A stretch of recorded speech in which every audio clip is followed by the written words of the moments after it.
Hey guys! Alright. Getting started with the game. Okay, this is a little too loud for me. Let me know, or I guess there's no one in here quite yet, so I'll ask when people actually start pouring in, but... Yeah, no, not even worth asking yet. So... Man, I'm surprised it's the first time I'm playing a Pokemon game on the channel. I genuinely thought... Or, I've technically played Let's Go with Seki. I've technically played Let's Go with... That's right, I remapped my controller. So I'm not voicing this because I don't think anyone really cares about the story of Pokemon. I'm just going to chat this. Part of the reason I chose Pokemon is because I needed a game that was easy for me to jump in and just play. I can play Pokemon relatively just relaxed.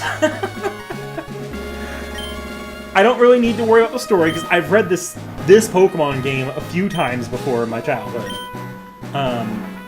And I can just faff without even thinking about it, really. It's also an easy game for audience participation, so if people start coming in, I can let them do things like in my Pokemon. If they have a funny idea we can try it. I'm really just doing this for the fun of it.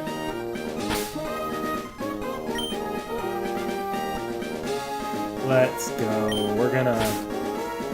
We have to do NikNak here. Oh, nope, I want to be uppercase. I have never played a Pokemon game with a PlayStation controller before. This is funky for me. This one's a little funky for me. I need to turn up that text speed.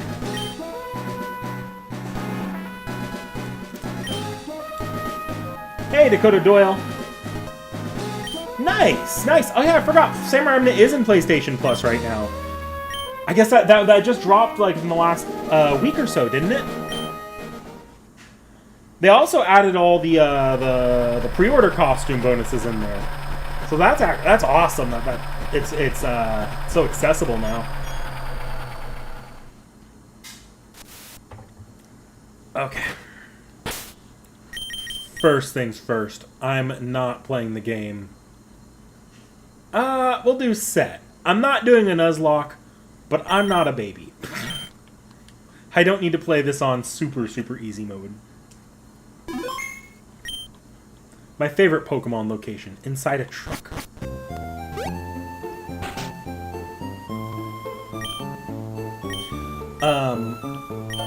Let me know how the sound is coming through if you're listening, Dakota Doyle.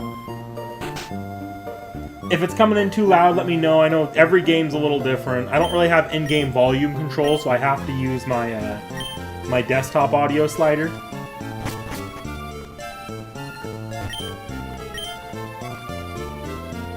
Okay, we're gonna set this to my current time, which will be funky in like not that long a time because I want to say I don't think the clock's been shifted forward yet, but okay, so 7. Wait, no, that's 8. Okay, so it is just about 7:05, so we'll set it.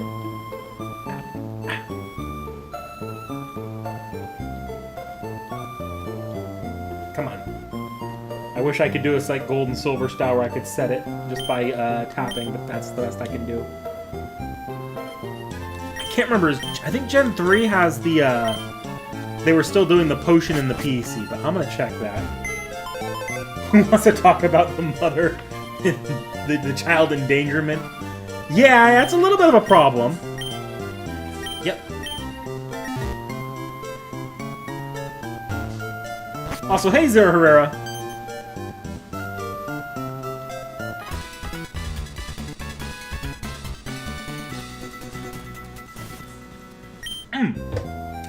So I've got these next to me here. I'm gonna try not to munch. I'll munch on these a little bit throughout the stream, I'm sure, but let me hold them up. If anyone's watching the Discord, I did some baking on Saturday. I actually like to bake occasionally. These are Tacos thought they were takoyaki, but they're they're pumpkin crumb cookies. Everything in there is or not everything in there. I used store-bought pumpkin spice, but like it's a mostly from scratch recipe. That icing I made myself. Not that it was hard. It's just maple syrup, powdered sugar, what else? And butter. Maple syrup, powdered sugar, and butter.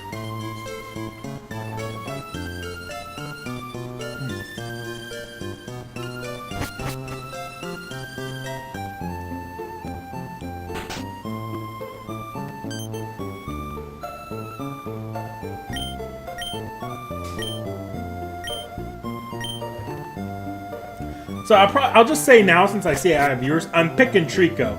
Trico is my childhood starter.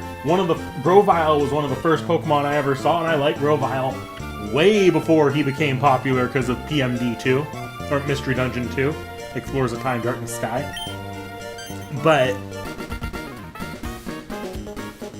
not that I actually like those games a lot, but I'm picking Trico. So if y'all want to help me think of a nickname, go ahead and throw in some ideas. I'll be picking them in a second. Probably by the time it comes up, if there's any chatting, I'll see it.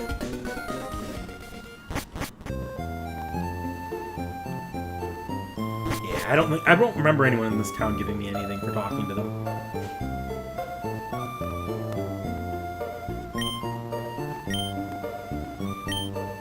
Actually, I don't remember when they let you do the nickname. I think it'll be after the fight, actually.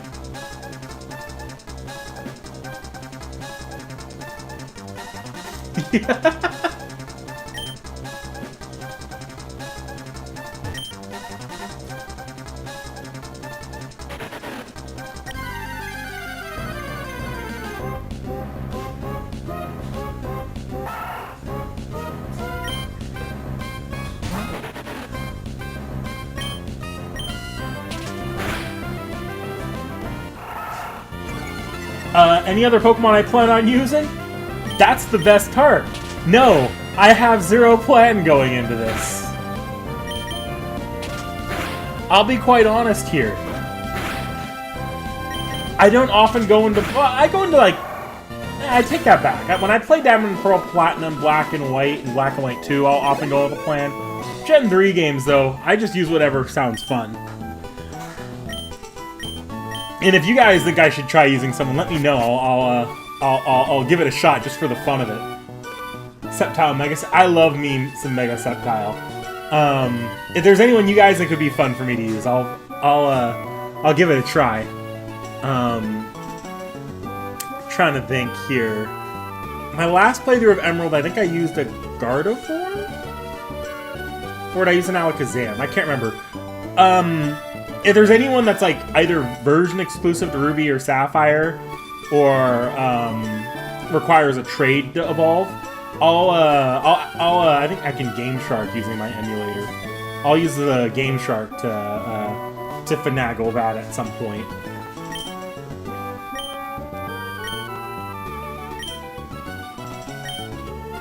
But only if they were available in Ruby and Sapphire. I'm not gonna go and grab like Charmander or Squirtle or Bulbasaur. Okay, here's the nickname. Nah, no hard mode rules. At least this time for Emerald, we're just gonna take it chill. Maybe in the future if I play any more Pokemon games, which I'm sure I will at some point. And like this, I'm not gonna go Pokemon game to Pokemon game. I'll probably I'm either gonna go to Metal Gear or Fire Emblem after Pokemon. But if like next time I play a Pokemon game on channel, maybe I'll consider doing a Nuzlocke or something like that. Because I've never done a Nuzlocke successfully before. I started one of Gold, Silver, or I started one of Crystal one time. And then I realized how miserable I was playing it because Crystal's level curve is ass. Gecko the Trico? Okay, we're gonna go with it.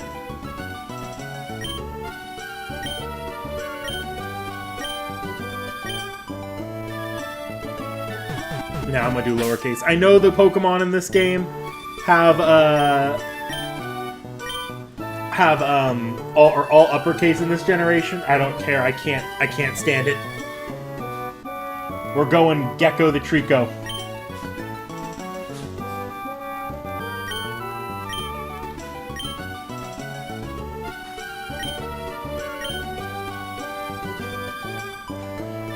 I mean, absolutely.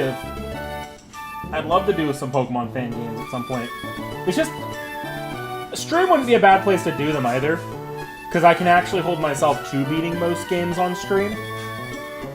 Usually the problem I have playing fan games, I'll start it and then I'll stop it partway through. So I've never beaten a fan game. But I've played a couple. Like, one of my favorite ones I played so far was, what was it?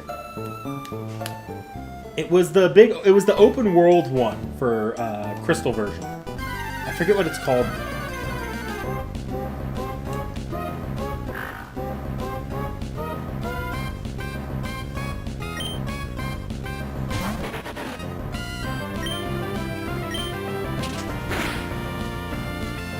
But I've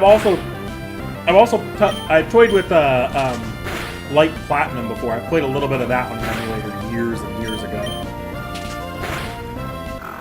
One of the things I'm kind of waiting for, because I'm a Gen 4, Pokemon-wise, I'm a Gen 4 baby. A part of me is waiting for the Gen 4 hacking scene to really, really hit it, because I know there's a lot of ongoing in-progress hacks for Gen 4, like the really good ones.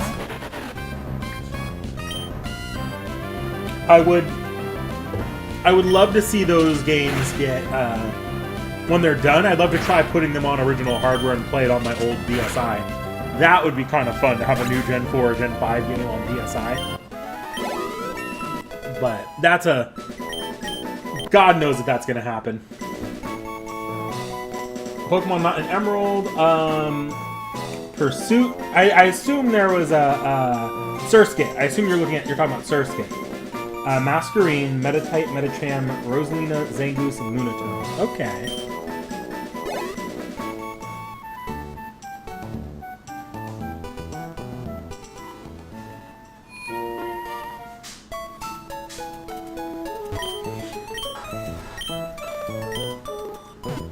Alright.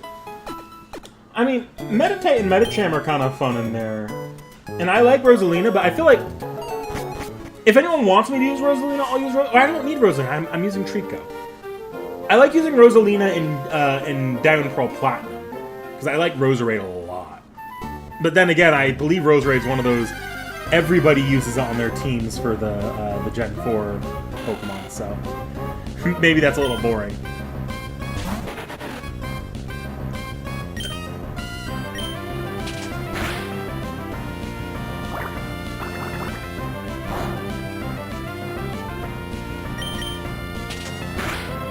I've never used a Masquerade before, so I don't know if Masquerade's any good. I don't know about Zangoose either. Now, if it's fun, if you guys think it'd be funny to see me use something that's maybe not great, I'll use something that's not great. But now, I'll do Roselia if people want to see me try beating Emerald all water.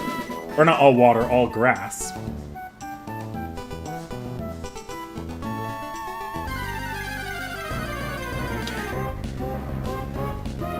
I actually need to heal. Hey, Tacos. Yeah. Gen 3. I'm Team Trico all the way.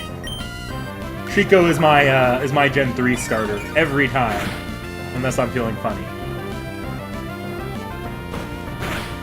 Because Trico, or not Trico, it was Grovyle. Grovyle is the first Pokemon I ever saw. It wasn't. I think even okay, peripherally Pikachu probably, but my first time seeing a Pokemon game played was a friend of mine that lived in, I lived in Hawaii at the time on a Navy base with my father. And he had Pokemon Ruby. So I'd watch him play, and he used Grovyle, so I watched as he was trying to grind to get Grovyle into a set title. So like that being a core memory is like kind of, it always pushes me in the direction of Trico whenever I play Gen 3.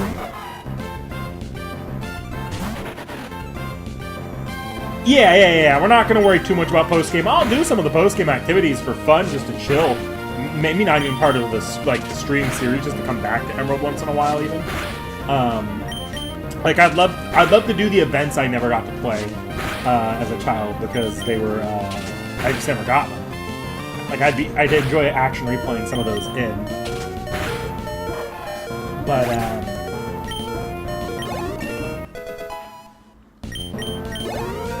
But the actual stream series, like streaming this weekly, ideally, is only going to be up to the league for now. And then anything after the league, that's like, I just feel like fucking around, or we specifically want to play Emerald.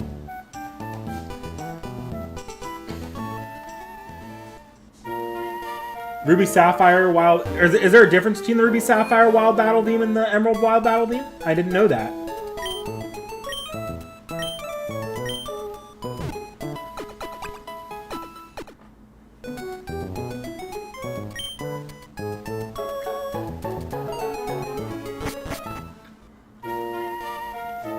I've only played Sapphire version a few times, actually.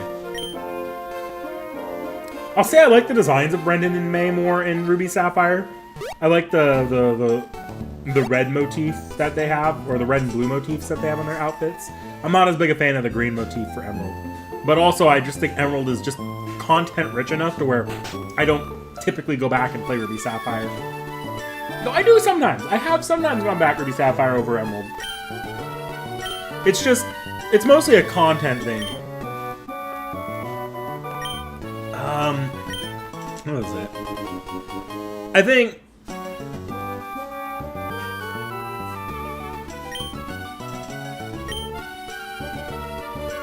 a lot of Ruby's... Yeah.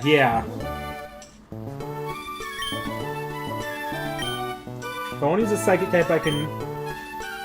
early on.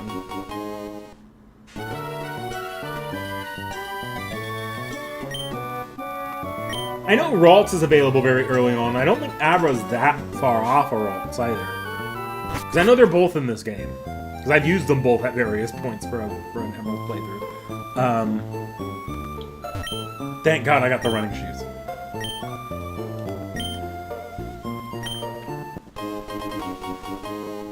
Oh gosh, what was I? I was on something about Gen 3. I was on something about Gen 3 and I completely gone.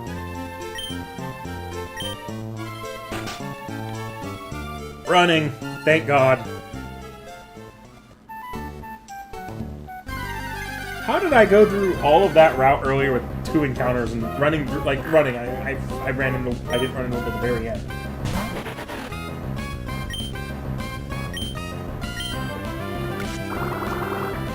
I need to get Pokeballs. May and Wally's Pokemon? Not Rattle. No. May always picks the Pokemon good to you, which makes it funnier that she doesn't hit Final Evolution at all in the original games. Wally gets Ralts. Wally always picks Ralts and goes to Gardevoir, Ruby Sapphire, Emerald.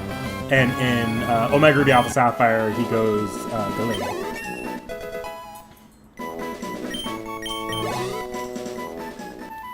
You don't need to mess with code to get the Final Evolution?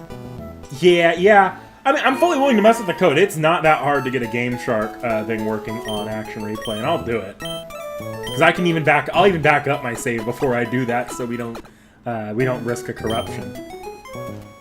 I've done it before on because I do Pokemon emulators on my phone once in a while, so I don't mind fucking around with that. I can't remember if you give me something free for talking to you. Hey, second free potion. You steal Wally's Ralts before he gets them, and he'll still get it because is it scripted? Yeah. Okay, Pokeballs. Buy 10 to start. Always buy 10.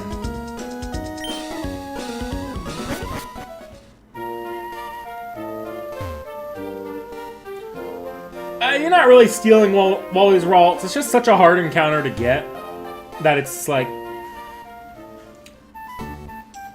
It's one of the... You're finding it, and then he happens to find another one. Okay, guys, so...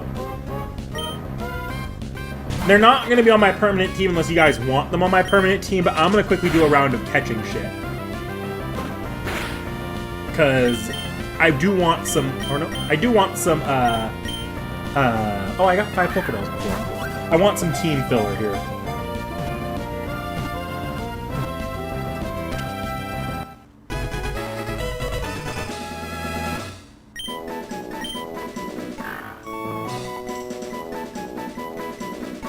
Okay, y'all, I need a nickname for a Poochiana. I'll faff a bit while I wait for chat to catch up.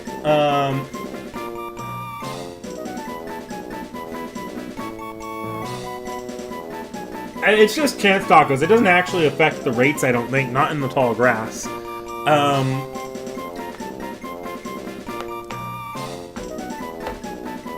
Let's see here. Poochie? Okay, we're gonna go Poochie. Just consistently, unless I see challenges, like people like, no, I want a different nickname. Oh, Lobo. Lobo's really good tacos. Sorry, Zerher, I see your spot, but I'm going Lobo after since Seki had that Shinjuku cry for Lobo, we're going Lobo with Poochie or Poochiana. Okay. What I really want, that's actually who I was looking for, Dakota Doyle. I wanted the Wingle. Wingle is really going to be helpful for my team, at least early on. I don't know if I'm going to keep Wingle, but Wingle is going to give me a good water type to go into the next gym, then a good flying type to go into Brawling. R goes for the emotional pain. Start thinking of a nickname for Wingle. You guys, honestly, I just say start thinking of nicknames for a bunch of the early root Pokemon, because at least for this point in the game, I want to catch as much of this as I can. I don't think we're going to be doing a Pokedex challenge, but I do want to try keeping up with catching stuff during the game. Because I like to just catch it as I go. Jeez Louise!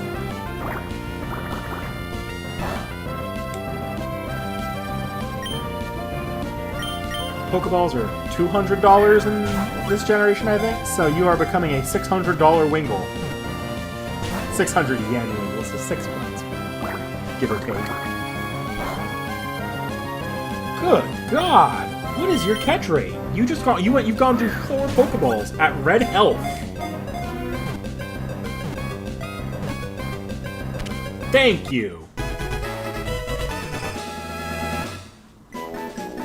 Aurora?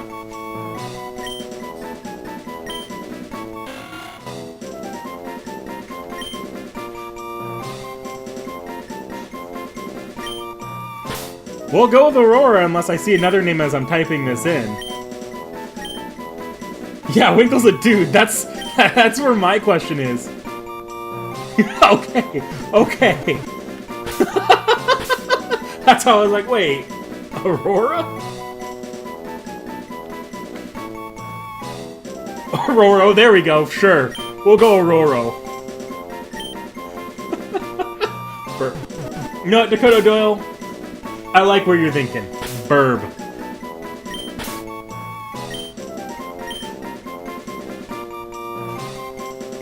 Save. You know, I probably will catch a Whalmer. I don't know if I'll use a Whalmer, but I want to catch a Whalmer and train it to Wailord. You can just catch a Wailord. Because I think you can in this game. Because I do want to do the Reggie quest. Just because it's kind of fun. I wouldn't even use Reggies on my team. I just think the Reggies are fun. I can't remember if I've caught... Oh, no. I can get Zigzagoon. I also should try to get Wurmple. But I don't know if I'm going to use... Or if I'm going to evolve the Wurmple all the way to Dustox and Silcoon. I think if I'm going to evolve a Wurmple, I'd rather just switch trainer...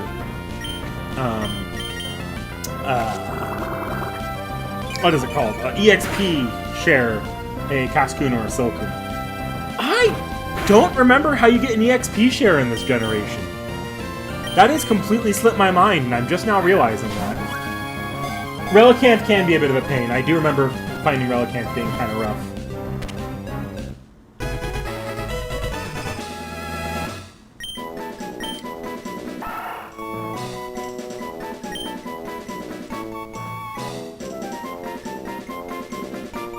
Okay, so now we need a name for Zigzagoon.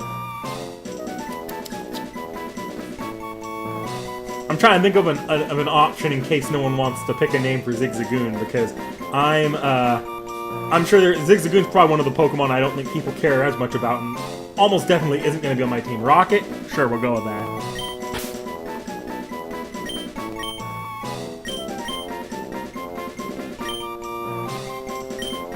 There we go. The regional Rattata has a nickname. Okay. I don't remember. I think there's... Isn't there a hidden... No, I don't think there's a hidden item up here. Okay, I think I've got everything on this route, because I don't think Wurmple's on this route. I'm not going to use you to grind to level 9.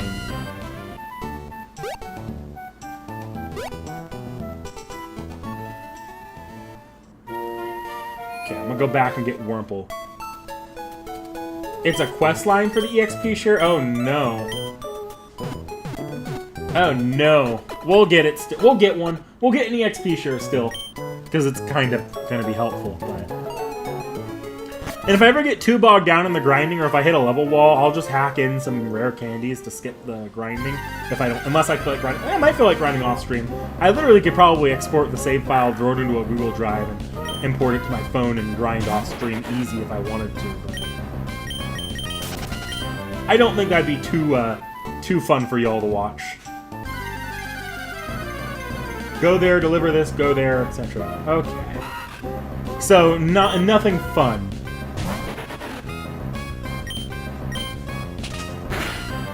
And I'm gonna try my best not...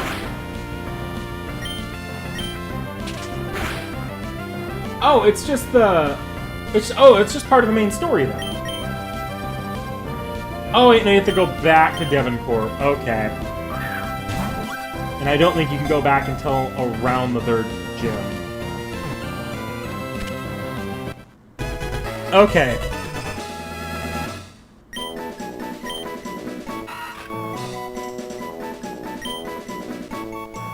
Okay, Wurmple's name. Wurmple's name.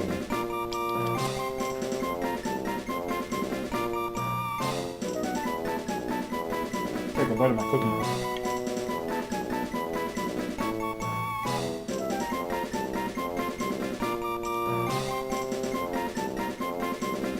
It's hard because you can't team Wurmple around Dustox or Beautifly, so you don't know which one you're gonna get.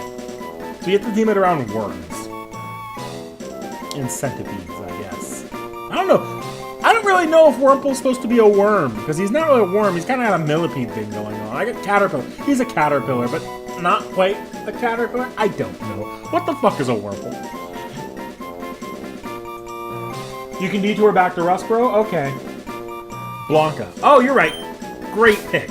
Great pick.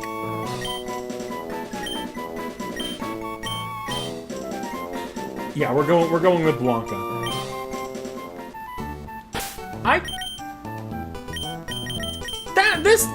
This isn't a worm. Worms don't usually have legs like that, to my understanding. They don't usually have a horn like that.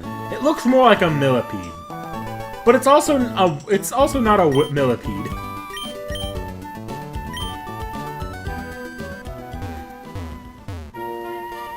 Okay. He's staying under Morgan's boot.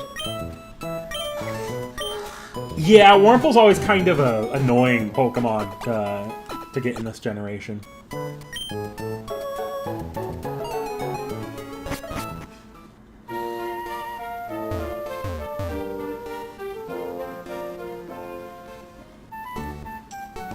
Do you give me anything? No. There are spiky caterpillars? Yeah, I mean, that's what I get the idea of with Beautifly. It's supposed to be a caterpillar. But still, it's like... Yeah, I guess.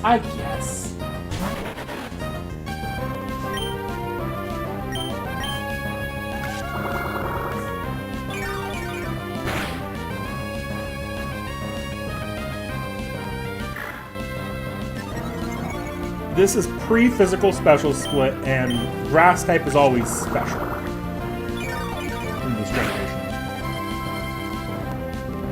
So I'm gonna take a look at my Trico in a second. It's gonna be no special stat, and I'm gonna cry inside. But I'm also not like hardcore resetting or save stating in this playthrough. That just seems wrong if I do that. Okay, Gecko, what's your special stat? Special attack's actually really high, so speed is also pretty decent. So I'm pretty happy with that. I'm a little bit less happy that the attack is so low, because the attack being that low comparatively means I'm probably not getting much out of Dig, which would be nice on Trico. But at least for the grass type attacks, I'll be doing okay. Oh yeah, worth checking, Dakota Doyle, you're right.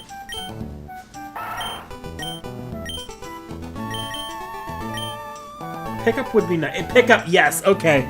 So Zigzagoon's actually kind of worth leveling a bit.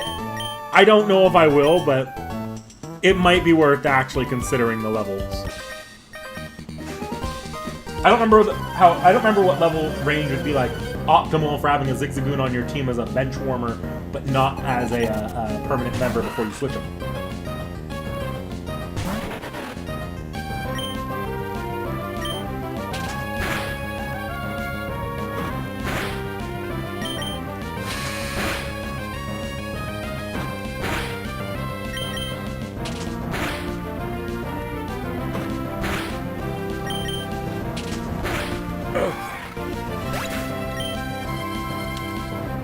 I need to quickly check and make sure I'm in the Discord. I don't think Seki will pop in, but I'm here if she wants to pop in. But I think she's probably enjoying some Minecraft right now, just knowing her.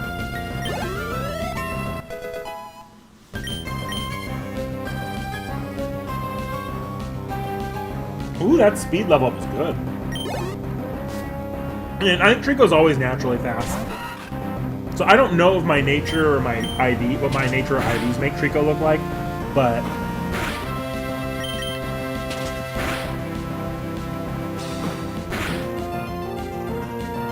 ooh.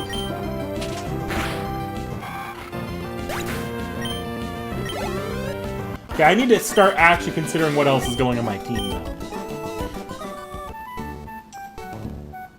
Until level 21. Okay. So I'll probably try to EXP share early on. Early on, I'll probably start trying to EXP share Zigzagoon until I hit level 21, and then just let him lie.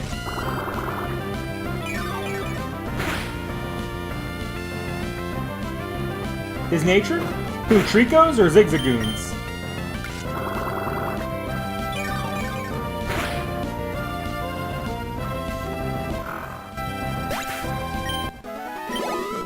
I know I could check the natures, so like it's not. If anyone wants to check for me based off what, like I'll check if a Pokemon nature is something if you guys want to take a look and like look at how a Pokemon is. But I'm making it my goal to make this not the playthrough where I'm stressing about natures or IDs too much. This is a relaxed playthrough. I'll be quite honest here. For this playthrough, my goal is to kind of treat this like more of a just chatting stream. With a Pokemon game running in the background that I'm chat about occasionally. Ah, you have the list up? Okay, I'll take a look in a second.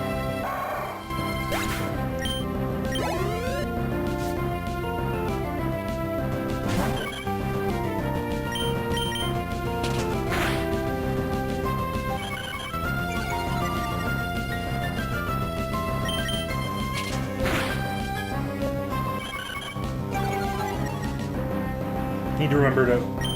So, part of the reason I picked Emerald is so I can refamiliarize myself with the game. Mostly because I'll be racing my brother in Emerald to see who can get farther or who can beat the game first. And I'll be racing him in December. It's basically what we decided on what we're doing on the plane ride, because we're taking a Japan trip at some time in December. So... Okay.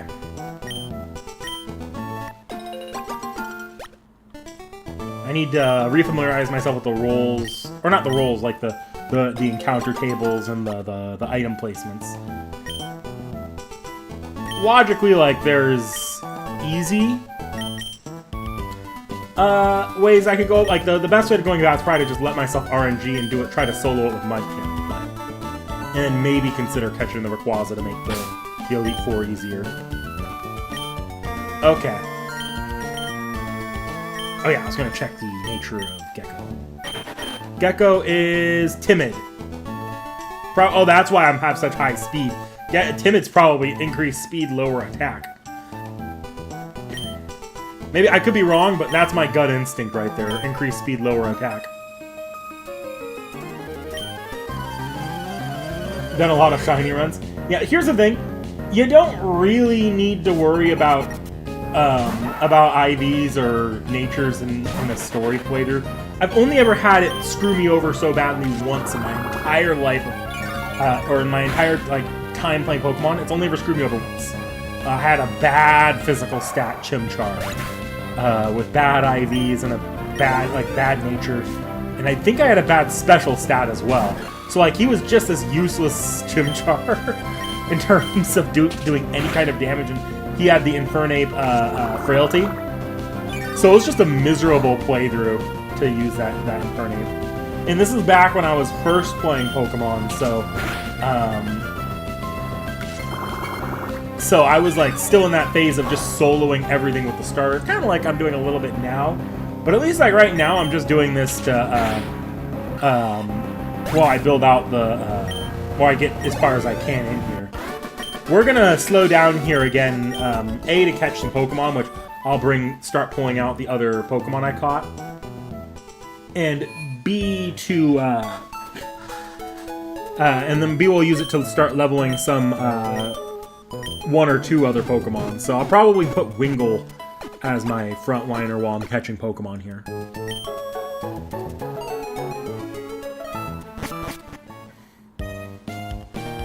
Eevees, it is important for Nuzlocke, but in Nuzlocke you have so little control that, yeah, I guess it is just Eevees yet that you can worry about. Because you can't really do anything about the nature or the IVs of the Pokemon you catch, but you can do some interesting stuff with Eevees in terms of grinding. Oh my god! Would you look at that? Let's try not to kill it.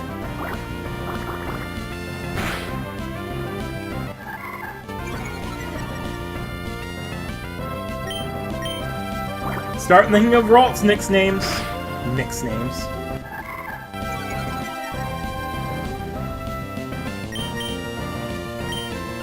Of course, I don't remember what Ralt's catch rate is, so this could actually screw me.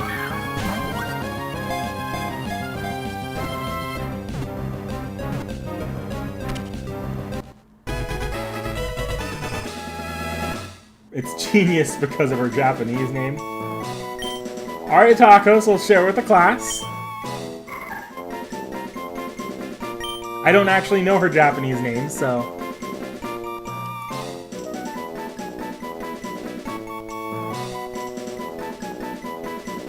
Artoria.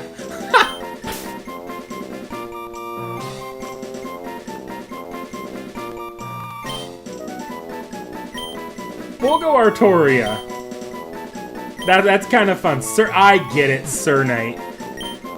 For Gardevoir. I spelled that right? Right? Okay. Alright, I assume I'm using a Ralts on my team if I'm naming a Ralts Artoria. Now, training Ralts. That's the hard part about this point in the game, because right now, I'm pretty sure the only thing that Ralts knows is Growl. So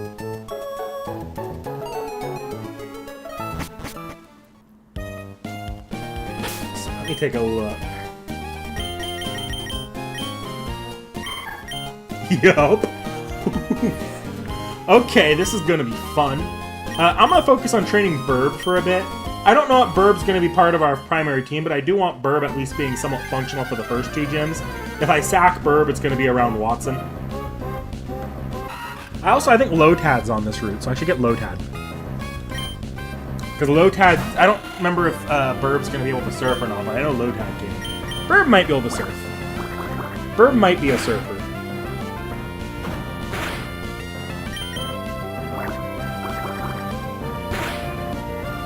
Yes, I just have to grind 2 levels for confusion. You're alright.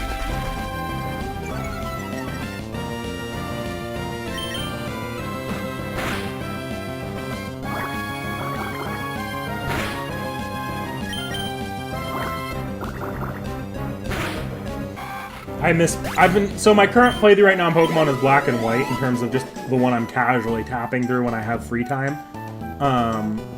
And I miss Black and White leveling and grinding. Black and White leveling and grinding is so nice. It's just, you run back and forth until a grass shakes and you fight an Automelon. If you're training a weak Pokemon, they gain extra EXP. It's glorious. It's fast.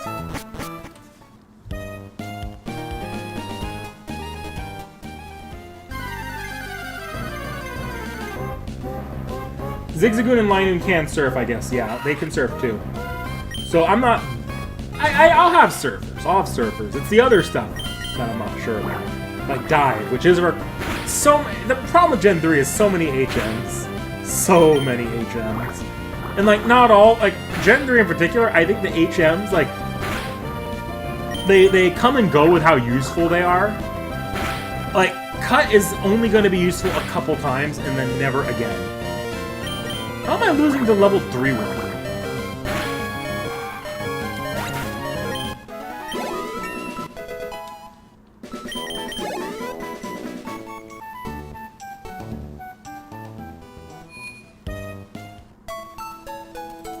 Alright, guys, so it's gonna be a bit of this for a minute. Unless I can figure out the fast forward. What's the fast forward?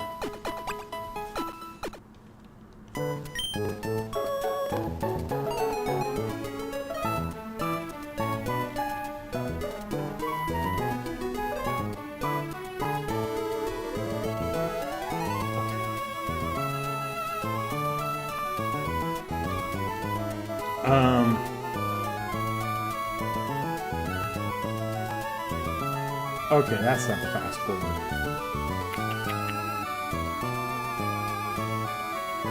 I'm done figuring out the fast forward.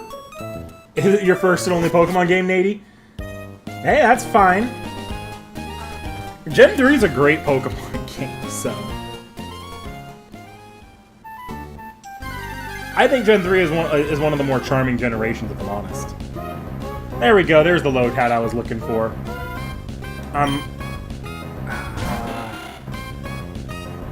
I'm gonna try catching it off just a ball here.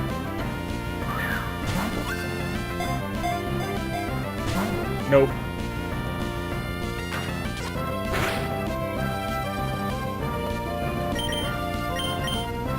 Oh, you're right, the screen is locked. Okay, I'm fixing that. Oh, that fixed it. Okay. Sorry about that. Okay, I need to switch Pokemon. This is not gonna work like this. Okay, Gecko, I need you to punch it. Yeah, the Gen 3 games are just... it's hard to say. I feel like Gen 3 is a good baseline for Pokemon. Like, that's my opinion here. Then again, I feel like I'm more charitable to most Pokemon generations. Like, I've gone hard on Pokemon generations before, but usually I have at least like one good thing to say about most of them, even the ones I care for less. Okay, guys, a Lotad nickname. Lotad nickname, huh? What? Can I think of anything?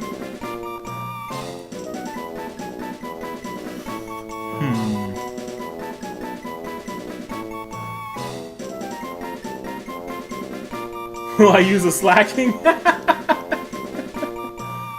Guillermo. Okay.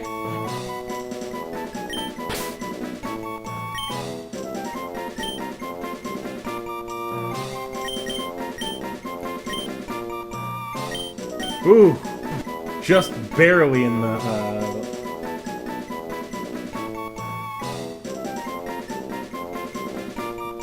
I'm gonna go with Guillermo. Sorry, Dakota, I'm gonna go with Guillermo this time. Okay. Now I need to go heal him. Just running back and forth. I guess this is classic Pokemon, though. Early on, at least. It'll be a lot easier once we get into,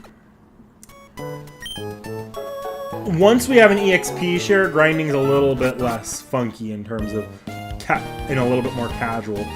And ideally, I could do it off-stream or rare candy it in the future. This time, we're just chilling, I guess. Yeah. Why do I keep fighting the thing that Burb can't fight yet? I need to get Gus before I can kill that thing easily. Okay.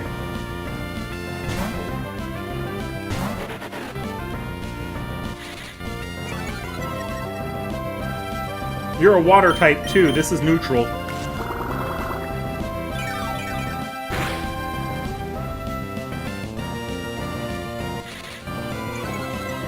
So right now, just what I'm feeling here is I feel like my Trico has... I didn't actually check to see what the decision, or what, not the decision, but what the, what was going on with the nature. I didn't see that in the chat at least. But I'm pretty sure my Trico's, I was right about it being up speed, down attack. And I probably have a good special attack ID just based off of where Trico's special attack was. Again with the low tap. Okay. Okay.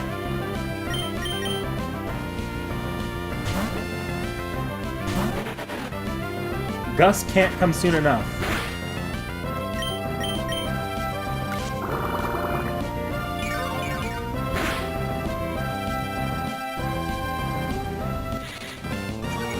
Yep.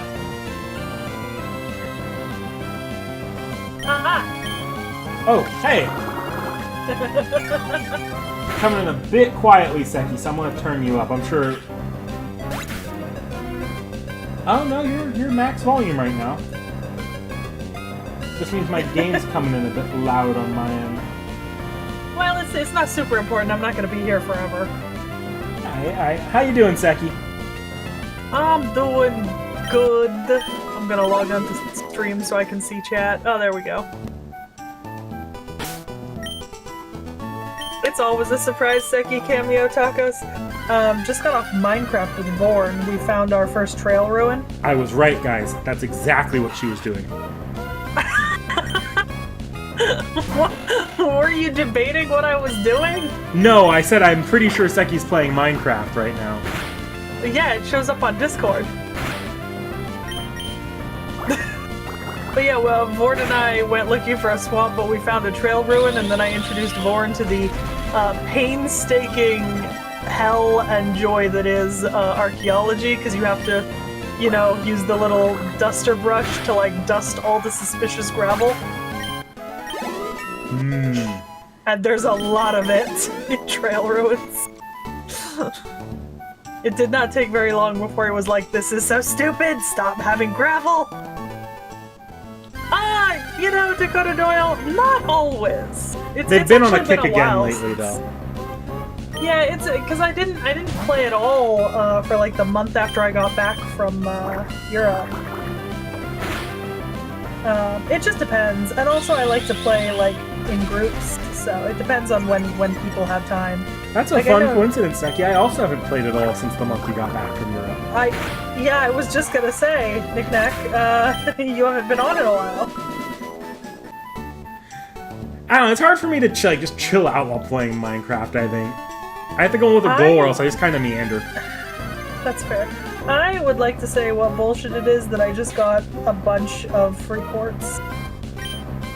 Free what? Saint quartz. Oh yeah. Yeah. Whatever, you still need them to try for Zuge at least. True. But yes, I was indeed playing Minecraft a little bit.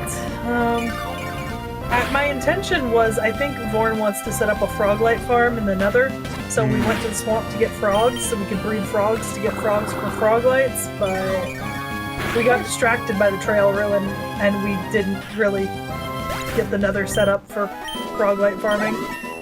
So, just a quick question. Uh-huh. What's a frog light? Froglights were part of an update that probably happened after you stopped playing regularly, but they're light source blocks that you can get, but the only way you can get them is if a frog eats a small magma cube, it then, like, poops out Froglights, and you can breed frogs into 3 different colors, so you can get green Froglights, yellow Froglights, and purple Froglights. Huh.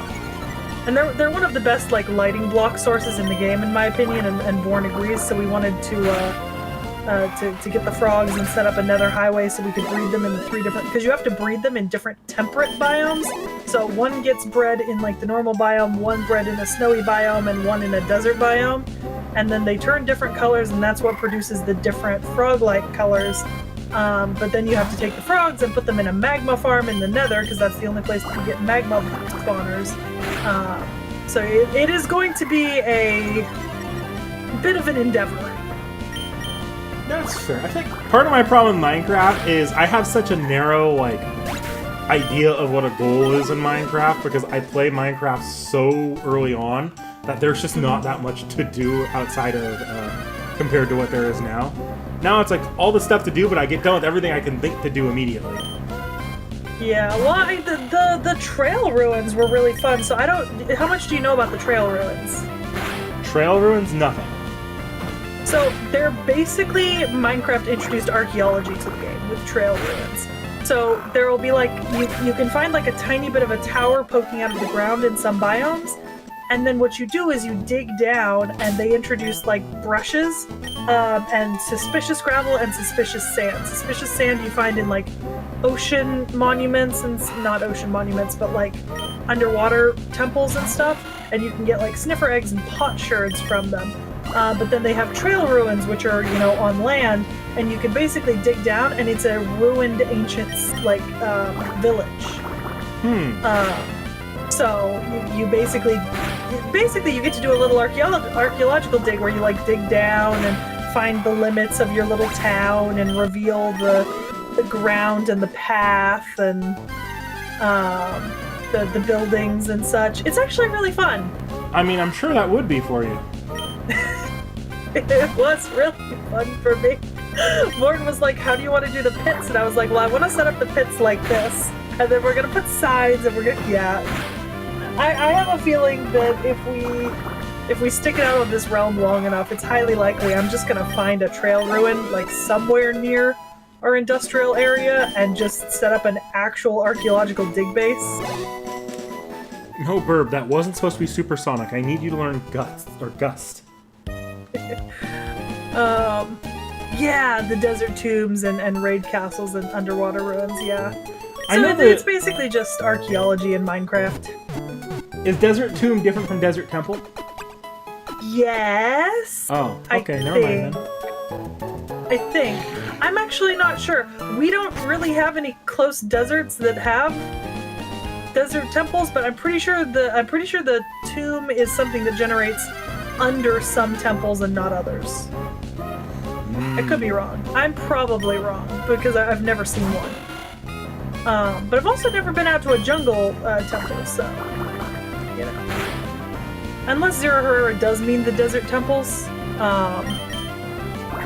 And at one point maybe they were called desert tombs. That might be what's happening here. Okay, chat, I'm pretty sure I'm getting diminishing returns on EXP, so I need someone to tell me what level a Wingull learns its first flying attack. I don't care if it's Peck, I don't care if it's Gust. I just need to know before I grind to, like, level 20. In the meantime, I'm gonna start... Oh! Rocket's got a pickup item. Sweet. Sorry, go ahead. Yeah. Okay, so they did revamp, apparently, the desert pyramids to include, like, a buried side room where you can do archaeology with the brushes. But it got us a bunch of new potsherds, and we got all of the available armor trims from it. Yeah, Zerher, that was the update to the Desert Temple, I think. So it's got the trap room under the floor, and then now there's also a secret buried room to the side where you can do archaeology. But yeah, so hopefully we'll have a Froglight farm sometime relatively soon that produces all 3 colors of Froglights. I'm also gonna be starting on a mud and clay farm to go beside the bamboo farm. So that way we'll have access to bricks. Well, I think I'm done grinding really... Wingle for the moment. We'll keep grinding in a bit. I was gonna say that Given I'm at level 7. Yeah, how's that going? Going good, going good. Is it really? No. It's just gonna suck grinding it in the forest. So what are you playing this on? What console? It's an emulator. Ah, okay. That's what I thought it was. It's kind of hard to get Pokemon Emerald running on anything that's not an emulator for streams. What would it have been on? If I use... There's 2 ways I could have done this on stream without an emulator. Well, no, that's not what I'm asking. Sorry. What console was this game released on? The Game Boy Advance. Okay, that was what I was curious about. But as far as getting this to run on a stream without an emulator, I would have had to like HDMI adapter into either an original Wii or a GameCube and use one of the Game Boy Advance plug-in peripherals to make it work on there. It'd have been a mess of cables. Yeah, but you see, Dakota Doyle, I don't know if I have PlayStation Plus that would allow me to have that. Yeah, that's... Dakota Doyle, that's specifically on the PlayStation Plus Premium. Yeah, Pretty sure. That's not on the regular, I don't think. Yeah. I mean, I'll want it. Not that she doesn't have access to Samurai Remnant. I bought it on Steam, and it's on Steam. And she has access to my Steam library, so... Yeah, but it's on PlayStation Plus Extra. Yeah. Specifically. So I have PlayStation Plus, not PlayStation Plus Extra. I'm on the same... It's bullshit that they're 2 separate things. I'm on the same tier as Seki, so I've got access to the monthly games, but not the catalogs. Yeah.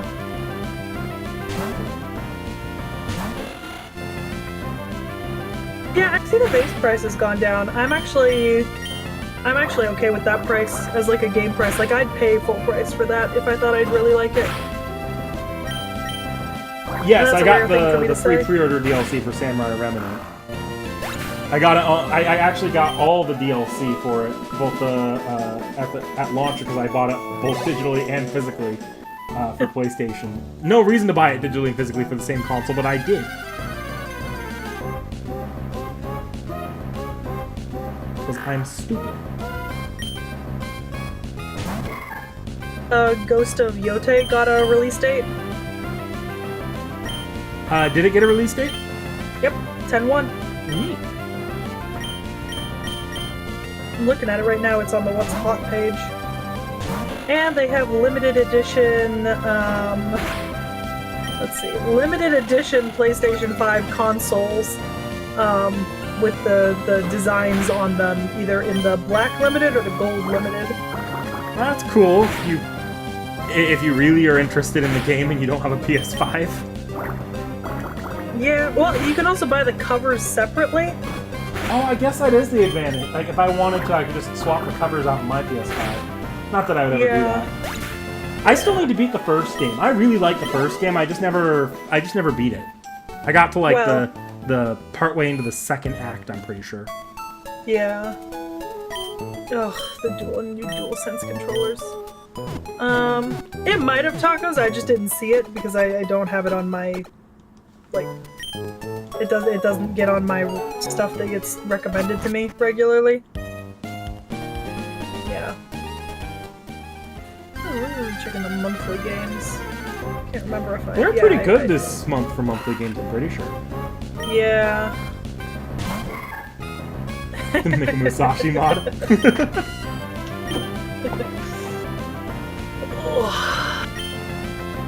What am I fighting? What am I fighting? One.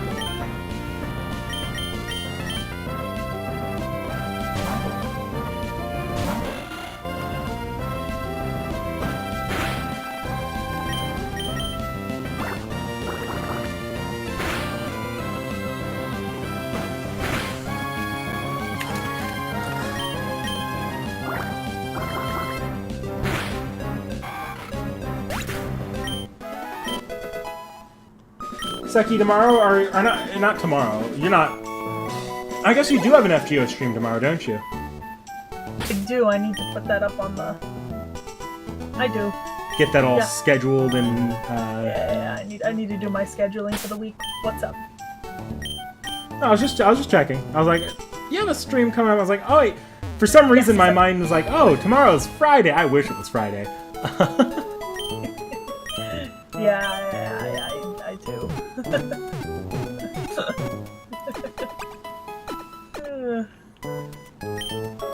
The upcoming event? Spoiler safe? It's one I kind of wanted to read because it's the next event's the Ptolemaeus event. And it's kind of a soft Elmaloy collab. But it's going to be not spoiler safe to read in both the sense of Ptolemaeus is not a servant we've done yet, and also what is it? Oh yeah, it also spoiled the actual case file's story for her, I'm pretty sure. Yeah, Mondays. Yeah, Mondays really do be, you know?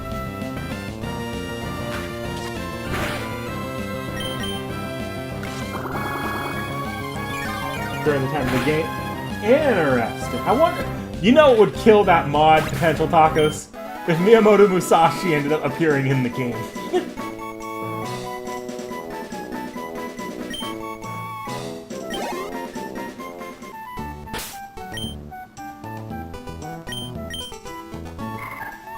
The month of Greek. Ptolemy's on the schedule. We threw around the idea at one point of doing a stream for Ptolemaeus to get Seki to react to it early, but I just don't think we have time for that. Not before the event, anyways. Think so. Plus, aren't we doing him as part of the bigger video later? It's not really a bigger video. You wanted to go over more of the Ionioi Hitairoi. Yeah. But it's not, on at least on my end, there's not like a bunch of servants for us to go over. Yeah. It's literally just Ptolemaeus, actually. I think we debated doing it as a stream. When does it come out? The event's gonna come out within probably the next week or two. Oh, that's why. Yeah. I dropped the idea, like, I thought about pushing it, and then I realized, oh, wait, I don't, there's no days we'd have time to do it. Yeah.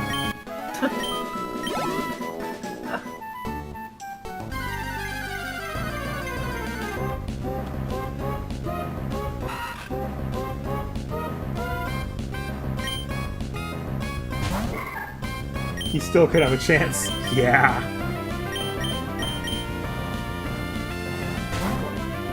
Ugh.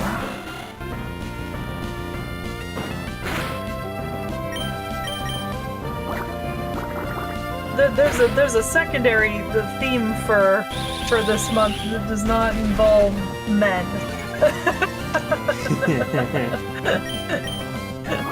I feel pretty safe just admitting outright right now that September is all females. I think. No, it wasn't. I'm dumb. Oh, there goes that. You want to retract that statement, Seki? Yeah, I'll retract it. I'm just dumb. So guys, this is probably the most painful spot of grinding we're going to do today, and then I think we're going to move on. I just want to get Ralts to have a single attack, like, attacking move at all.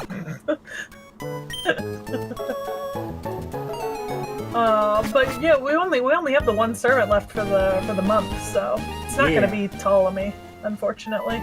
That's this week's, if I'm not wrong. Yeah.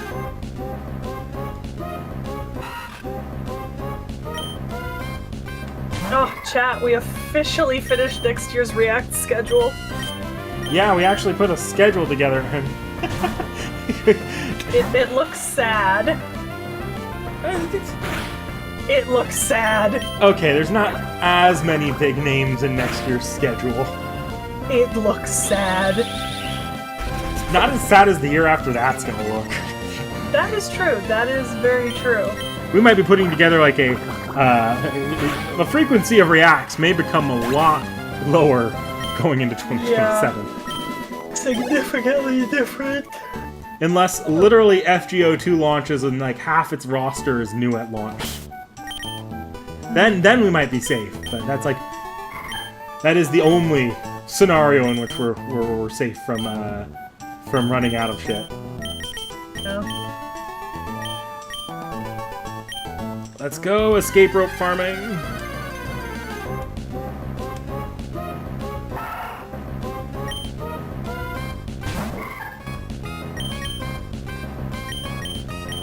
How much do escape ropes sell for? I could sell these escape ropes at Zigzagoon's Potatoes. I don't need escape ropes.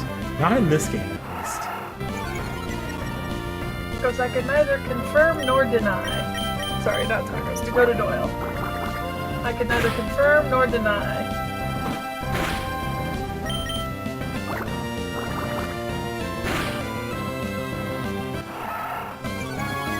Zeus is right there.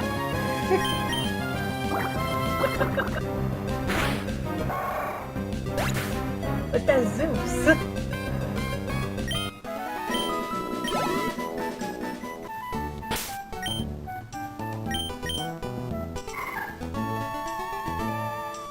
Well, I thought it was confusion and only 2 levels.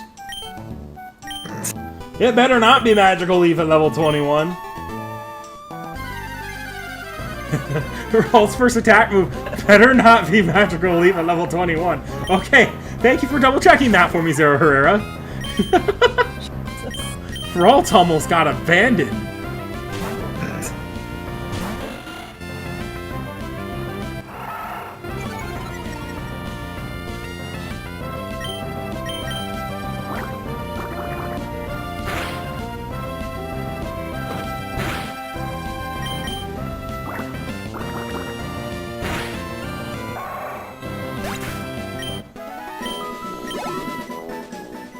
Oh my god, how many more fights of 10 EXP at a time am I doing for this stupid confusion attack?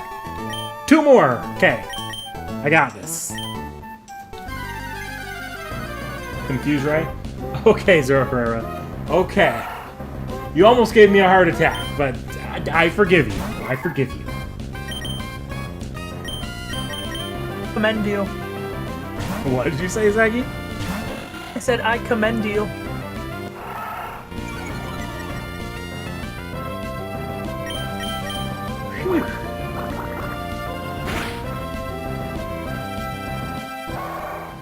Thing's seriously named Artoria. Yes, yes, the Ralts is named Artoria. That was Tacos' idea. Tacos, I take back my commendation. You were commending Zero Herrera. It's fine, I'm an idiot.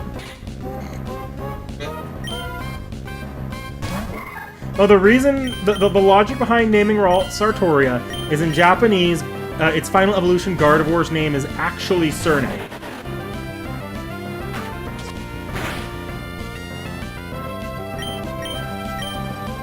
What do you mean that this is the start of playing Old Free Quest in Part 1? I finished London and America.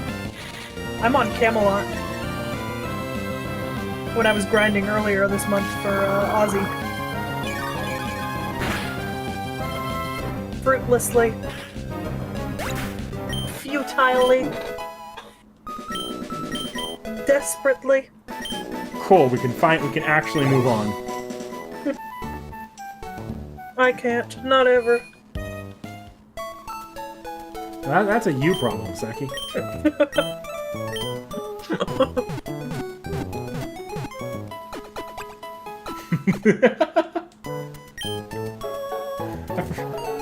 Yes, my Wingull, which is a little seagull Pokemon, is named Burb. See, I like that. Burb is a great name. Burb.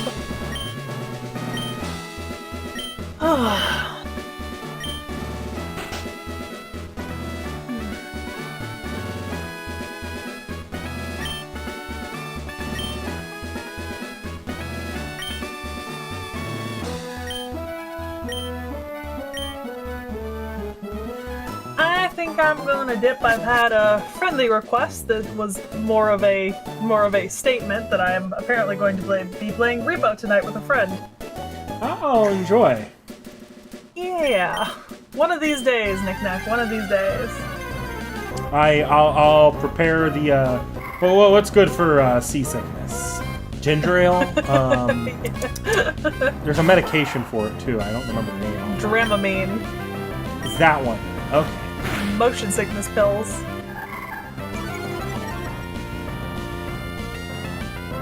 Oh. Oh, that's why I got a bunch of stuff. Nice. Okay. I will certainly not be staying up till 4 a.m. Tacos. I have to stream FGO for you guys in the morning, and I am not doing that on 2 hours of sleep. But with that being said, have a good night, everybody. Good luck with your burb. Thank you, Seki. Thank you, Seki.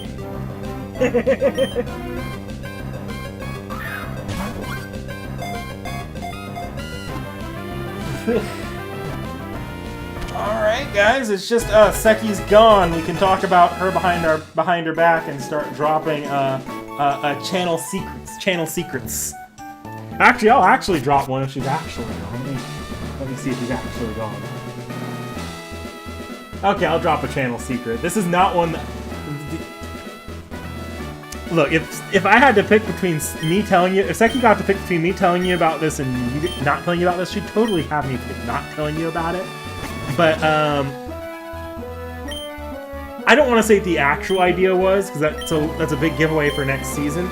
But Seki wanted to propose something that was, very for the fans. In my opinion, excessively so. And once she told me the idea, my response was just put as friendly as possible. Fuck the fans, no. It wasn't that bad, but it wasn't that good either. Okay, so I don't have that much money from the trainers I bought. Do I have a lot of... Can I get anything out of those 2 escape ropes I just picked up? Actually, a decent amount of money for this early in the game. I'll sell my 2 escape ropes that I got for free. Okay. Did Zigzagoon pick anything else up? No. Okay.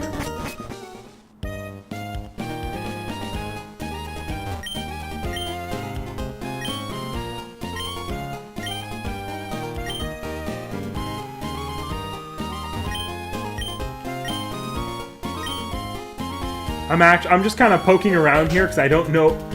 This is the part where I don't know where all the free items are.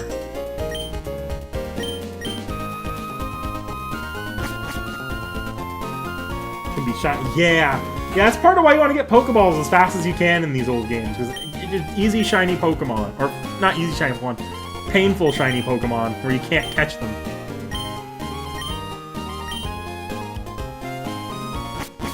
Nemo? This year. Nemo's on the schedule for this year. That's all I'm gonna say.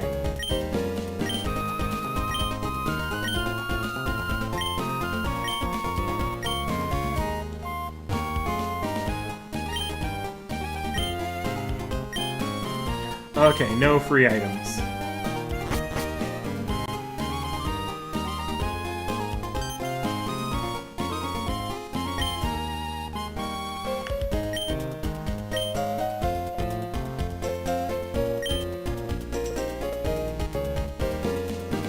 Hey, there's the funny post-game man.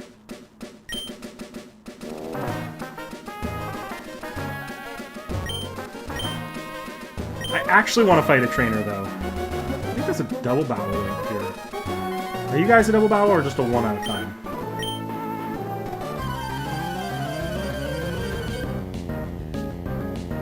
No, one at a time. But I think you're the Magic Card trainer. Yup. Easy EXP. You might know tackle. When in doubt, talk to every NPC.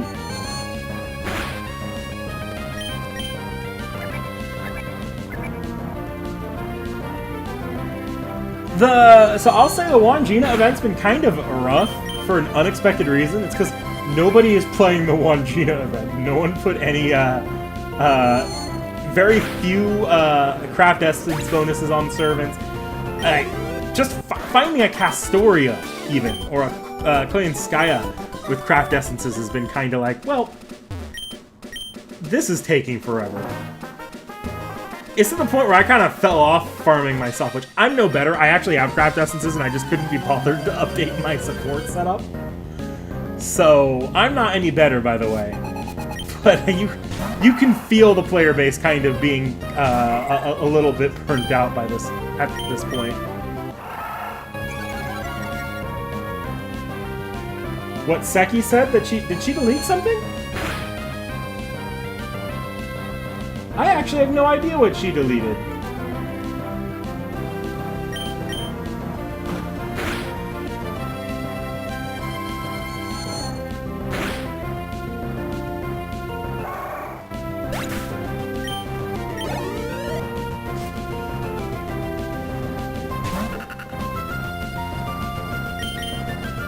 I almost wanted to start with either Mudkip or Torchic for the pure purpose of using a Nuzleaf, so I can call it, like, tagline the playthrough. It's like a Nuzlocke without the lock. Chose not to. Damage CE equipped on the Castorias? Why? Nothing will sway you from the goal. I feel that, Tacos. I feel that. I feel that in my soul, to be honest. Actually, I feel that in my soul a little too much. This is gonna... early next year is gonna suck.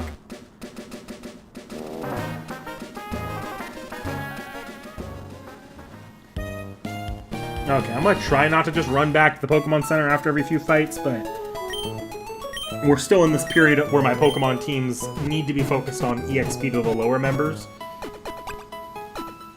Because none of them could really afford to fall behind levels right now.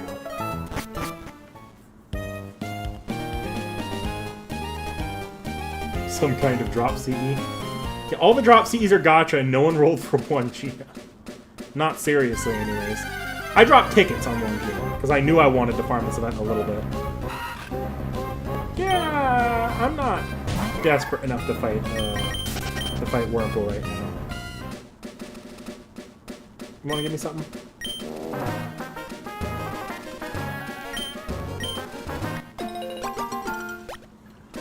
Berries! Now here's the real question. Will I remember to come back and pick berries again?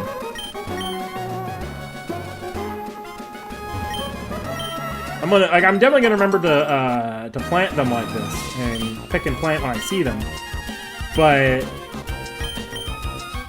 I don't know that I'll be coming and logging into this game daily just to get my berries. They did change the trainer placement around the routes, because like right here normally in Ruby Sapphire, there's a double battle, I'm pretty sure.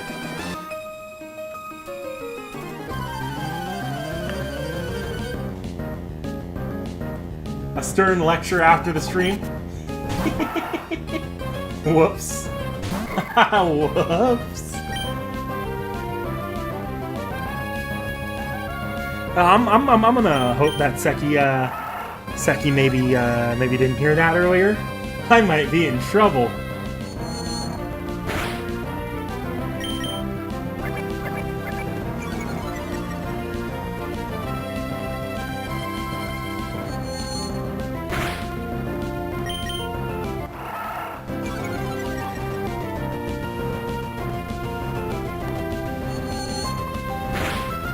So, if you've played multiple Pokemon generations before, what's your favorite generation of Pokemon? I'm curious. I need to know the demographics of the chat.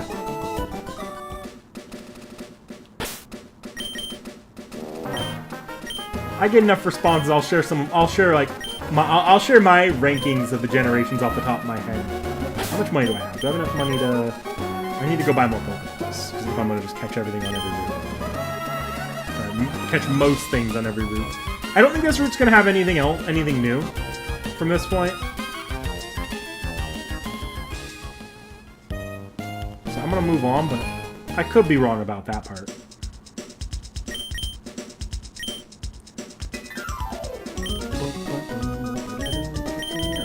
I'll buy another 10.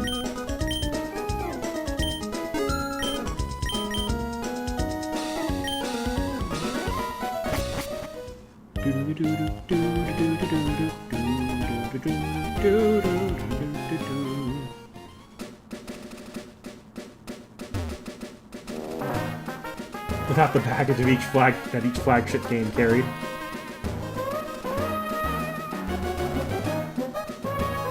Gen 5, none of them should have Gen 5 in it, because the remake of Gen 2 had was in Gen, that was Pokemon, that was Gen 4, and Gen 3's remake was X and Y Gen 6. Unless you mean just, 4 and 6? Fair enough, fair enough.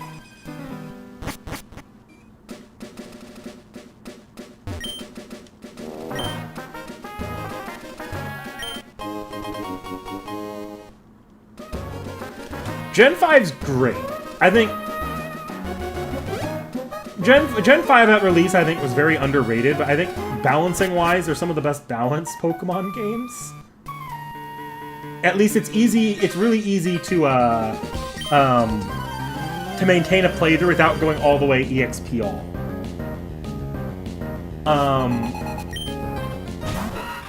For what it's worth, and I don't think it's worth a lot for most people and how they play Pokemon, the story of Gen 5 is stronger than most of the other Pokemon games.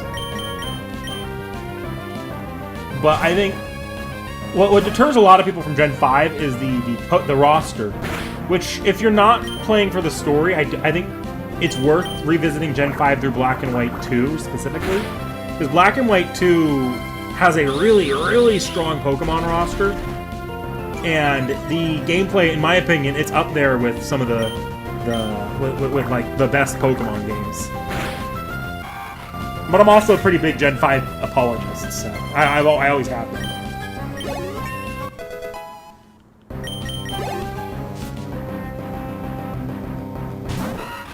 Okay, I'm gonna keep Wingull in. I do need the XP anyways, so. Not much I can really do for roll, so Wingull has to keep getting the XP, so. Gotta steal them all.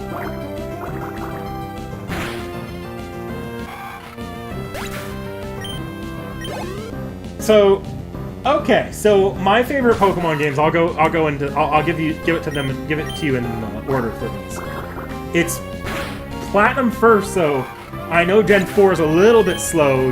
Those HP bars can be killer, but I feel like content-wise, Gen 4 is like, if you're looking just raw content availability, Gen 4 is pretty unbeaten to this day, in my opinion. After that, probably Black and White 2. And then Heart Gold and Soul Silver. After that, it gets a little bit muddier. But probably the original Black and White, and then Emerald, and then this is a bit of a hot take. Scarlet and Violet. I actually like Scarlet and Violet a lot more than most people do.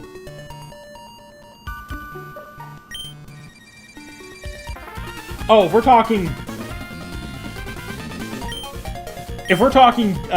generations, oh, that's a little bit more interesting.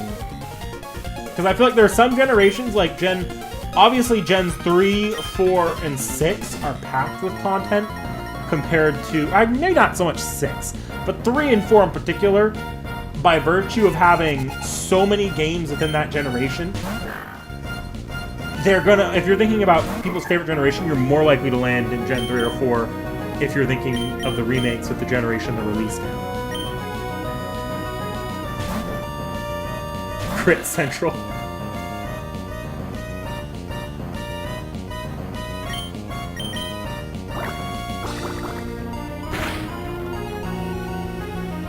Ruby Sapphire, Gold, Silver, Yellow. Interesting. I take it, Tacos, you're a big Gens 1 through 3 fan.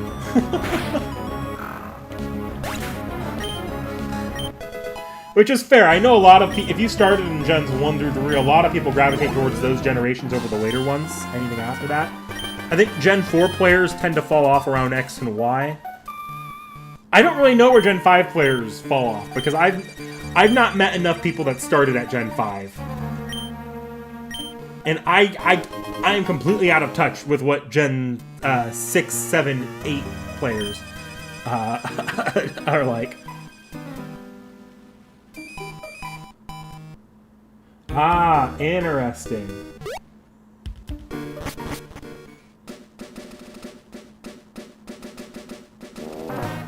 I actually like the Pokemon Ranger games too. Remember, I'm a Gen 4 kid. That was my generation of Pokemon, so those were my spin-off games. So, I've spent an unreasonable amount of time destroying my DS's touchscreen with those games. The ridiculous crits. Yeah. Yeah. Look, I'd love to do a Diamond and Pearl or Platinum Nuzlocke, but Cynthia terrifies me. I could do every other facet of that game, probably.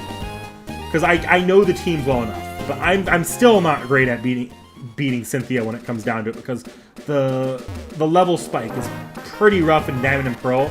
And in Platinum, Garchomp is just, even at the lower level, is just that overpowering. Whereas in Diamond and Pearl, once I hit that higher level, usually my Pokemon stat-wise are able to keep up with Garchomp. Or I have to grind that high anyway, so my Pokemon are across the board that good. I'm usually struggling a little bit more moveset-wise with Cynthia in Platinum. I should try to catch some of the Pokemon in this forest here, because I can catch... But I need to train Ralts and Weavile. And I don't anticipate I'll be using anything in this forest. In that one house meant to get... Yeah! I didn't... No, I guess Cynthia in that house in Gen 4 or Gen 5 got me a few times, too. Not in terms of a jump scare, but in terms of just, like, I thought my team was ready and it absolutely was not.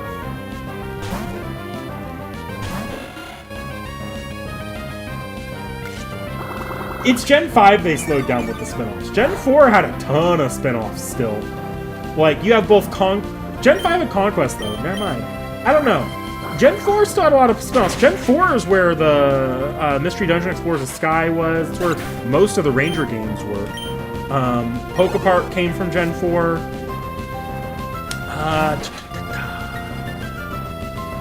Battle Revolution. I played a lot of Battle Revolution. I think Gen 3 and 4 were probably the peak of experimental Pokemon spin-offs.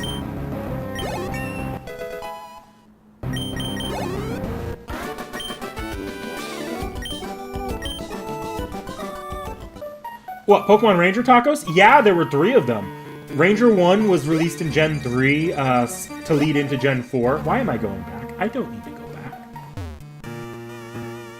Yeah, Ranger 1 was released to lead into Gen 4. It was literally in... Oh, hi, it's Slackoff. It was literally meant... Like, I think there was a subtitle in Japan that was like The Road to Sinnoh or something like that. Or as a project name or something in earlier phases like that. And Shadows of Almia released early on in Gen 4's life, and then after Heart Gold and Soul Silver came out, Guardian Signs released. I played all 3 of them. It'd be interesting to see them try a modern Ranger game, Dakota. It'd be interesting.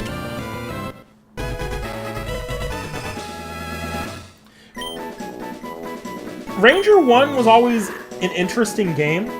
I was always a bigger fan of Rangers 2 and 3. Oh yeah, I need a nickname for Slackoff. It's a male, so no funny Ginako memes.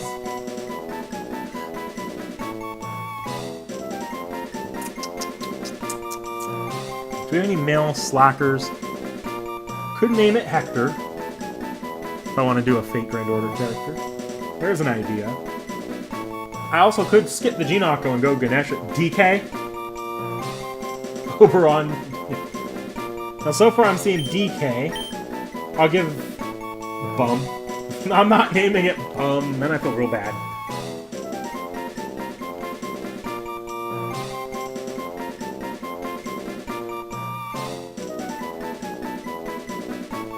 Okay, we're gonna go DK. Thank you, Con. I do want to catch stuff, but I'm not... I don't want to push it until... I'll come back through here and start catching stuff. Once I hit Petal Bird.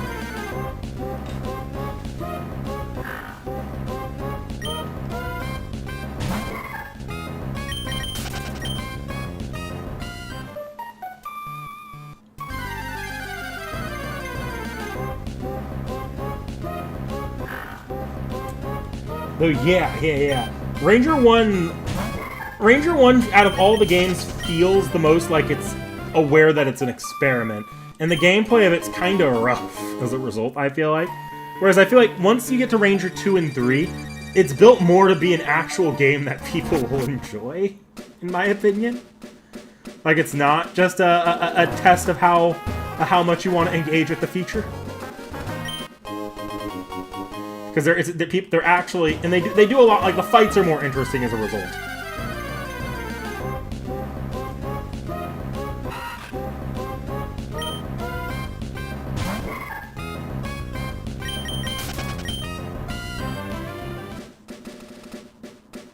Yeah, it is very first game jank. Because the problem with Ranger 1 is Ranger 1 expects you to do all the circles at once. You're not supposed to... You can't pick up your stylus even once in a fight. So the result of that is, if a fight's easier, you beat it in the first... You beat it really, really quickly. Like, it's really... There's... You're not going to get hit, or you get hit and you immediately figure out where to circle and you win. The literal only fight that requires any poke assist is just Rayquaza at the very end. In the post-game. Outside of the post-game Rayquaza fight, you don't need to engage with... You just need to figure out the best spot to circle at. So they can't last... The fights can't last any longer than, like, a few seconds, and if you use assists, you've broken the game. In the later Ranger games, because they add the ability to pick up and it takes time for you to lose your progress, it's a lot more of an actual game. I can't remember if you're the one that gives me the Wilmer pill. No, it's one of you two. There we go.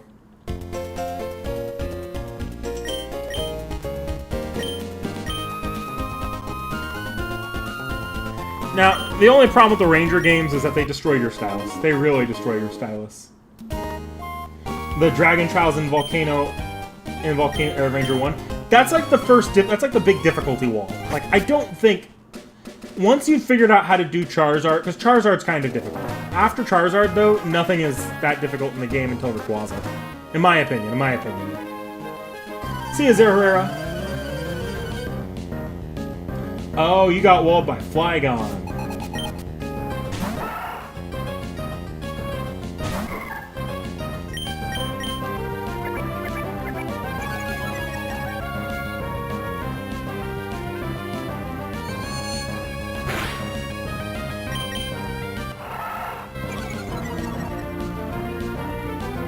I may as well go through the generations here. I've kind of got my thoughts on some of the games, but I want to go through, like, the 1 onwards. So, like, think about your Red, Blue, Yellow.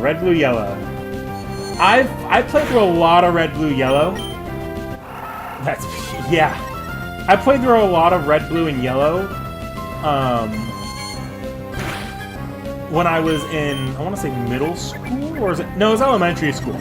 Because I had a friend that... at that point, I was playing all the generations except for 2. But I had a friend that found a random copy of Blue, and I happened to have a random copy of Red. So the two of us, like, played through it side by side together after school a few times. And I actually beat Red and Blue before I ever beat the remakes, too. I appreciate Red and Blue for the fun glitchiness of it, but I feel like Red and Blue, it's hard to go back to if I'm not trying to fuck around with glitches. I do go back to Yellow frequently, though, because I like playing Yellow only using the team that Ash used in the anime, or only allowing myself to use Ash's Pokemon, because then you end up with stupid stuff, like building a team around, how am I going to use this Bulbasaur and the Squirtle that Ash refused to evolve for some reason? And how am I using a Pikachu of all things? All Pokemon like that are way too underpowered for what you should be using at that point at the end game, but it feels a little bit more like you feel the RPG design of classic Red, Blue, and Yellow when you play it that way, in my opinion. I haven't beaten Gold, Silver, Crystal before. I've played through it and I've beaten I've beaten Silver once. I beat Silver once, but only for the main story. I didn't beat Red. And I always feel like Gold, Silver, Crystal, they're a little weird for me to go back to.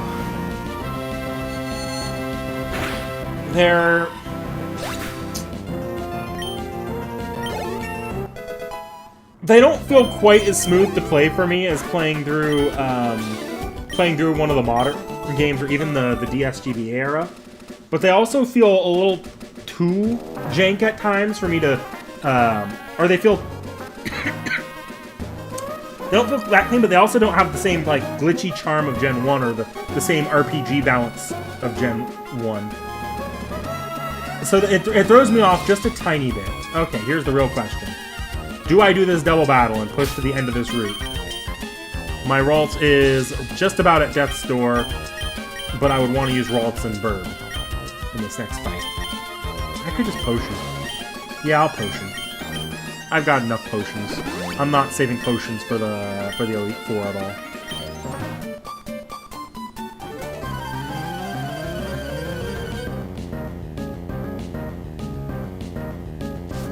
Yeah, the lack of level scaling in the Pokemon selection, it makes it a little bit funky to go back to. Like, a lot of people don't think Heart Gold and Soul Silver fixed it very much, and I part of me that agrees with that, but also I think it maybe Heart Gold and Soul Silver at least has a polish to it and like a moveset updating that makes things a little bit more comfortable to play than original Gold, Silver, Crystal. But that's just my opinion. I realize there's a lot of Gold, Silver, Crystal people who are, I don't want to say purists, because I don't want to put it in a negative way. I get it. But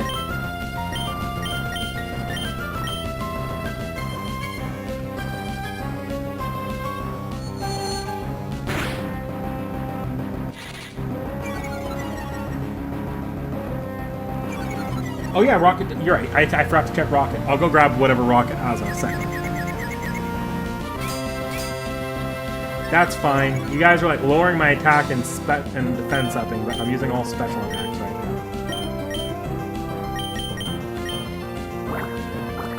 I thought about supersonicing low tab, but I'm gonna kill him next round anyway, so.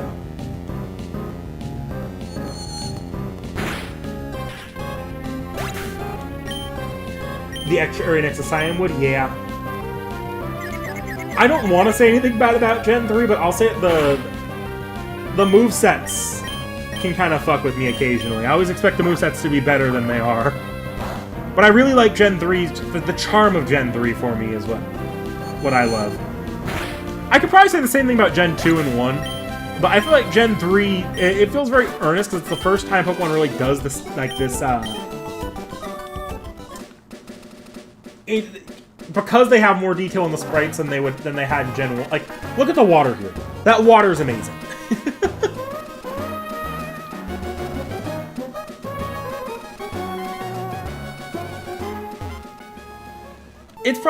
Gen 3 for me is a lot of nostalgia, I think, though. I couldn't really quantify why I like playing Gen 3 as much as I do. Because I do think the games have problems, especially with the Pokemon scaling. Emerald especially has, or Emerald Rayquaza just snaps the Elite Four in half if you go get them early. You have to purposely avoid them till post game if you don't want to break the game in two.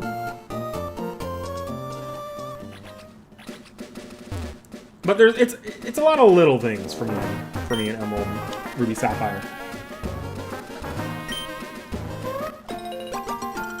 And that Fire and Leaf Green is just my preferred way to go back to Kanto. I don't like the map of Kanto very much. I don't know. Maybe I should stop talking about all the Pokemon games. I feel like I'm being kind of negative on them, and I actually like them. Pretty much every Pokemon game more than I dislike them. I think you have to get to like the real modern ones before I'm like, my opinion might sway a little bit more negative.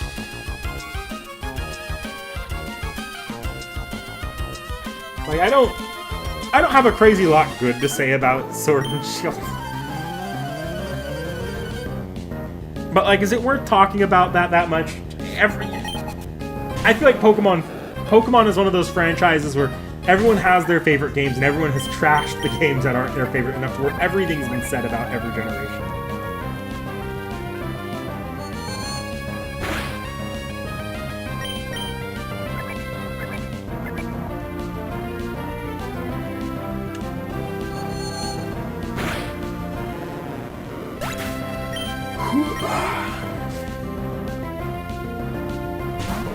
I forgot to check Rocket. I keep looking back at chat and Dakota Duan. I see your comment. I need to check Rocket. I do.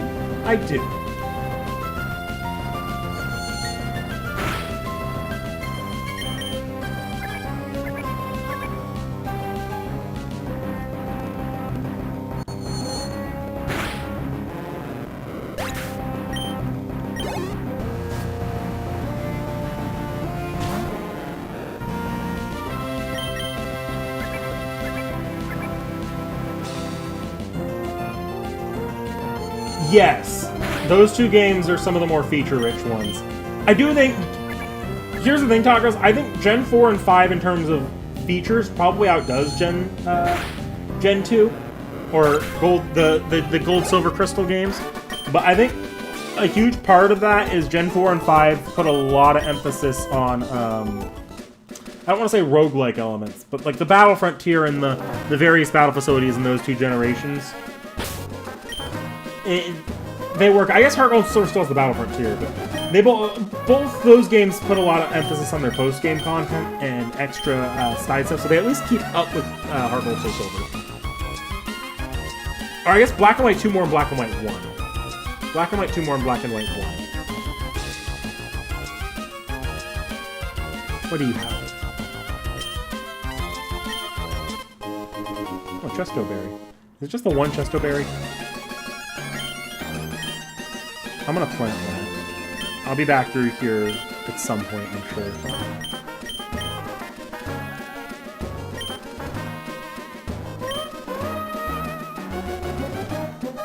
Is this just gonna water?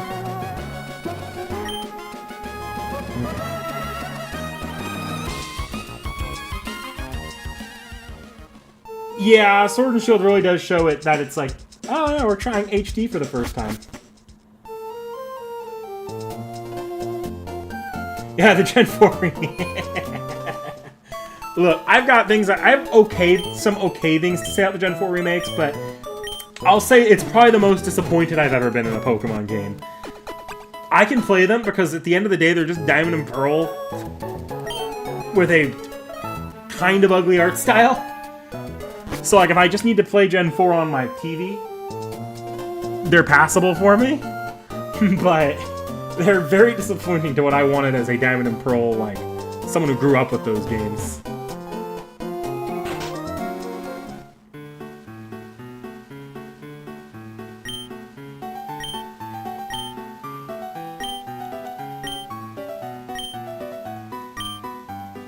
I'm pretty sure someone gives you an item here. It's probably the teacher.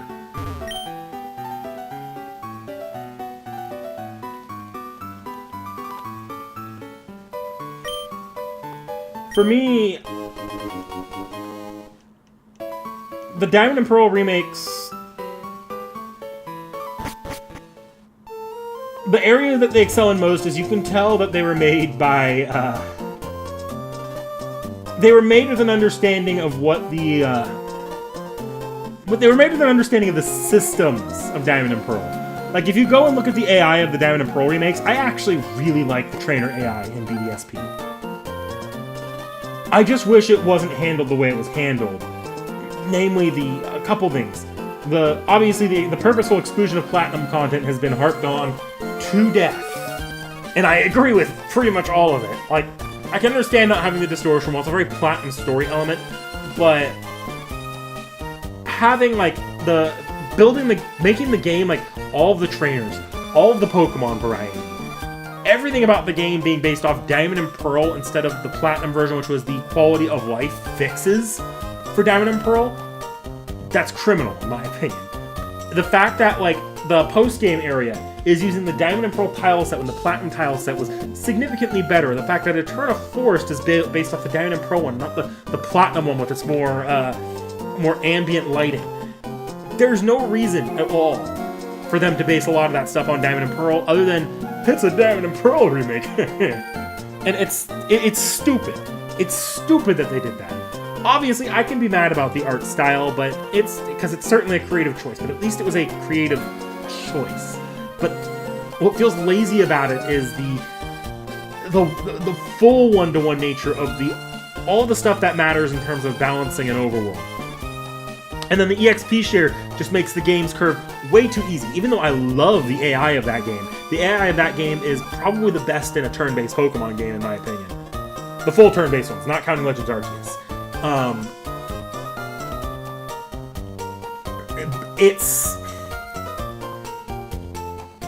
It still feels way too easy until like towards the very end of the game, unless you purposely gimp yourself. So it doesn't start feeling like you're playing the game the way it was supposed to be played until you get to Cynthia, at which point you're blindsided because you've just steamrolled the rest of the game. So that's what irritates me about the Diamond and Pearl remakes. I need to try the Fan Platinum remake, the Luminescence.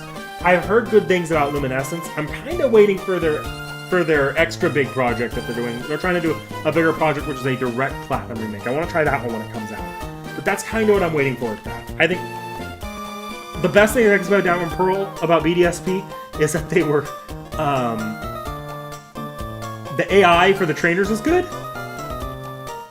and the fact that it was coded in Unity means that it's going to be one of the most fun games in the future for fan content and fan games and fan hacks, because it's going to be the most accessible of like the 3D Pokemon games. It's barely a 3D Pokemon game at the end of the day. But that's BDSP. BDSP is like its own can of worms with me. I love Legends Arceus just for how experimental it is, and I'll say this because I know Scarlet and Violet is the often clowned on Pokemon Switch games, because I'm gonna be honest here, it was unacceptable how that game released. That game on an objective standpoint in terms of objective quality was shit. That game was held together by shoestrings, duct tape, some spit, and a lot of hope. But it's... Scarlet and Violet at least felt ambitious. I think I'm gonna prefer whatever games come after Scarlet and Violet if we keep the open world formula by a long shot. But I never felt like, for all of Scarlet and Violet's problems, I never felt like the game was... How do I put this? Because I don't want to say not cutting corners. This is Game Freak. They were cutting corners. I never felt like the game was put out there as an obligation. Namely, like every feature they put in there felt like they wanted to try something, and it sometimes worked and sometimes didn't. And there are parts that really worked. And then there's the fact that it's an open world game where they didn't even build level scaling for the individual. Like, they should have had level scaling quest line based at least. Like, maybe not the gyms and the I don't remember what they're called, the sandwich Pokemon and the Team Star bases. But this quest line should have scaled into themselves. So all the gyms at least scaled to each other, depending on which one you did first, second, and third. But I enjoy playing that game, and I'll be honest here, story-wise, I think Scarlet and Violet's one of the stronger Pokemon stories, just because its character writing is so good. Even the DLC, like Kieran in the DLC is one of my favorite Pokemon characters. I don't know, for me, there's a lot I love about Scarlet and Violet, despite the fact that objectively the game launched to be quite shit, and the only way to fix it is to buy yourself a Switch 2, which that's a lot of money to play a Switch 1 game. Sword and Shield. Yeah, Sword and Shield is Dexit talking. Sword and Shield is Dexit. I was pretty mad about Dexit at the time. I'm a little bit less mad nowadays, because honestly I feel like games like Legends Arceus or even Scarlet and Violet and Legends ZA, for me that excuses Dexit a lot more in Sword and Shield. I was a lot less mad about the National Dex in Sword and Shield, a lot more mad that they acted like it was to make some monumental changes, and it was, quite frankly, Pokemon by the numbers for the most part.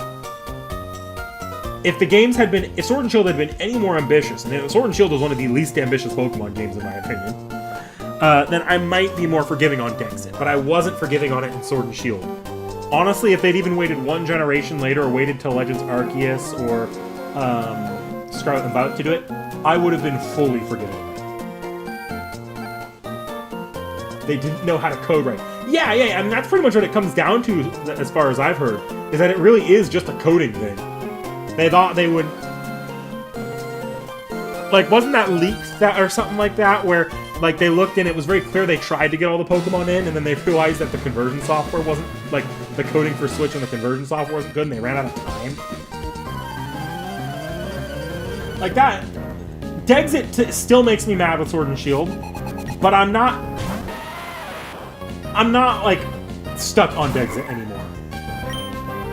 At one point I might have been, not these days.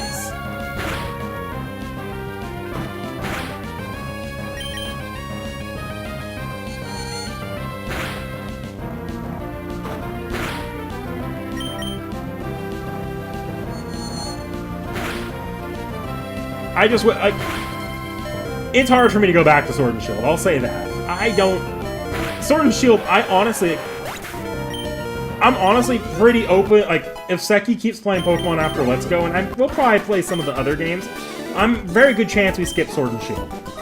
Because I don't have a lot good to say about it, and while I'm sure Seki would enjoy it more than I probably would, I'd probably just be bitching the entire time. The only thing I really like about Sword and Shield, I'll say this, I like the Pokemon availability of Sword and Shield. I feel like Sword and Shield never gimped you on in terms of what you could catch easily. Like, I feel like you can generally get the team you want to train in Sword and Shield and use it. So it feels very customizable how you play it, but that's about the best I could say about Sword and Shield. About the best I could play. And I greatly prefer Scarlet and Violet for that factor, or hell, even some of the older Pokemon games with better availability. Like, Black and White 2 has really great availability. I'd sooner play those. I might need to grind a little bit. I feel like my Pokemon are greatly underleveled for this gym already. Yeah, they just felt rushed. I'm honestly excited for ZA. I'll be honest here, long before ZA got announced, I was like telling friends and my brother, who's also a big Pokemon fan, that Pokemon should attempt a city-based game at some point. Because I feel like there's a lot you could do in a Pokemon game with a city-based game that you maybe couldn't do with the regular region design. Taco side, be careful with that unless you're on the Switch 2. Because a lot of the footage they've been showing off for ZA has been Switch 2 footage. So if you're on Switch 1, it might not perform as well as it looks in the trailers. If you played the Switch 2 Scarlet and Violet patch, they actually did fix like a good chunk of their performance issues in Scarlet and Violet. So I'm confident the Switch 2 version will play pretty well. The Switch 1 version, no. The Switch 1 version might be pretty bad. Maybe it's as simple as the textures aren't as good in Switch 1, or it runs at a slightly lower frame rate, but after Scarlet and Violet, I don't have a lot of confidence they're going to do the Switch 1 justice. The Switch 1 version justice. The new ZA Megas, they're fine. I even like the stupid ones. I will say, more than the ZA Megas, I think the marketing for the ZA Megas has been pretty on point. Like, the cool little, like, introductions to them, like the Mega Victory Bell, and, which was the first one? Not Dragonite, but, Halucha, Victory Bell, and, the most recent one they showed off. Oh yeah, it was the, flips upside down. It's Inkay's evolution. I forget its name, but like the My Friend, the My Friend campaign for that Pokemon. That was clever. They did some fun stuff with the Mega Evolution marketing. I'm not so pleased about the DLC though. I feel like they should have waited a bit before announcing that. A fair bit, actually. I don't know why they announced it. It like ruined any kind of like goodwill people had it when they did. Or BS. To begin with, Monosoft had good performance with open world Wii title in 2009. Oh no! Game Freak has no excuse for their performance. The Xenoblade games exist on Switch, and they make it work. All of them do. On original Switch hardware. There's no reason Game Freak should have the problems it does, but it did. It's almost their performance issues are almost entirely just because they were Russian. At the same time, when you compare Pokemon, you kind of have to have a oh, hey, Andrea Zapata. No worries. I hope you have a good night, too. But...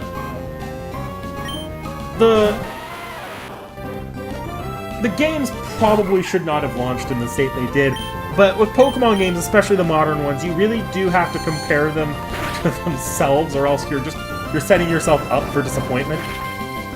I might lose this fight. I really don't expect my Ralts to carry me. Yeah. And my Pokemon are pretty underleveled still. I never grabbed that item off Rocket.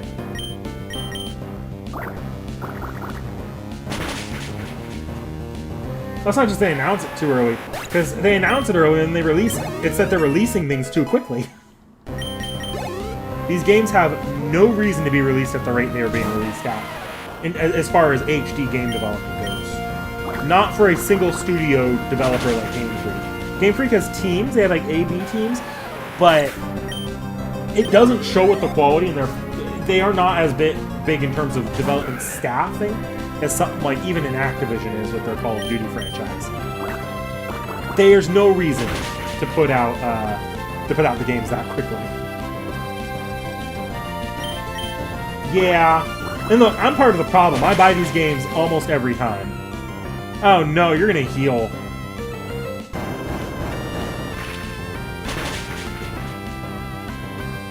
Okay. I might lose this, or if I win this, it's because I chip damaged it with a quick attack or something. Okay. Oh, the berry just... The Oranberry may have saved me. Because now... And she healed. Fuck.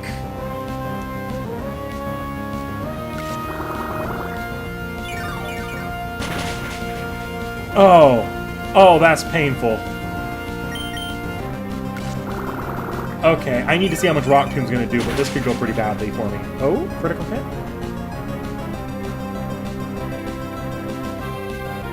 If it's not too bad, I might be fine. Oh! Okay, now I'm relying on speed IVs. And she healed again. God damn it.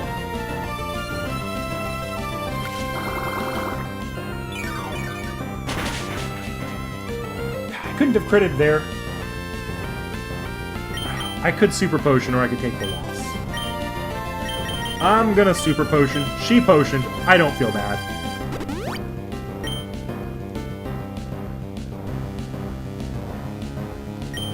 It was actually a pretty dumb potion, actually. I should have switched out and sacked something before potioning. What did you... Oh, no, never mind. I'm not switching out and sacking. Oh...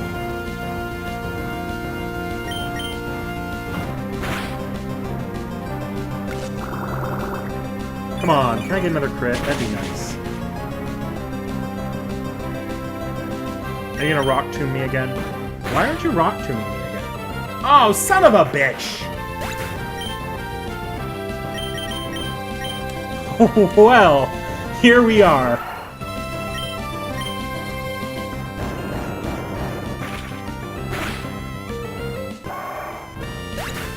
How long is taking a game to come out? Yeah.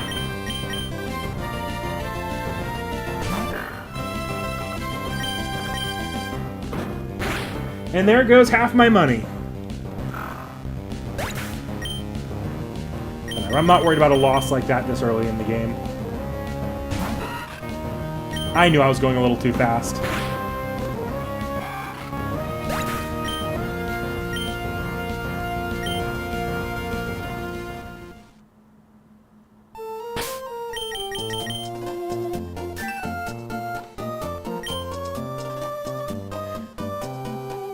I lost to a crit. If that crit hadn't have happened, I actually would have won that fight.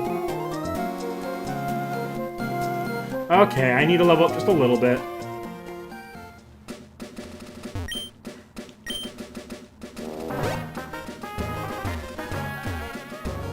I did waste a Super Potion, though. That sucks. Oh, look, I got one back. Brawly should be a lot easier for me. Normally I have a little bit of a harder time with Brawly, but having Ralts, Wingull, and Trico being as fast as Trico is, that should do something for me at least.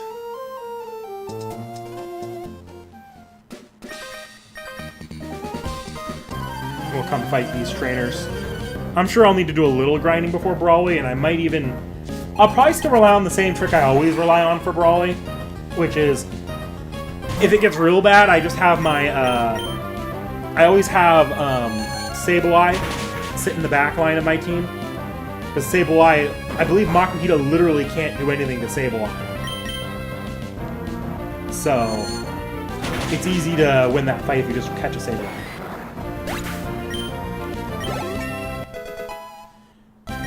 Super effective. I could double team spam with Ralts early on. I want to say Curly is mid-20s, so I'm not going to get Curly just by grinding. Okay, my entire team's now equal level. I do need to level them though. Do more leveling. I'm trying to keep the pace of this this stream up a little bit. Like, I could play a little bit slower and have over-leveled my team more, and that's usually what I do. Usually I train my 1 to 3 Pokemon before the gym to around evolution level, but that might be doing... I feel like that's doing a little too much for this stream.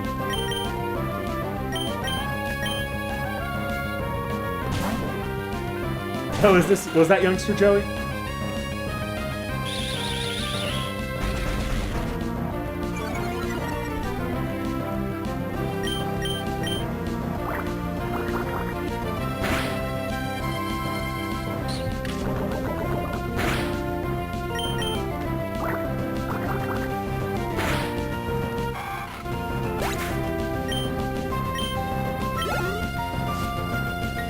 What's crazy is Burb, rock type's not super, actually no, rock type might not be, water might not be resistant to rock, so Burb still dies if it's outsped pretty quickly.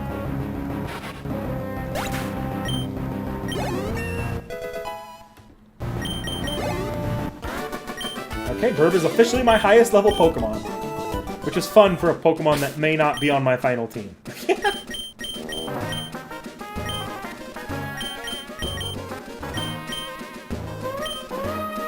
This is about to become the game that I play when I'm sitting in a Discord call with Seki.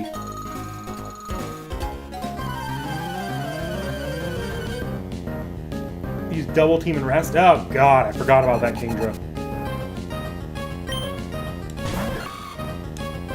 Oh, sweet shrooms.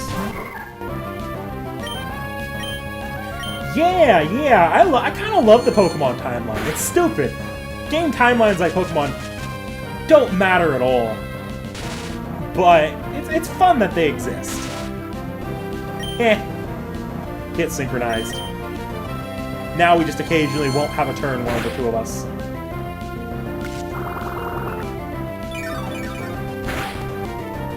It'd be real funny if I could confuse you.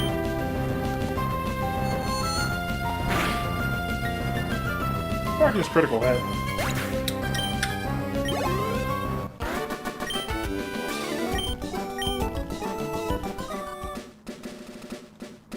Isn't the official timeline Red, Blue, Yellow takes place at the same exact time almost as Ruby, Sapphire, Emerald? Heart Gold and Soul Silver, or Gen 2 and Gen 4 take place at roughly the same time, although I believe Gen 4 is a little bit off of a little bit after Gen 2. And then after that the games are in order, I believe. So it goes Gen 5, Gen 6, Gen 7, Gen 8, Gen 9. Yeah, it's around the same time, but I believe Gold, Silver, Crystal is still slightly before Diamond and Pearl.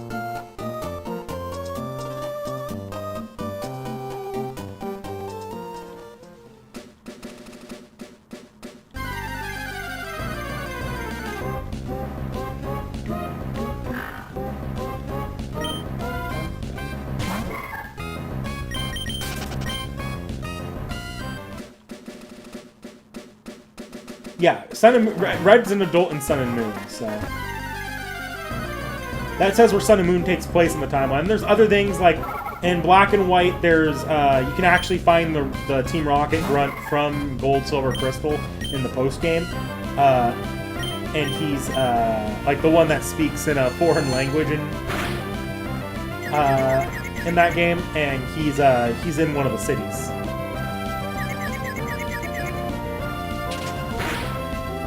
Yeah, that's the tell of Gen 4 is they're watching a report on the Lake of Rage, but I want to say that still happens after the events of Gen 2. Because otherwise, characters like Jasmine could not appear in Gen 4. And you do have... Jasmine does make her appearance in Gen 4 when she should be in Johto at that. Alright, I need a nickname for Whismur. Oh god, I'm not even gonna give you guys a chance to nickname this. I already know what I'm nicknaming a female Whismur. Let's go! Sorry guys, I made an executive decision on that one. Oh god, she's back.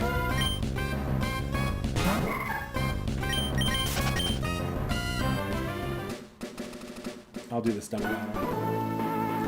Dragon Idoru.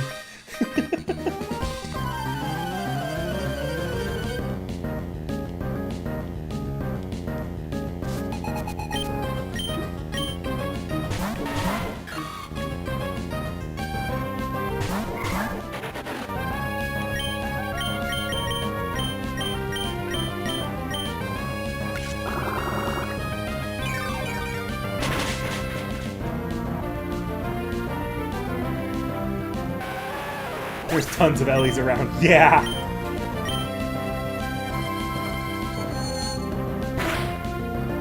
I need to go get Cut. I believe Cut is in Petalburg. Cut is fully optional in this game, I'm pretty sure. So I'll teach it to my Zigzagoon. Just because it's easy. But my goal is to just not get hit with Spore. But I might quick attack here. I don't know if it's there. I'd like to not put Cut on anything I need in my full team, but I'll keep Cut on Zigzagoon. Because you don't need Cut for anything. Like, I'm going to have to put Strength on somebody at some point. I've got to have Surf on someone. I have to have Dive on someone. Or I could probably leave Dive a little bit, but it's not really worth it to not put Dive on someone unless I have a Diver that's not on my main team. But you need Surf on someone. I'm gonna need to have Waterfall on at least...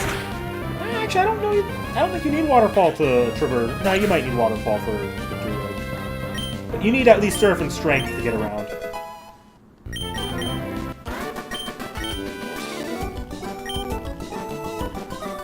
I feel like I've had Bullet Seed on Trico before at around this point in the game. I don't remember where I got Bullet Seed from.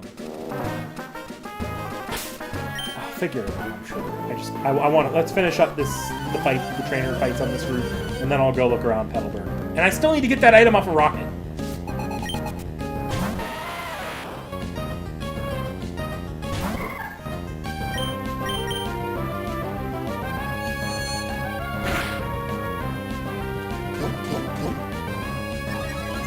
Yeah, there's definitive time skips between the games that are direct sequels to each other. Which include Red, Blue, Yellow, Gold, Silver, Crystal, Black and White 2. And actually, if you count them, the Coliseum XD have a definitive time skip. I want to say also 2 years. Okay, it's on a top waterfall, but there's no waterfall in Victory Road that you have to do. And then I'll probably have Fly on someone if I have a Flyer, but I don't mind not having a Flyer when I play Pokemon, because I can run through the routes pretty comfortably just fine. If I keep a Flyer on hand, it'll be for the comfort of not having to do it all on stream. And I don't mind popping into a PC, grabbing a Flyer, flying, and popping out. Maybe on the water routes, that's a bit of a problem. I maybe wouldn't want to do that on the water routes.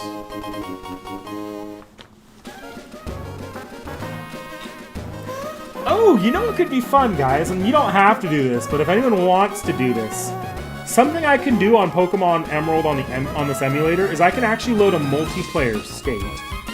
So, I don't know exactly how I get it to work, but I totally could get it to work. If anyone starts up a Ruby or Sapphire playthrough, I could totally get the ROM for Ruby and Sapphire. And if y'all wanted to, like, do any more, like, secret bases or something like that, I'd be open to it. I don't know, I'll probably set up a secret base at some point for the fun of it. But Yeah, because I can do multiplayer instances on this emulator. So basically, I would just take your save file, do the mixed records, delete your save file, and it'd be like the mixed records in person. No mudkit means no surfer. Yeah.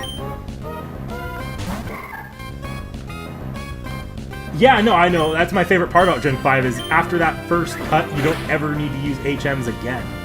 In my opinion, that's the best way of balancing HMs if you really want to use it that way. If you really want them in your game. As like have a required tutorial one, and then after that, they're purely for exploration purposes. If you're going to use HMs at all.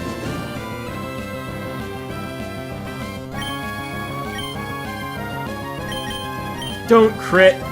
Don't crit. Oh, I almost made a mistake.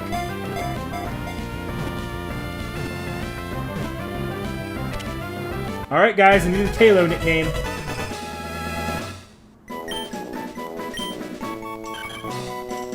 Yeah, like there's no playthrough I probably wouldn't. I'm always going to teach Surf to a Pokemon. And then Strength is just a good normal type move if you really want to have one on your Pokemon.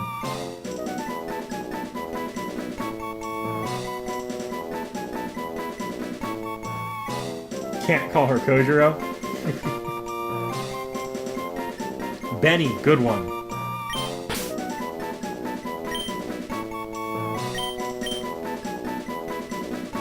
Burb 2? No, there's only one Burb.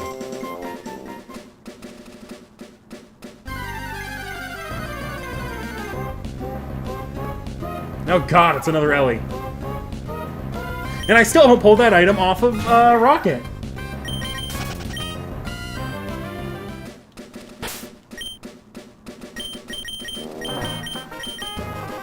And oh, yeah, that's an actually good item. I shouldn't have left it on there as long as I did. Okay, I've gained a couple levels on Pokemon. Everyone's just that slight bit more powerful, but I think I'm gonna have to change the order I have Pokemon too. Okay, I'm gonna go heal real quickly, and then I'm gonna go look around here so I can get cut. And maybe Bullet Seed? Bullet Seed might be around here somewhere.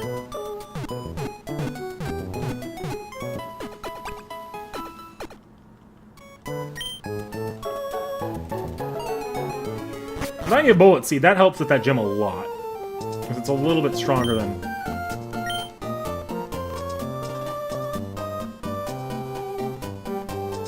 Okay, I want to say Cut is the sign house down here.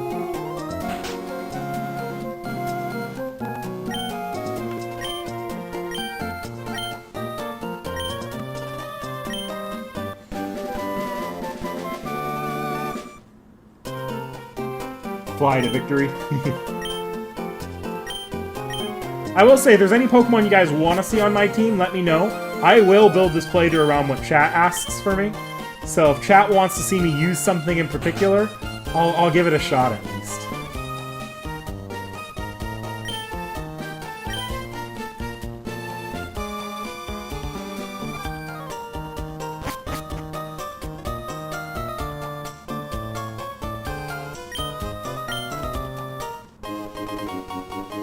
Oh, free Pokeball.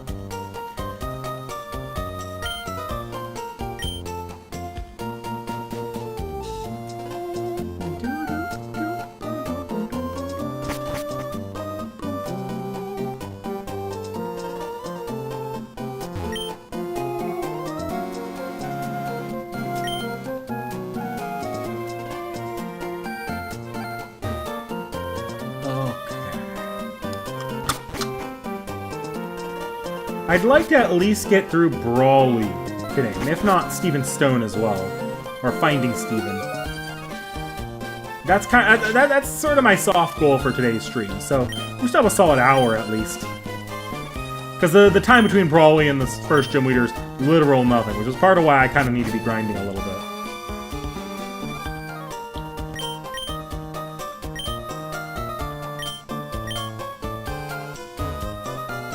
I don't remember how you get Flash in this game.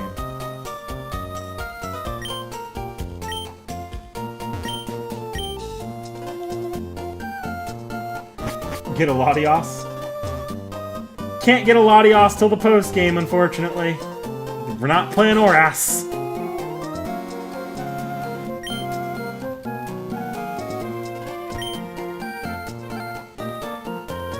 Use an Aggron.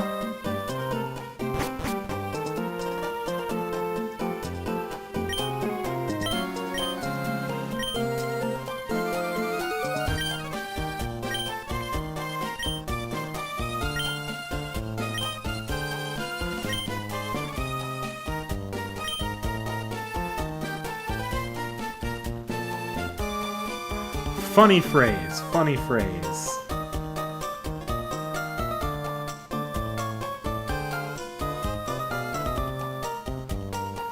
Entrance of Granite Cave? Okay.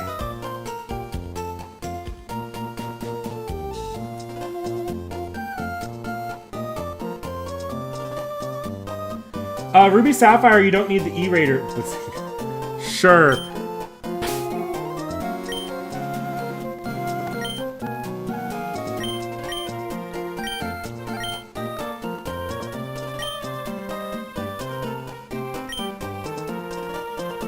I don't know what if there's an actual winning phrase. No, Ruby, Sapphire, and Emerald, none of them need the E-tickets to get the Latios and Latios. They're not event-only Pokemon.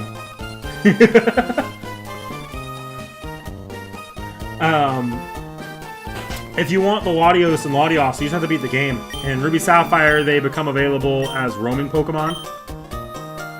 Alright, what am I doing?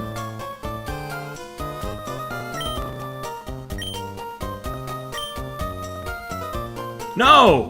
God, no! I'm not trading a Seedot for a Rolls. I can literally go catch a Seedot, I'm pretty sure. I almost made a mistake.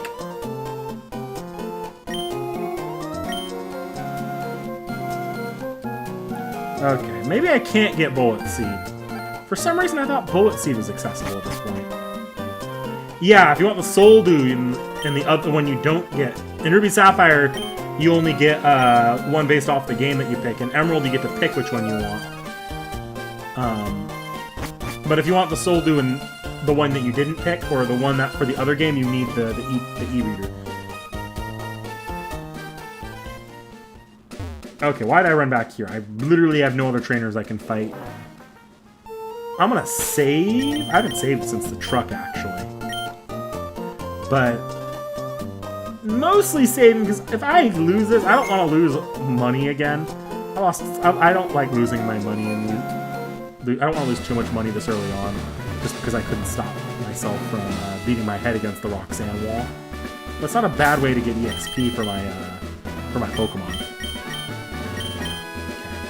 I'm gonna lead with Burb. Burb's not gonna be as useful for Nose Pass, who's gonna over level it.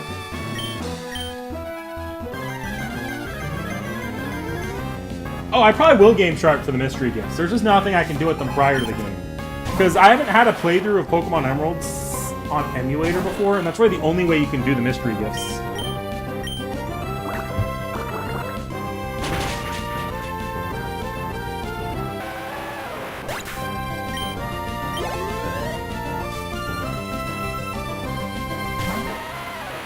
Knock out the Geodudes.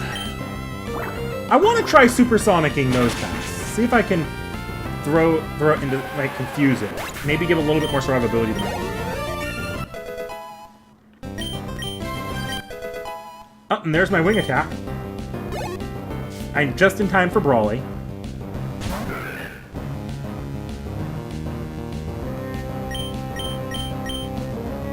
Dang it! Now you're gonna Rock to me and kill me, won't you? Oh no, you hardened me. Which is fine, I'm a special attacker primarily. My team is so far all special attack.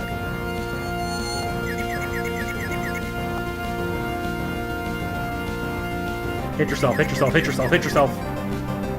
Damn it. And already down.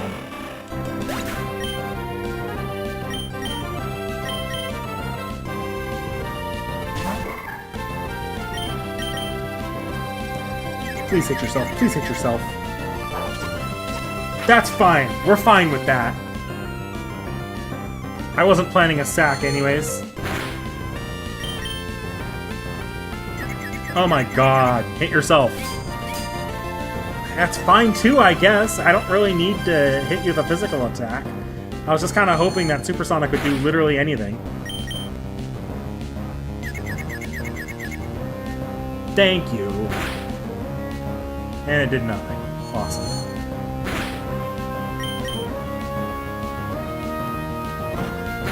What? Look, I'll take it if you want to give me... You're right, I could spam double team.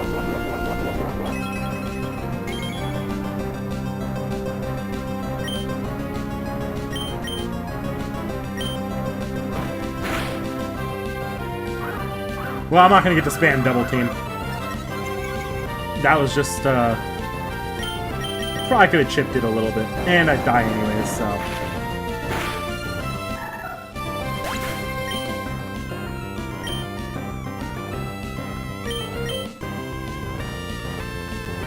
I might try the sack again with that super potion I just picked up, but...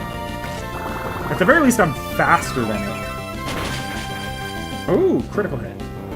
But you're gonna super potion now. If it's a hedgehog. Okay, you haven't blocked me yet, so I'm gonna sack something.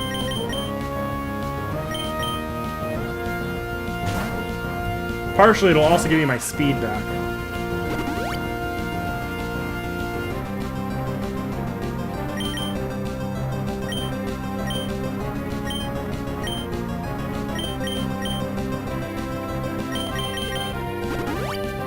This is looking a little too familiar for my liking.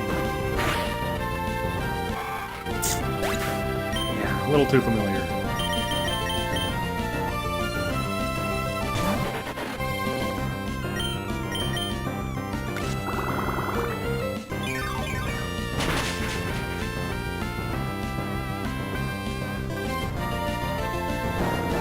Yeah, and that's gonna hurt.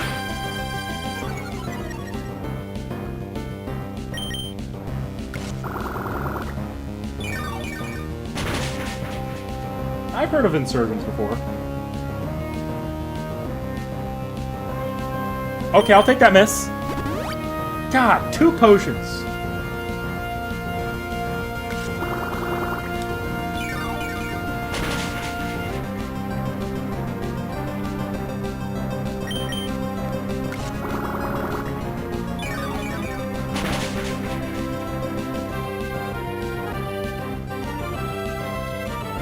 That was gonna kill, won't it? Because I think I usually drop at 11.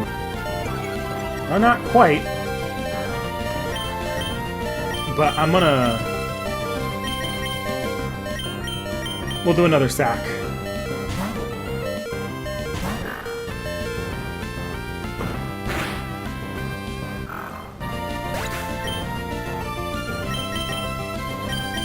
Because I can drop some potions.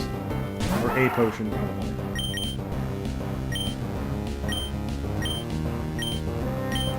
She gets 2 potions, I'm giving myself 2 potions.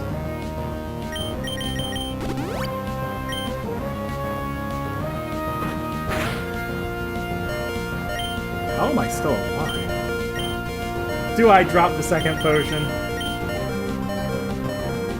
Yeah.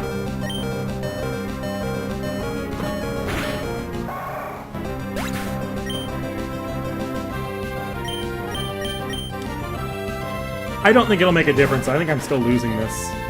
I'd have to get real lucky. Like, she'd have to drop block here instead of a rock tomb. Yeah, and now I'm slower.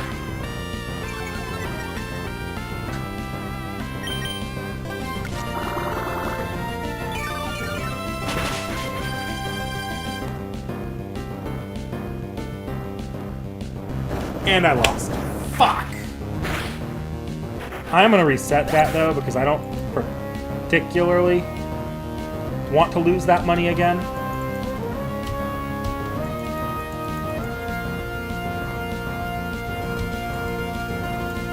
Right, what's the... How do I... Oh, I...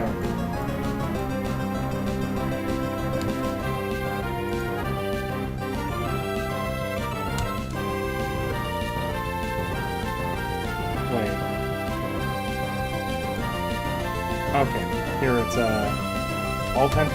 There it is. Okay, File. Reset.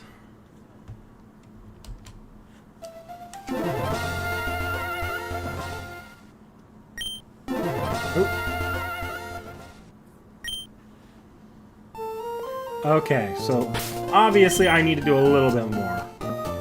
Which is unfortunate because I've beaten all the trainers.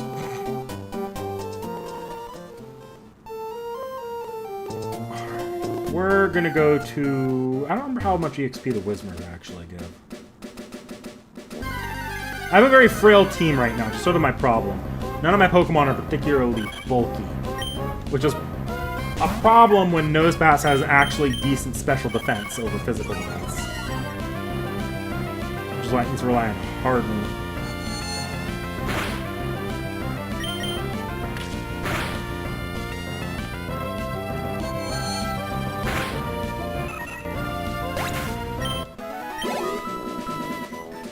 Oh god, this is...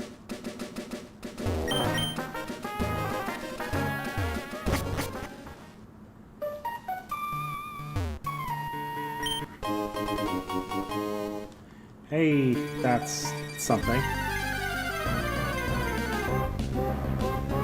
Oh, you're right. I got it. There you go.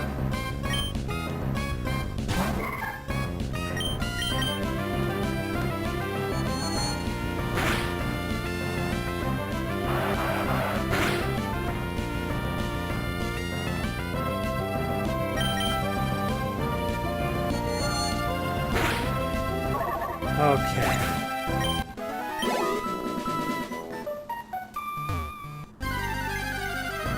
I'm trying to think, what could I do? I could give the Quick Claw to Trico. But I don't think Quick Claw on Trico helps that much. Let me take a look at what items I have, because I've got a bunch of items now. If I have any held items, I might be able to use it to...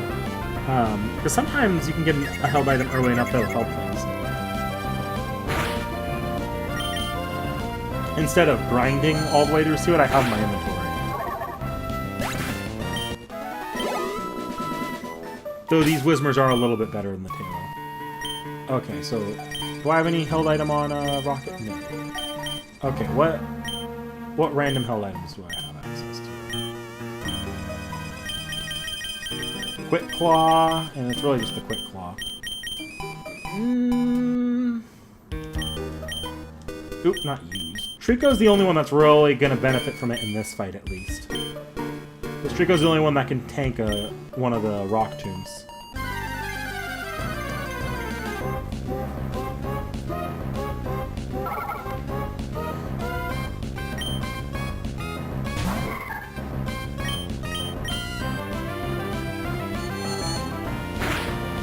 Yeah, Ralts is not till level 20, so I'm not grinding to evolution, that's for sure. The only evolution I could potentially grind to is maybe Trico's. But that would be a bit excessive, even... Oh! Even for as early in the game as this is, that would be a bit excessive.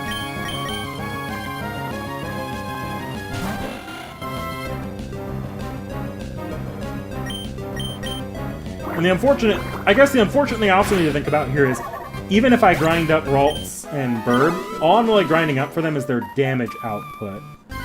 Because they can't take even one Rock Tomb. And one level's not going to make the difference between when I'm doing that little damage to Nosepass.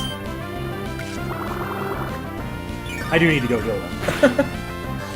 Because Ralts is... I'd like to try again at level 13 across the board.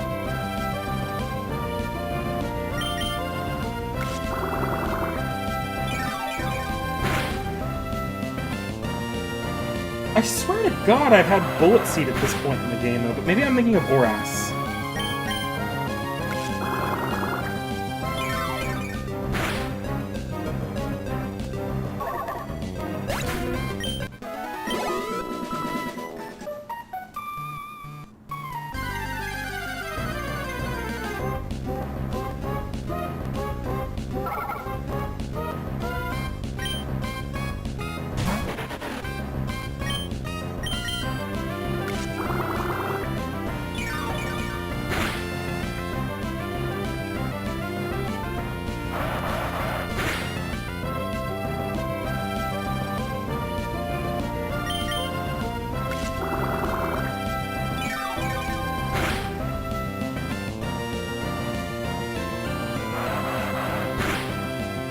would be nice if Ralts only evolved at level 20, but I'll say that.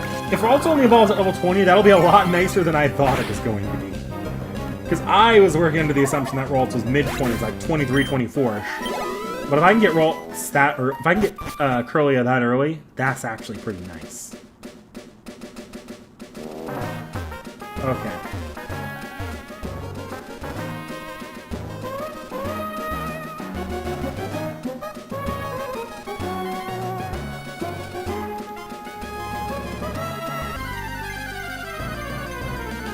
Uranium? Yeah, I remember Pokemon Uranium. One thing I always worry about with Pokemon fan games is, I don't know about Insurgence, I hear Uranium has this problem, where the story's a little bit try-hard. Just a little bit. That said, I've seen Uranium. Uranium's still a really well-made Pokemon.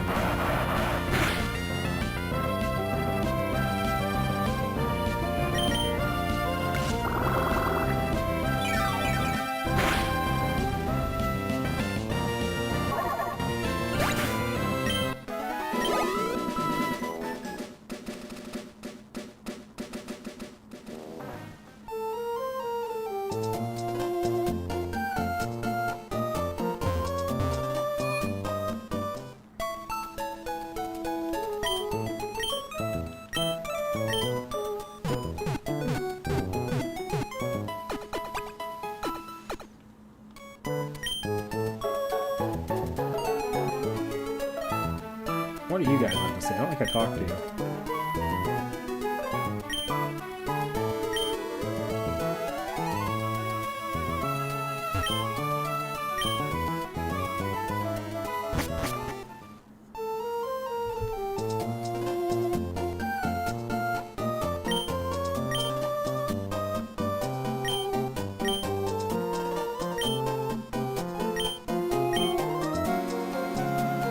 Oh, Ralts had an evolution level increase in Gen 4? Really? That's why I thought it was level 25 then. Or in the mid-20s. Okay.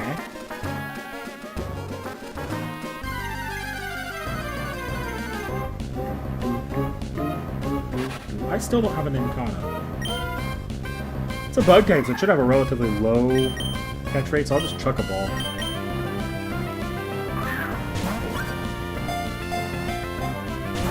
Or not.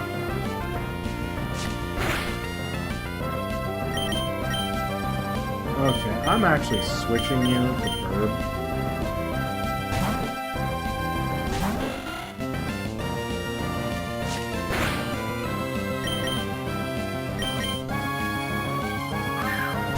Because Burb's gonna do Burb's job relatively well.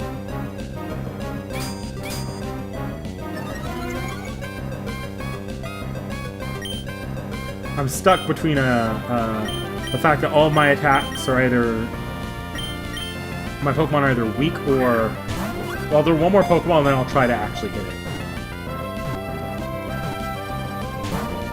God damn. Leech Life before Gen 6. It's literally a 15 power attack, I'm pretty sure. Okay, Nikana's a ground type. Okay, I'll try to hit it with a quick attack. Gecko has really low physical, which is bad in some ways, but it means that this shouldn't do bad damage. Yeah, that was a critical hit. That's actually kind of sad that this high a level gap, and that was a critical hit. Even with a harden. Now that's gonna hit.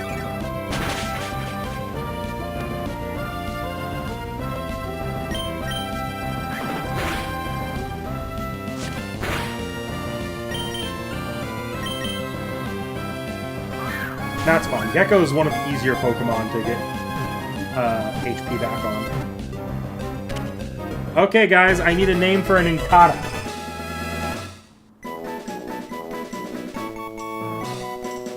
See, but that can't be it. You literally can't get Gallade in the Gen 4 games in Diamond and Pearl.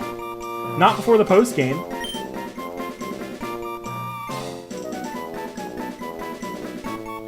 Incada. Female bug. Female bug. Chiome? Okay, we'll go Chiome.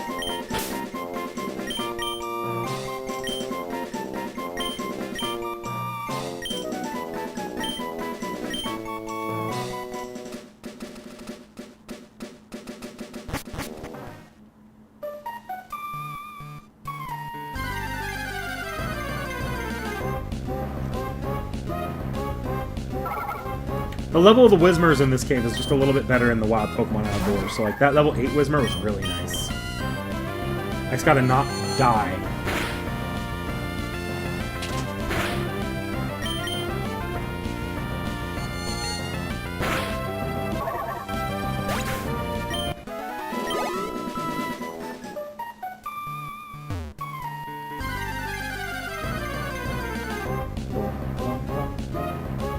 Stones in the underground? You can, but you can't get Ralts in Diamond and Pearl. Not before the post game. Ralts isn't in the regional decks of Diamond and Pearl. Oh, that's not what I meant to do. And now I just took damage.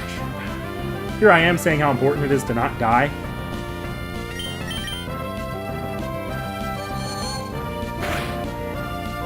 Also, I think the shiny and the shiny and dusk stones might not be available underground in the main game for Diamond and Pearl. I think you have to wait until post game before they're available there.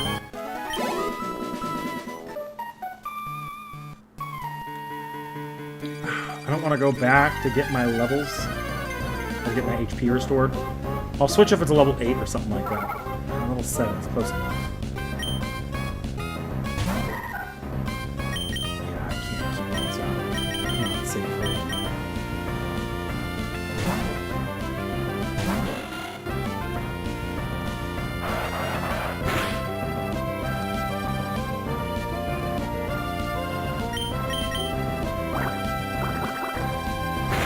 Yeah, Gen 4, the base game for Diamond and Pearl, those have made some wild-ass decisions. When people talk about the Sinnoh games in Gen 4, usually they're talking about Platinum. Because Platinum undid a lot of the more harebrained things that Diamond and Pearl did. As someone whose first games were Diamond and Pearl, Diamond and Pearl are not particularly great games. Okay, I absolutely make that switch. Yes, in Platinum you can get Ralts, just not in Diamond and Pearl.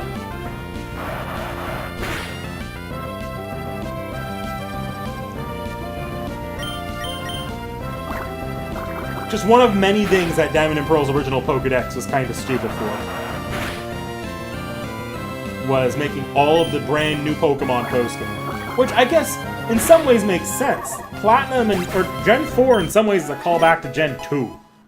Like, in terms of how they went about designing Pokemon, like, how they went about the game design, like, like the daily events came back a lot in Diamond and Pearl. But unfortunately, it also brings with it that sense of why are all the new Pokemon post-game, all the good ones, all the fun ones.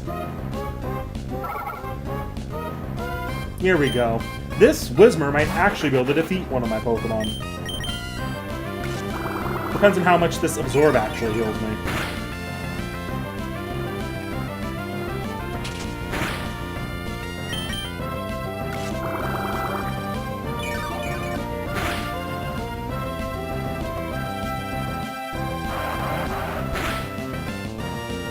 Would be nice to have a stronger grass move, but I realize, unfortunately, I'm not going to get a good grass move until I want to say Mega Drain.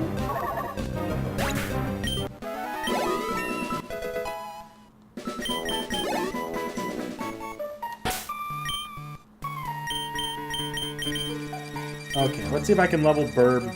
How much EXP does Burb need for level? Oh, that's a lot. Okay, I'm not doing that here. I need to go back. As much as I want to push this to level 13 here, that ain't happening here. We'll get Burb to 13, and then I'm going to try Roxanne again. We'll save again, because I don't want to lose my money. And we'll keep going. I am sticking with my goal tonight of Dewford City, getting the Dewford stuff done. I think it should be doable because my team's pretty well equipped to take out Brawly, and I'm just going to try catching a Sableye, which should just trivialize Brawly if it comes down to it. But we'll see. Because I am playing significantly at a lower level than I would normally at this point in the game, so who knows?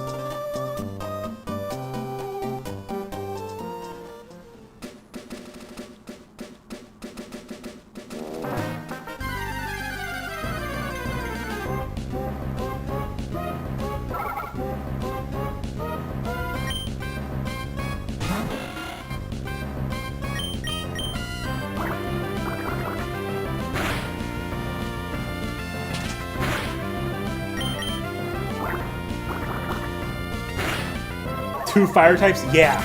Yeah, that sounds Gen 4, alright. No, you don't need to beat Brawly to get to Slate 4. You actually can get all the way through a good chunk of the game without beating Brawly, I'm pretty sure. Because I think Brawly just unlocks Flash. And like, I'm actually probably going to do even before fighting Brawly, just to get Sableye.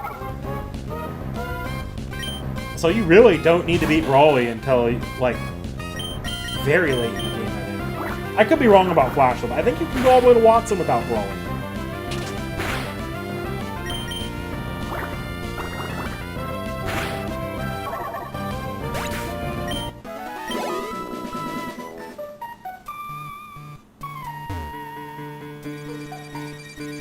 I did not get the... Doku Wario, do you remember where to get the Bullet Seed TM? Because I swear to God, I know there's Bullet Seed in Gen 3 at this point. I just don't know where. And that would make Roxanne significantly easier for Trico.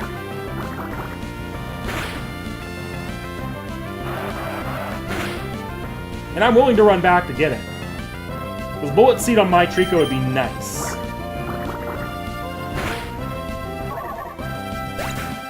It would just suck if it's only a Ruby Sapphire thing. Near the flower. Okay, I gotta go back to the flower shop then. Okay, not a problem. Just finish leveling up my Wingull and then I'll go get Bullet Seed and we'll give Roxanne another good college try. I knew there was an easier way to beat Roxanne, because I've done Roxanne with a Trico before.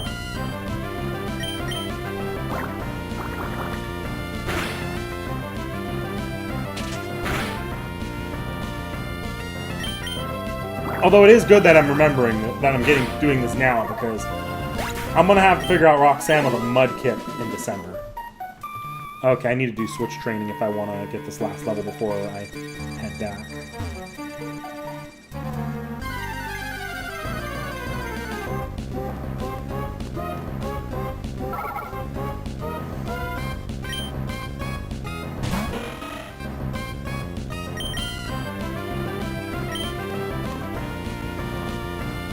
Yeah, I knew it was a TM for Trico. I did fully know it was a TM for Trico.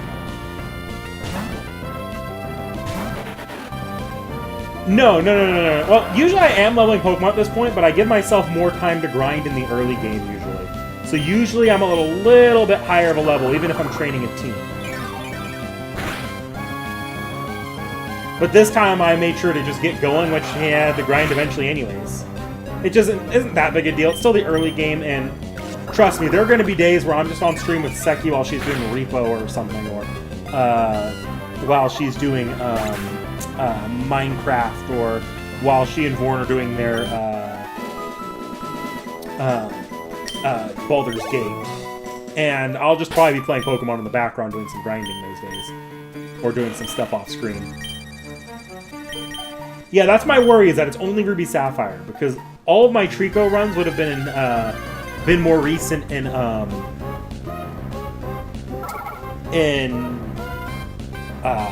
Oras. Aeron, if I want to use Aggron. Look, I'll catch an Aeron at least, and we'll see. So far, like, I'm willing to build my team around what you guys think would be fun for me to use. So if y'all want to see me use an Aggron, I will use an Aggron.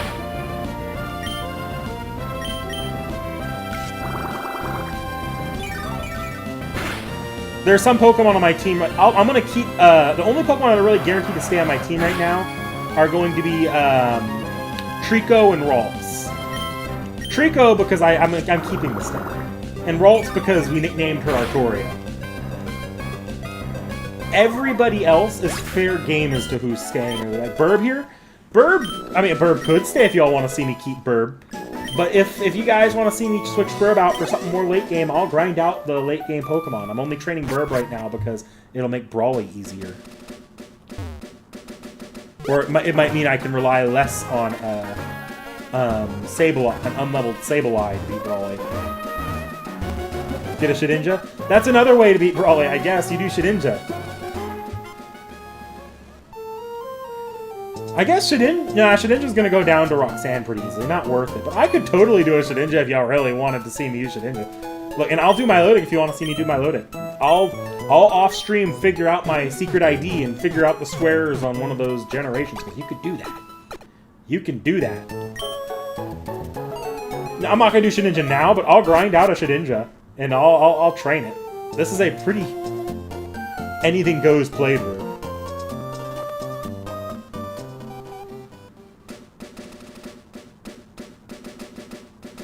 Okay, so if any NPC had Bullet Seed, it'd be this guy. Hey, it is this guy. Sweet. Okay, cool. I'll replace Lear. I don't need Lear on Trico. Trico's a terrible physical attacker. So as much as I'm like, maybe I should replace the physical attack on Trico, it's not even worth setting up a physical attack on Trico. Absorb's at least still useful for healing for now until I get Mega Drain. Nah, I should delete Pound. There's no reason to have Pound alongside Quick Attack. Okay, this team should be able to actually deal with Roxanne. And I got a potion. Cool. I wonder who can learn bullets.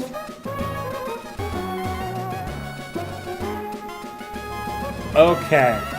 Did I heal? Yes. Okay, I'm going straight to the gym. And we're going to save.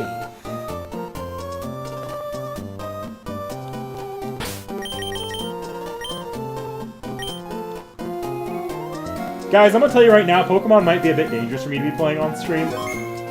Like, FGO, I have a breaking point as far as how late I can go before I start getting real low on energy. Pokemon's one of those games I could play for hours on end. I've like done more than half of games or almost all of a game in one sitting before when I was a kid. You won't see me do that on stream, mind you, not on a weekday stream at least. But especially if I'm not that worried about what I need to do the next day, I'm pretty open to streaming Pokemon pretty late.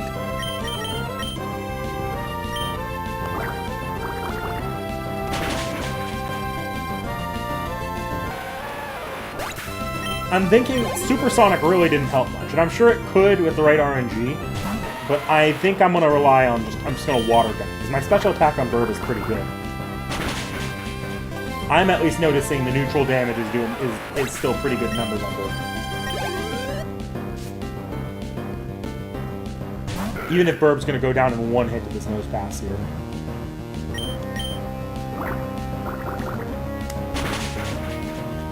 Okay, and that doesn't push me into the range of her dropping a heal, so let's fuck with her a bit. I'm gonna see if Ralts isn't doing a ton of damage, and she's just gonna heal anything I do with Ralts, so I'm gonna try a double team spam like was recommended last time I didn't get around to doing it. Yeah, because you're using Harden for some reason with Ralts, so I can do this 2 or 3 times and see if that gets me some extra rounds.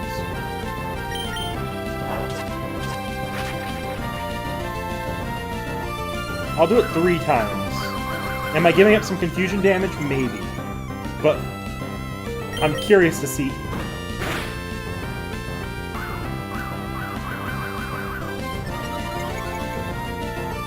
See how long this will take me.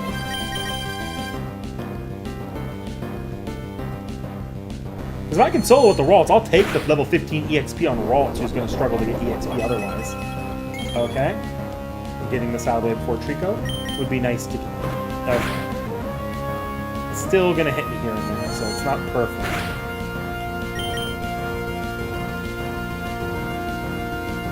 Use Kagebushi no Jutsu. Yeah, bait her first potion. That's actually pretty nice. I don't think Ralts is gonna get the kill. It's gonna come down to Trico. Oh! Oh, I got the confusion anyways! Come on, hit yourself and miss.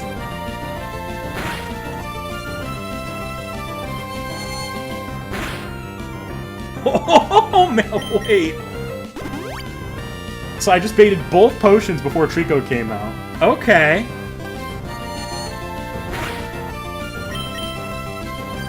Come on, you can hit yourself or you can miss. Just one or the other, please. Yes! Hang on. Hang on, things are happening right now. Oh my god. Fuck. Hang on. Maybe I spoke too soon here. Oh, no, never mind. It's coming down to Trico. Still, that was a little bit more than I thought Ralts was going to do. I think we've won this, because I'm faster.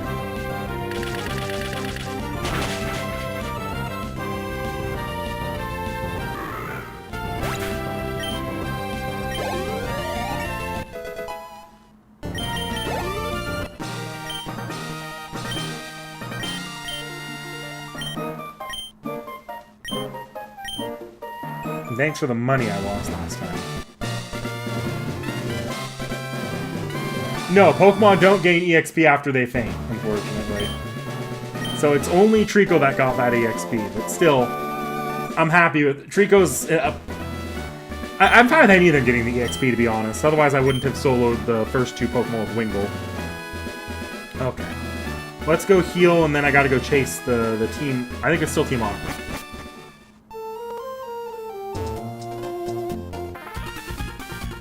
Oh, wow, that looked interesting. Alright, I'm gonna go the other direction. Bye! Probably wasn't important anyways.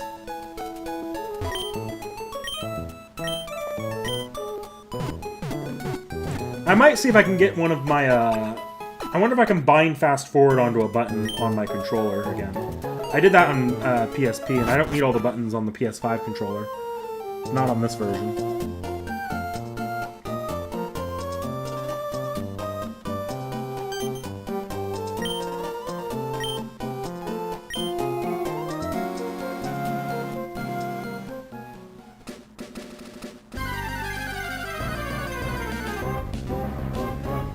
I'm only going to do this fight if I'm actually close to a level up. Wait, I am close to a level up.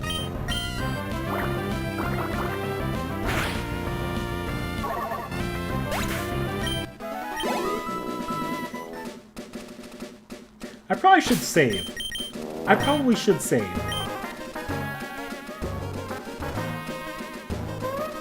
I don't think any gens actually... So I just looked at your comment talkers. I don't think any gens actually gain EXP after they save, or after they faint. At least I can't think of any Pokemon where that's been the case. Run, Pico!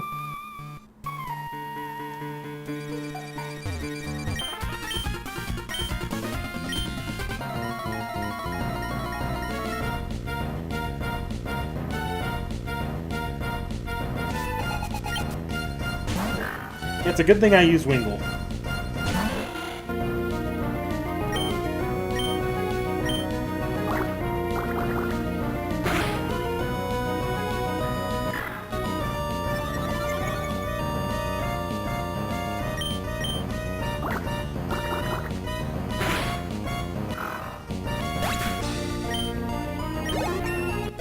Alright, Burb is level 14.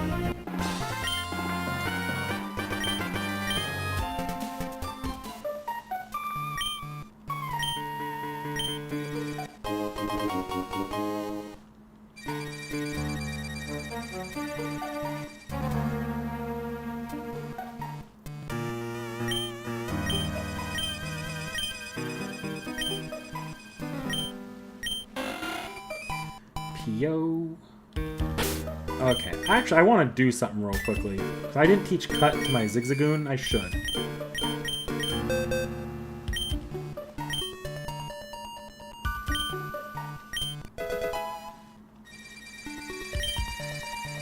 Because there's items I can go get out here.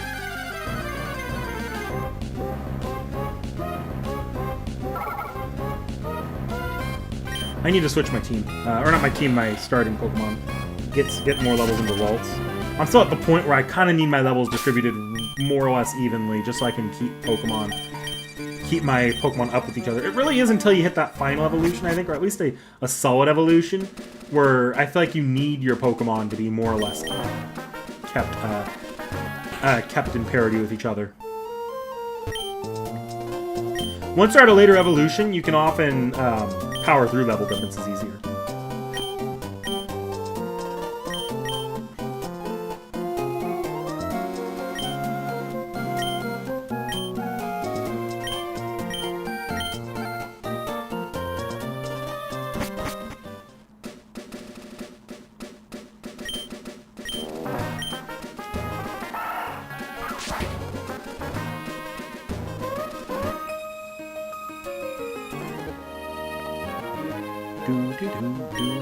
No,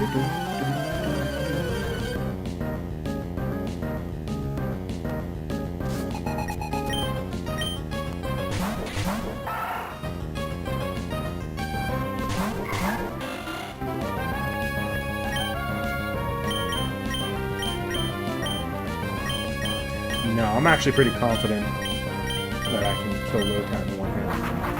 Actually, I don't know. Look at that. I'm not sure on my physical attack. Oh, no, I killed it in one hit.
That's not gonna do anything.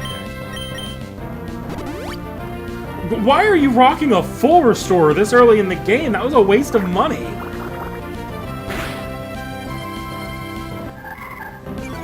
What kind of rage?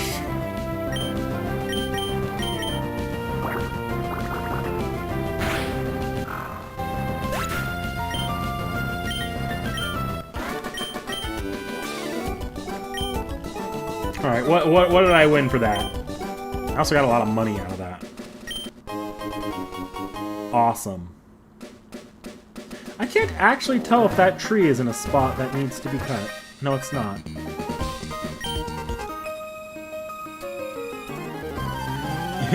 Yeah, no kidding.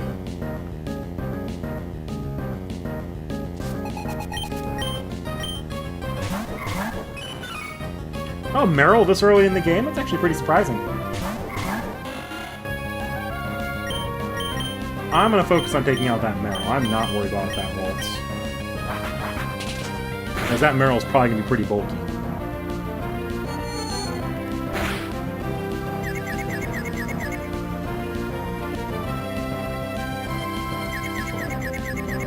Yeah, that's what I thought those trees would do.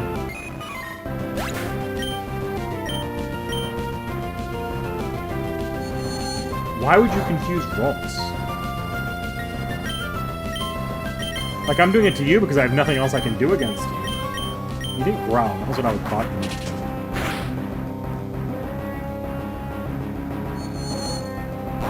Rip Meryl this gen. Oh, yeah, that's right. Meryl gets huge power, and it's only good in future generations.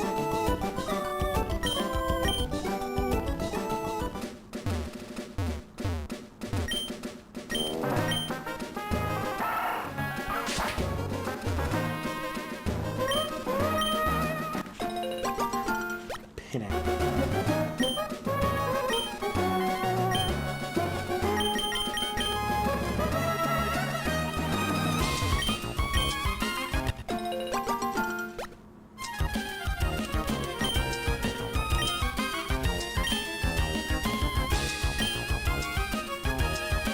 Why would they do that to Meryl, actually? That's a bit...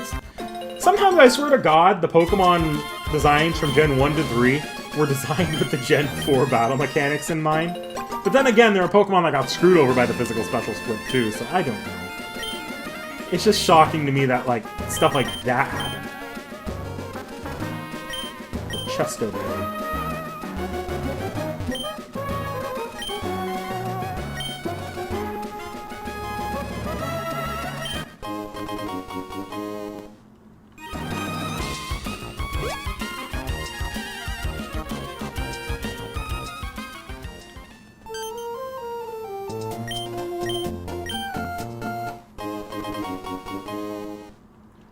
Bayonet after this generation? Yeah.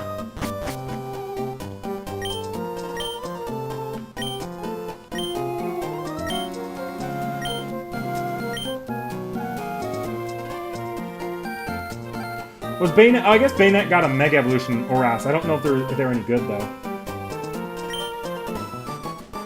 Mega Evolution's kind of a crapshoot. There are some that are really good, and there are some that, like, actively make the Pokemon worse, like Garchomp and Scizor.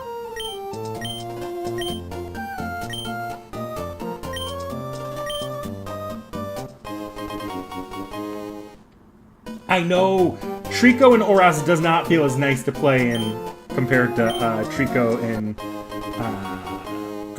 this game. In Trico in this game, I love playing Sceptile and Grovyle and the Trico line in Emerald, Ruby, Sapphire. In Oras, it feels a lot worse because Leaf Blade just sucks, and I don't feel like their learn set's nearly good enough to make up for it.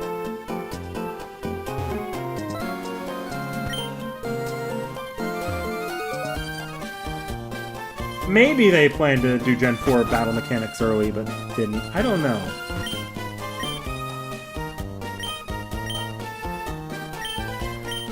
I'm talking to these guys, I can't remember if any of them give you anything. I know one of these guys in here does the fossil restoration. I've seen the Dreams of Pokemon, that's a couple generations from now.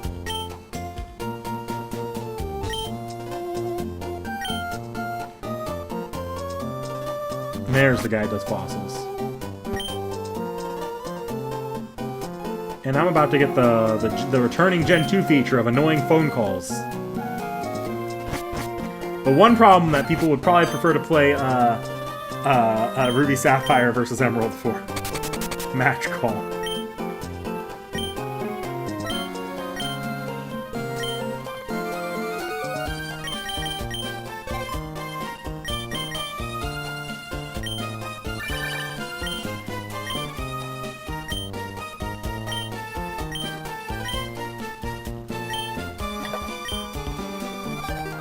Okay. I'm gonna go... Yeah, I need to heal.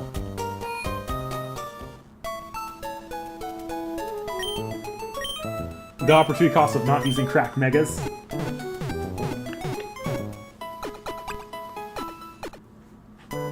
Now the problem with Oras is, like, unless you purposely don't use the Lottie, the game's trivial. Like, the problem with Oras is the same problem as VDSP. The vast majority of the game has not been rebalanced for the new gimmicks and the EXP share. At least in Oras you could turn off the EXP share, though.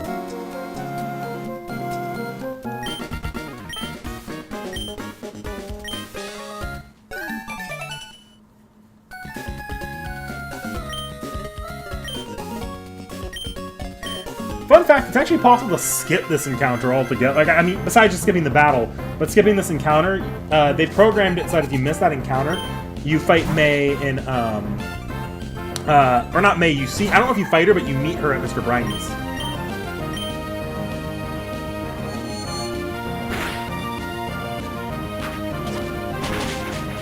Oof. That wasn't that bad, though. I thought that might hurt a little bit more than it did.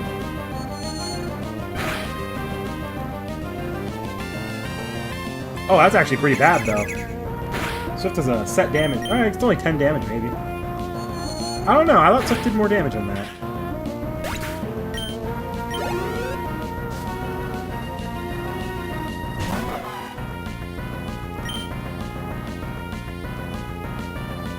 Do I go for it, or do I swap out to Wingull? I'm gonna go for it, I need the level. I'll swap out to Wingull next. If you were one level up, Torchic. Oh. I'm still swapping out to Wingull. I don't want to lose that EXP on him. Oh, it just never misses? Okay. Yeah, locking the Lotties to Gen 7 probably would have been smarter.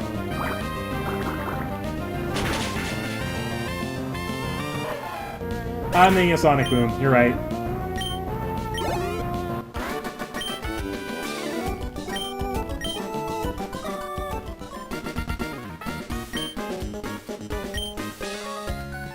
I'm gonna go heal because I can go into the... I'm gonna do some more stuff in the forest.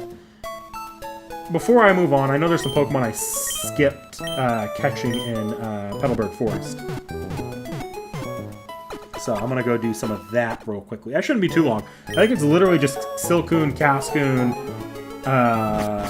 Seedot. I don't know. Yeah, Seedot should be a rare encounter in this. And Shroomish. Hang on, is there something up here? I think there's something up here.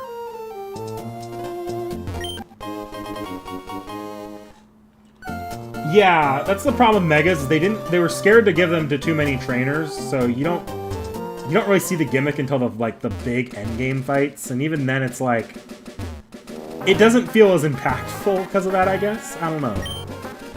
Like, it feels like they're more coincidental to the game than anything. Maybe it wouldn't feel so bad if Megas came back as as just the feature that returned, but because Megas are kind of part of the regional gimmicks at this point, yeah, it would have been nice to see them used a little bit more in their original generation.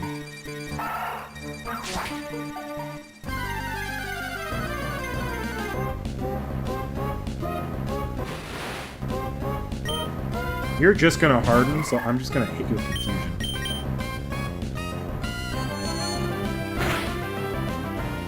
And I can kill you quickly. Okay. Hey, look at that, a level up. Not what I meant to do, but I'll take it.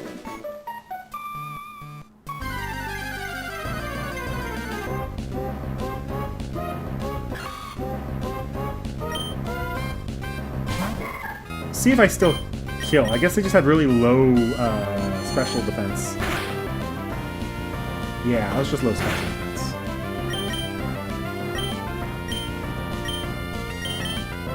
Is this... Oh, we already know what we're naming this. Like, do I even need to ask you guys what we're naming the female Shroomish? I know we'd be nicknaming it if it were male. Honestly, like, is way too easy.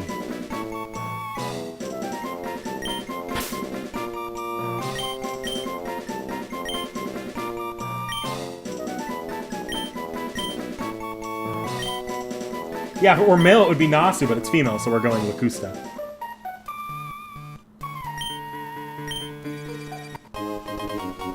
Hey, I actually, that's helpful. I'm gonna switch out my Quick Claw for that, because I don't need Quick Claw on Trico. Not normally, I only needed it for Roxanne, but Miracle Seed, I can make that work. Give this to Trico.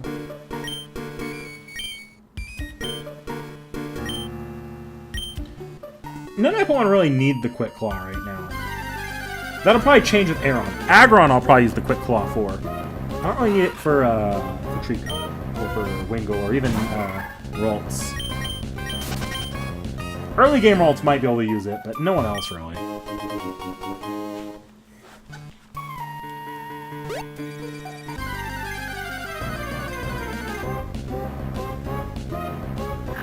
Yeah, I'm not gonna farm against you right now.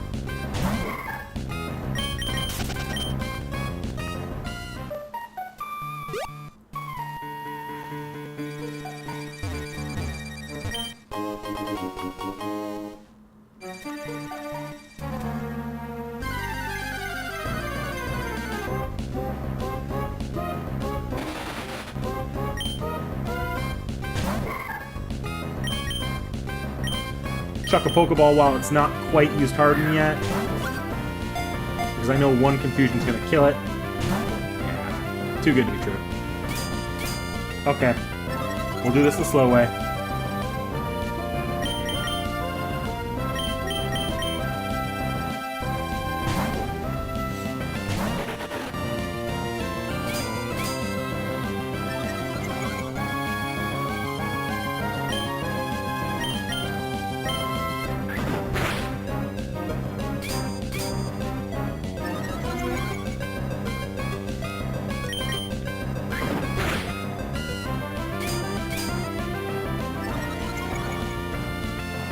Now, I probably will EXP share these things, Silcoon and Cascoon, into a Beautifly and a Dustox late in the game, just for Pokedex reasons.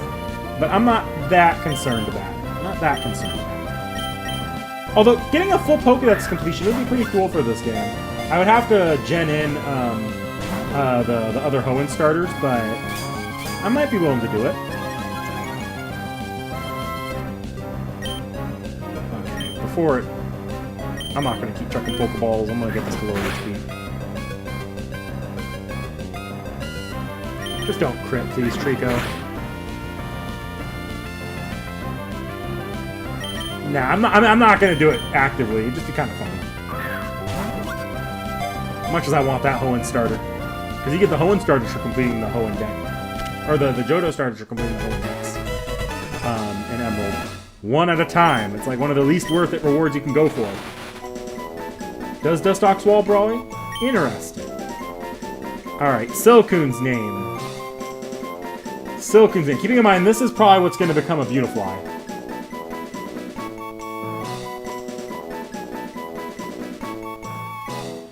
You think that he likes cats? It's a good name for a Beautifly. Butterfly.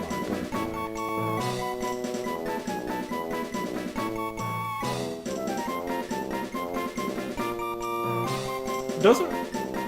No, I don't think so. It's male. It's male. Male. But no.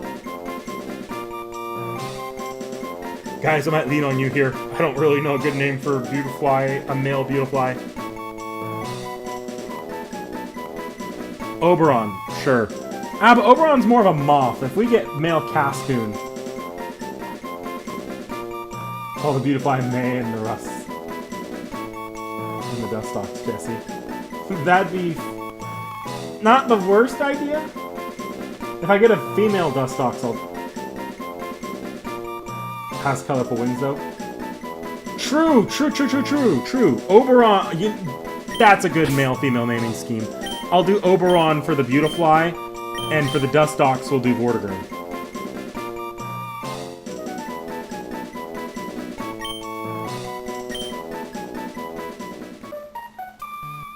Okay, let's see if I can find that Dustox, or that Cascoon. I know you're making an anime reference, Dakota Doyle, I know. I know May has the Beautifly and Jesse's the Dustox, and they actually compete in Gen 3.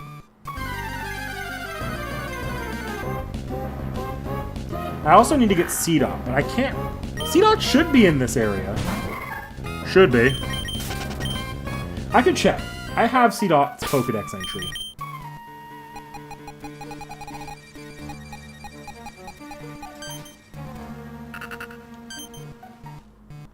No, Seedot's not here. Seedot's in,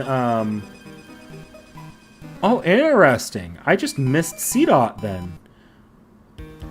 Seedot's in that... I'll have to go back for that. Okay. I'm shocked I missed Seedot, if it was that, in that route. I already found a Slack.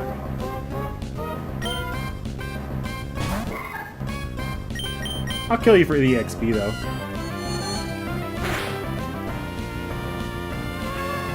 Ooh.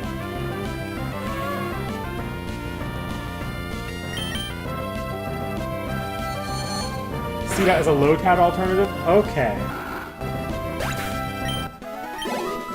I think I associate, because if Lotad and Seedot were regional exclusive, or were version exclusives for Ruby and Sapphire, weren't they?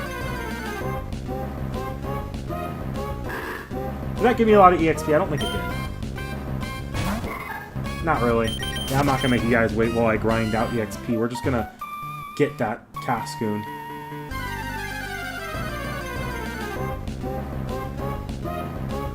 I already got the Shroomish. Now, we really don't want to... Or I guess we could find something shiny. Here, I guess that's the fun guess, guys. Am I going to run into a shiny Pokemon at all during this playthrough? Like, place your bets now on if we're going to find a shiny.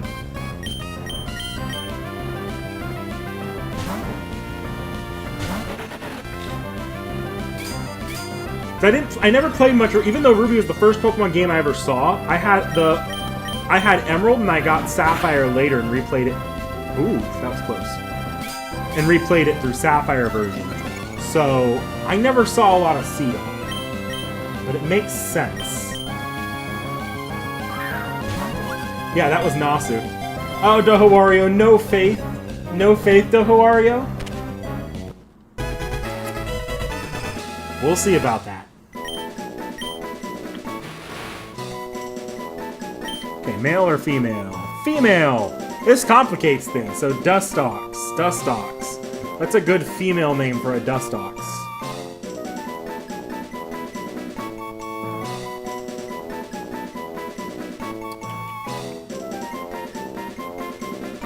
This would have been where we wanted to do Blanca, but we already did Blanca.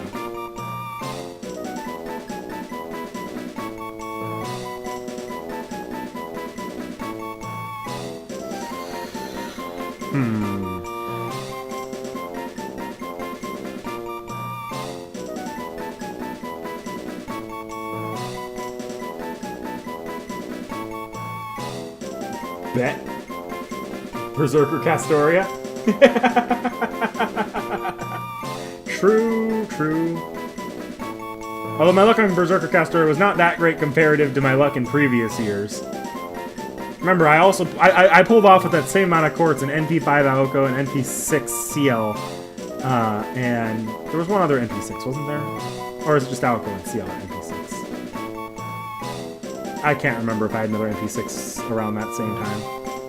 I pulled off some ridiculous NP copies in 900 quartz before, and NP4s, or NP3 in NA is only so impressive. You think Dakota's idea for Jesse? Okay, we'll go Jesse.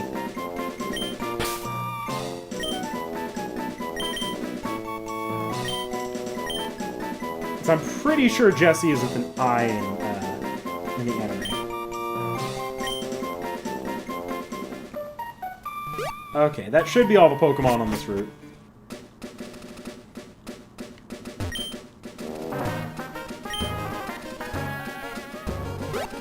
Okay, I'm gonna go back and heal a little bit. I like Godzilla, I'm just not a hardcore fan. Like, if I can catch a Godzilla movie when it's in theaters, regardless of if it's the English or Japanese, I'll go catch it. I just have to have someone to go catch it with. I used to talk Godzilla a lot with a friend of mine. I still talk with her occasionally, just not often. Let's go re-top up on Pokeballs. 10 more Pokeballs, please. I could actually buy a lot more, but not worth blowing that much money. Not for a Pokeball.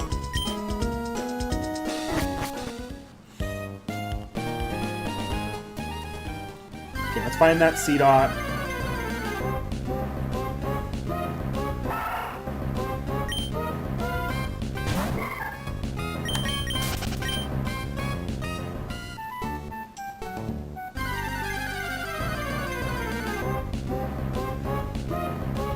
Arknights won't give you any of the new mats you need for the new character. That sucks.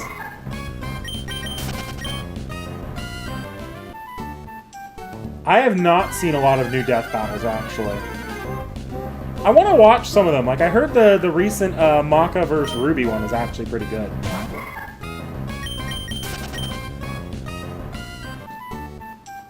I also probably should watch,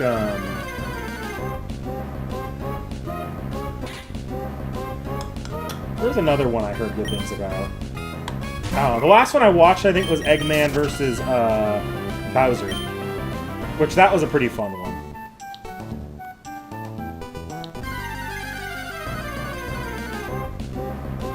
Oh, I knew that you put Singular Point on the list. I was actually... Singular Point was already on my mind, actually. So... I think everything in that list at this point is in the hat. That was something Seki really pushed for, so we put everything that was put onto that list into the hat, I think.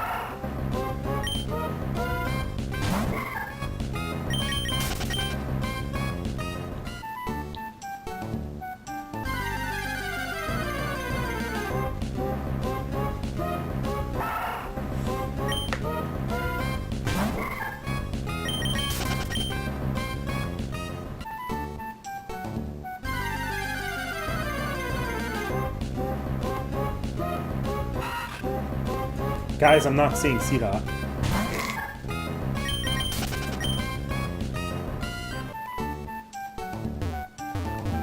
Oh, how did I miss this Pokeball first time around?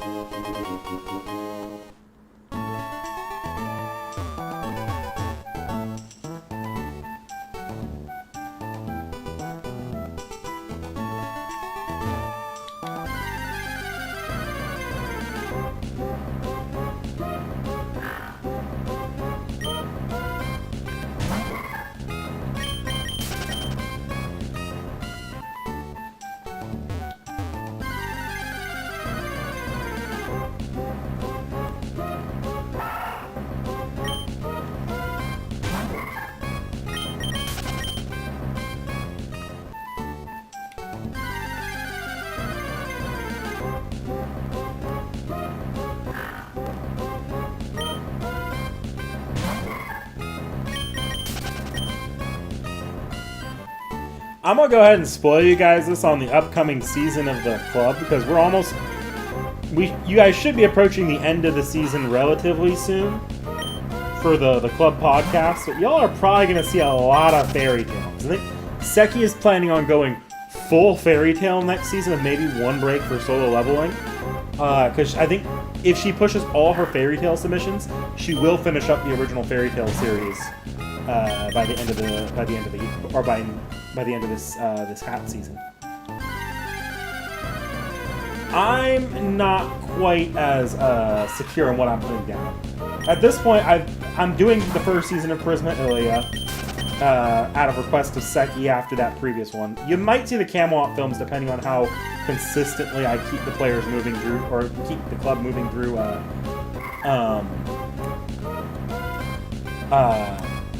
the campaign.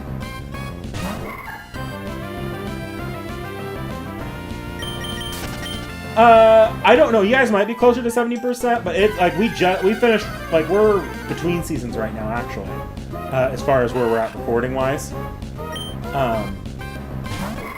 And really, yeah.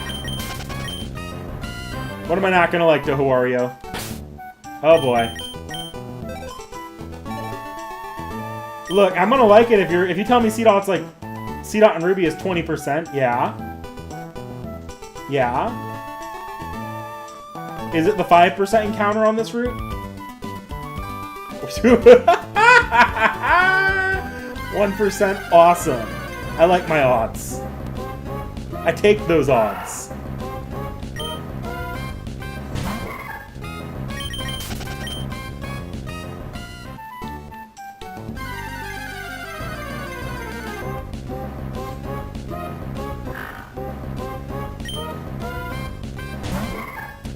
Look, I'm gonna do it. I swear I'm gonna do it. The real issue is gonna be getting it and not killing it. It's no wonder I never remember C-Dots on this route, then, if it's only a 1% encounter rate. It is a little bullshit, isn't it? Like, did it really have to be 1%? You couldn't have split Lotad's percentages with it? Lotad is not that hard to get in this. Lotad has to have at least a 10% encounter rate, I swear to God. So why make C-Dot this rough?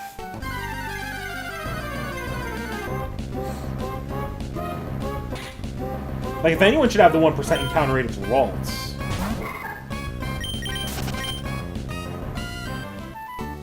Yeah, the other routes are all just as bad? Noted.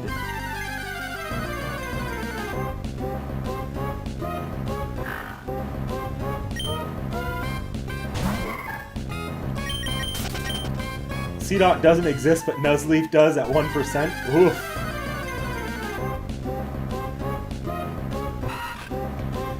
Yeah, I know, that explains why I haven't seen a lot of C-Dot or Nuzleaf, because if they're not in Ruby, and I've mostly played Sapphire and Emerald encounter rate's 1%, yeah, I probably wouldn't have seen a lot of them.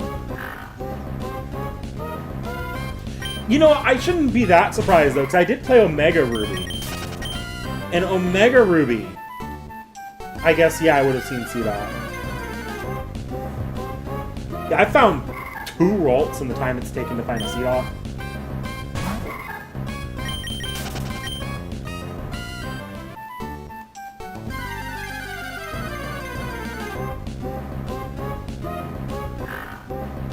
Alright, y'all.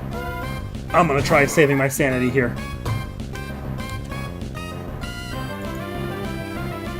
this might freeze the game a little bit, but I believe I should have the ability to... Okay, I also found the button combination for this now.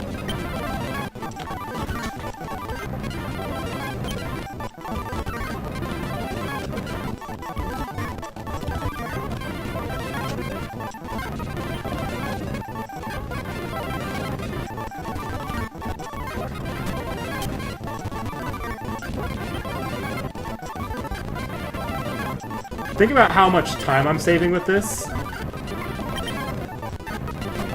That's 3 rolls!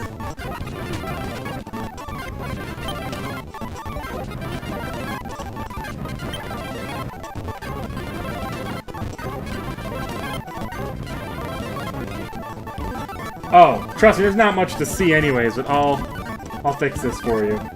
Oh! No, it should be back to normal. Oh, it's frozen. Okay, I see what fucks with it. There you go.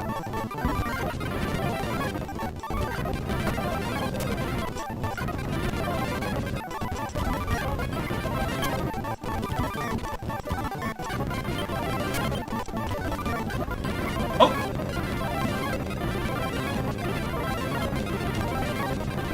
There it is. Hang on. Emulation. There we go. It's probably frozen for you again. It is. There you go. Okay, now I just gotta chuck Pokeballs, because I can't afford to hurt this thing. Not with how much effort that took.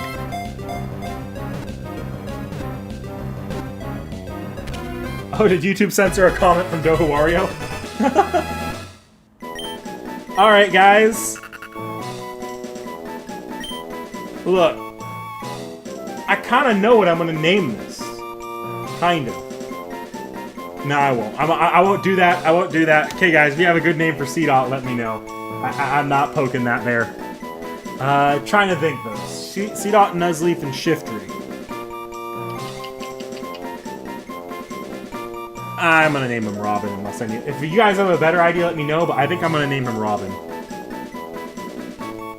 Hogan. Oh, like Kichi Hogan. Oh, you know what? Yeah, it's much better.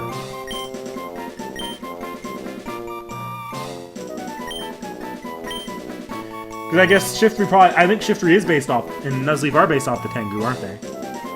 If it were female... Given that we're basing these a lot on the Fate names, I'd hold off for Ushi unless it was female, but it's male, so we're going to go for one. Even though Kichi Hogan is also female in FGO itself, but I'm gonna save. That was 100% not worth that. I did also kind of fuck up my time because I'm pretty sure that speed up, yeah, that pushed me forward a full half hour.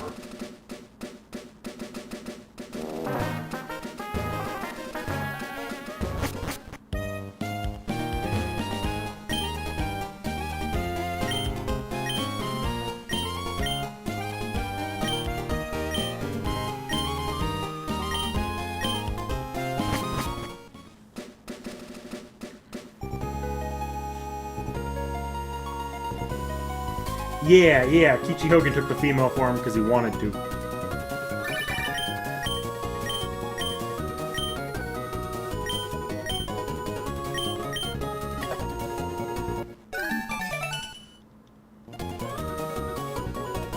Timed events in this game that will be broken. Oh, there are almost certainly timed events in this game that will be broken.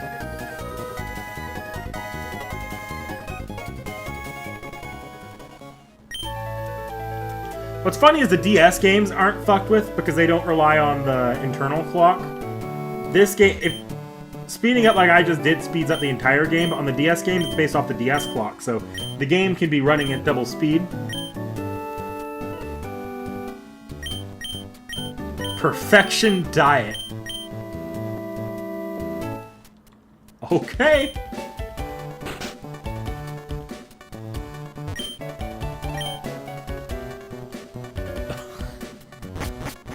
Okay. There's kind of a clock feature in Gen 3, but unfortunately the clock feature's a little bit, it's... Get the old rod, yes, I can go catch a magic cart.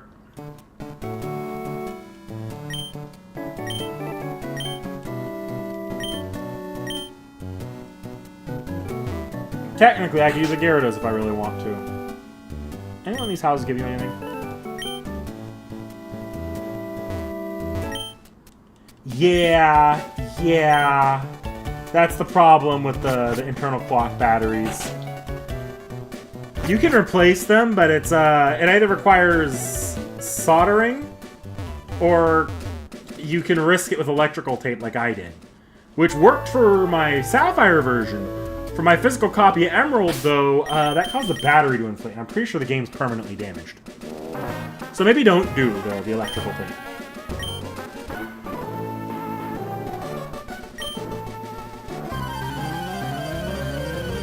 Though I'll be quite honest here, emulation is getting to the point where it might not even be worth it to focus on the physical versions anymore. Like, if you want a physical version, I don't know. It's hard because, like, I'm not allowed to say that to recommend extra legal means of doing it, but at the same time,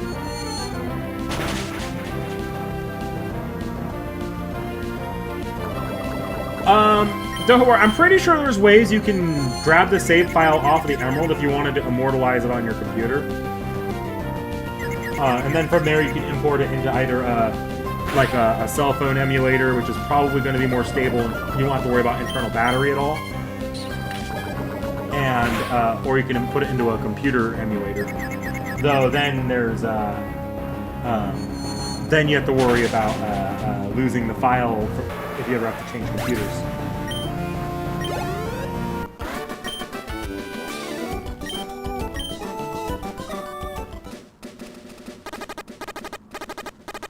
The only thing you're really losing out on is, I guess you don't... Oh yeah, there's no... I don't know why I was looking for a Pokemon. I should have been going to the Pokemon Center. You are losing out on multiplayer features if you have a... Like, I actually have a physical link cable for the GBA. A friend of mine got it for me. And you're losing... No, you're not even losing it on Coliseum, because Coliseum you can actually do it through the... through emulators. You can set up the Coliseum to work that way. But you are missing out on the ability to do multiplayer. But the mobile emulators are getting there. A previous version of GBA for iOS did actually have link cable functionality, so I don't know if any Android emulators have that, but I know iOS used to. I guess you could still use the original GBA for iOS for that. You just can't do it on Delta. Delta's the big current one that actually is on the App Store now. Thanks to the changes in Apple policy. And Delta's really, really nice. For the DS games especially, the fact that it has online multiplayer is such a game changer for Pokemon emulation.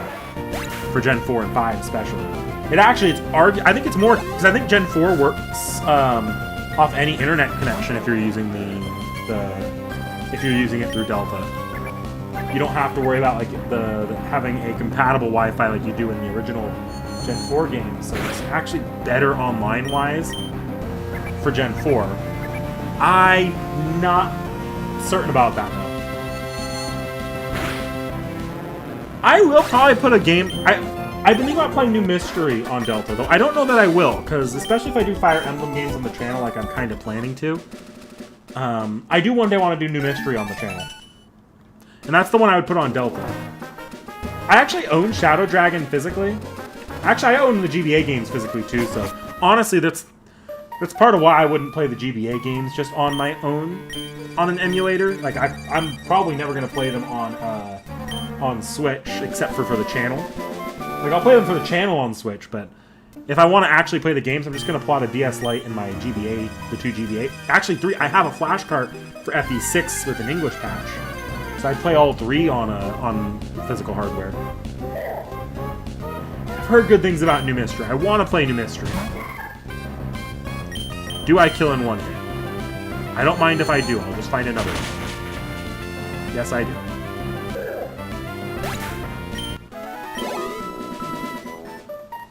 Actually, not bad EXP for that.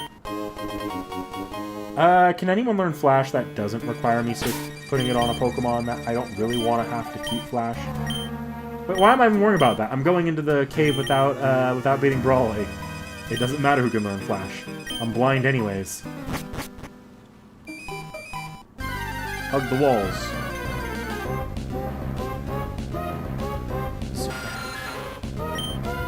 Gonna see plenty of these.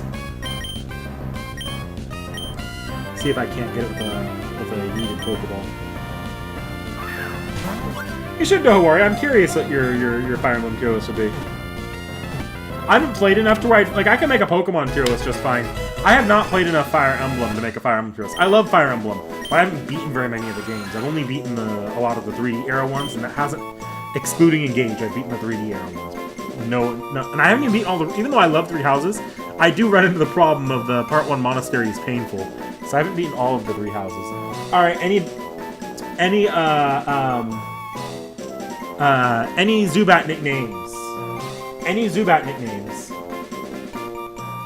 Because otherwise, like, Zubat's dangerously close to being named Bruce if I don't get a nickname quick enough. I'm gonna take it slowly, but I'm gonna take nicknames as they come. Bruce. Okay, we're going Bruce.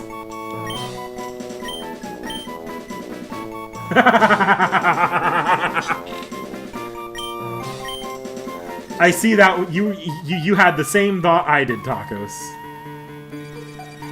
So I'll be honest, Wario, I don't think there's a such thing as controversial. Okay, there are controversial takes for Fire Emblem, yes. But also, I feel like everybody has a controversial Fire Emblem take because the generational divide is that big in Fire Emblem.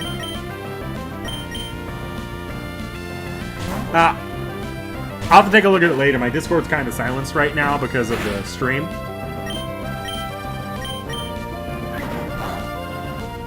Oh! Oh, this is going to be painful because I have nothing that's going to make Aeron easier. And this guy, this might actually be on my team.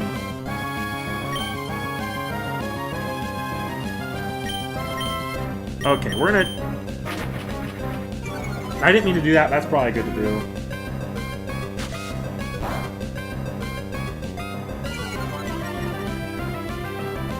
Okay, I'm gonna absorb, because he should have...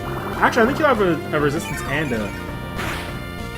Yeah, this is actually safe. Okay. I need to play Path of Radiance and Radiant Dawn. Those are the two that I'm like...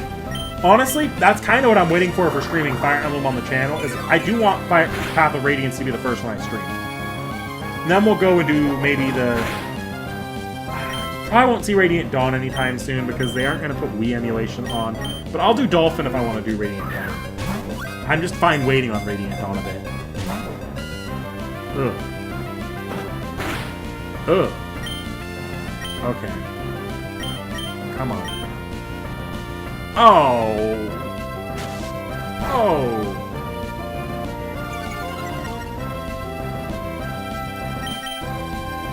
Oh. Okay. No, now we're having problems.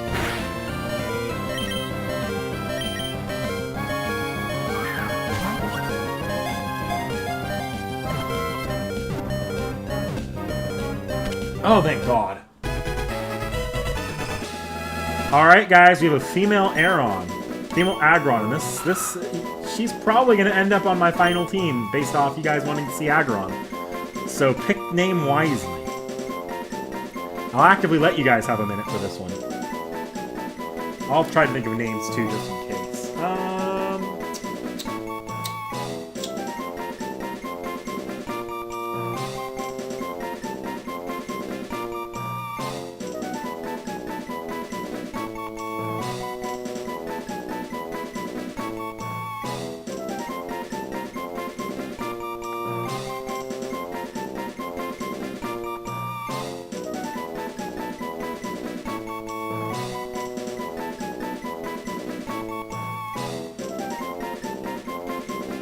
Bamara? Well, I'll start typing that. If you have an alternate coming to mind, feel free to throw it out.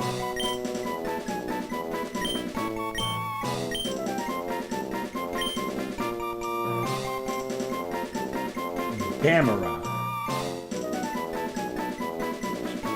quick.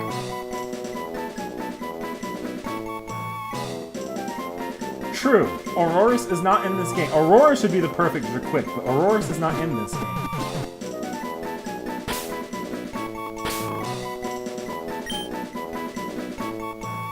They can go as your quick. This is kind of our, like, dinosaur-ish Pokemon.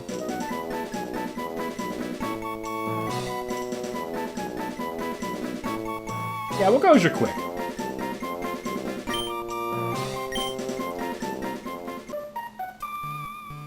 Not a fan of that name for this character? Now, we can always change it if you guys think of a better name. That Pokemon will be on my permanent team, so I will have them for the name raider. We are getting pretty late, though, so I do need to keep things moving a little bit.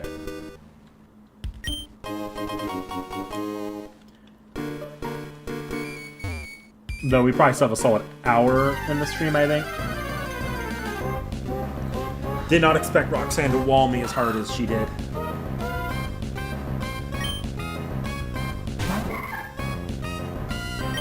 I'm gonna run because I know there's trainers in here. Actually, I know there's trainers in here. I'm gonna quickly potion my treatment.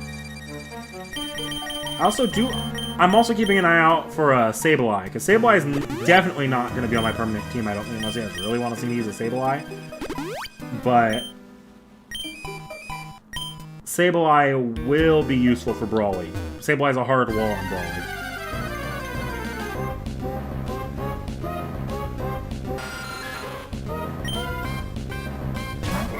Would be nice to find another Makita, though. I think maybe Makita's only in that first floor. We'll be back up there anyways, so.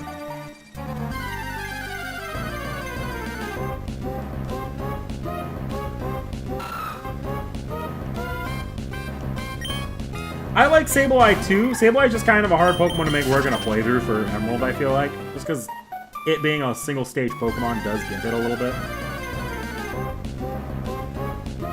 Hey, speaking of.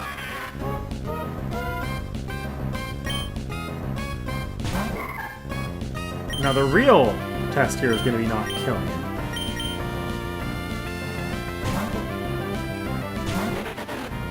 Because its catch rate's not something I necessarily want to test here. It will break out of some Pokeballs, I'm pretty sure. You know a name for her? Okay. Go ahead and throw it in the chat.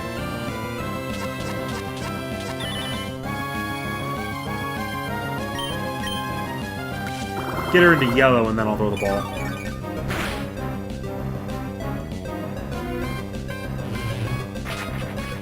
Oh, that's gonna hurt. 9 damage.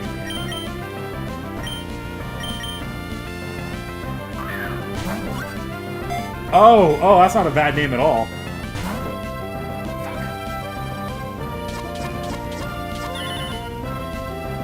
Okay, I'm gonna poke a little bit more. Don't.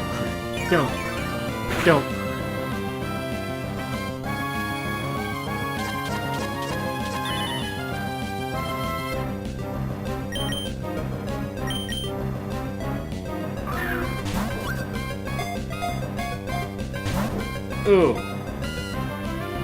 This might be a little bit of a rough catch. Okay.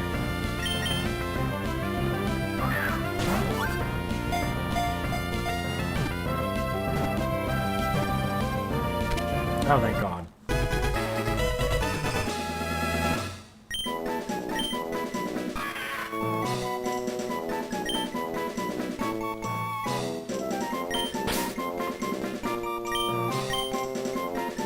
Yeah, we're going with Rin. That is a perfect name. I'm gonna give you that. I do want to circle the floor here, though.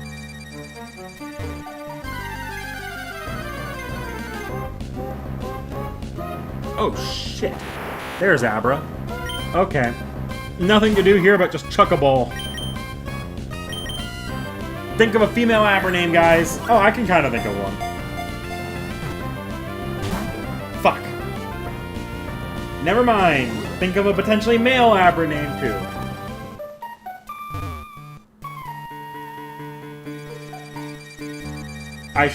Oh, Winter said I should stream Poker Rogue. I'm not great with roguelike, Seki. I'm not gonna lie. I'm not a huge roguelike fan.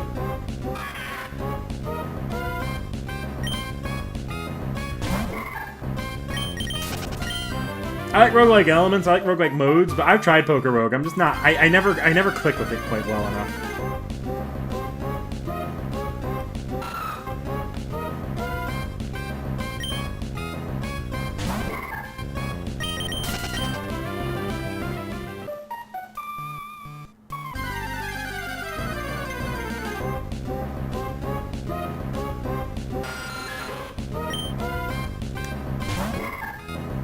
Why do I feel like Geodude's also in this cave and I've completely lost and it is a rare spawn because I'm not seeing Geodude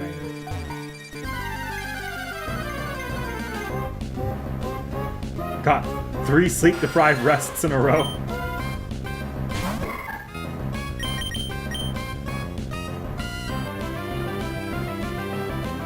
Okay, the Zubat wants to die, apparently.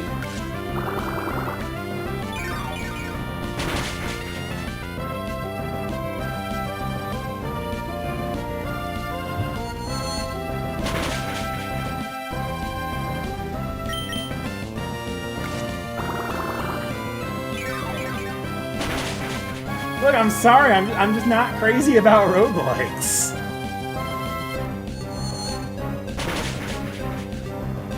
The constant resetting that you need to do, it just gets on my nerves after a bit.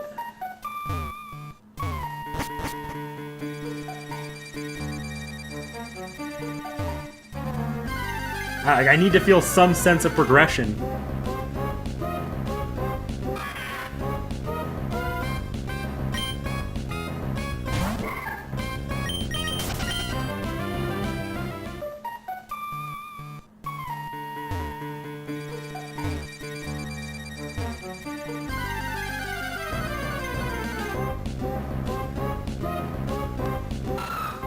I'd really like it if another Abra appeared because I need to catch... Because I'm going to need as many chances at Abra as I can get if it's just going to break out of my Pokeballs.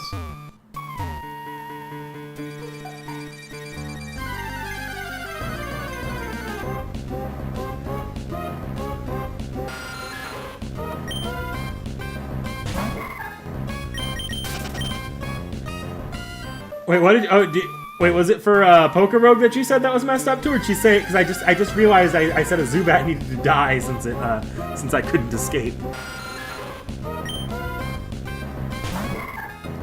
Certainly isn't feeling like 10%. I'll say that.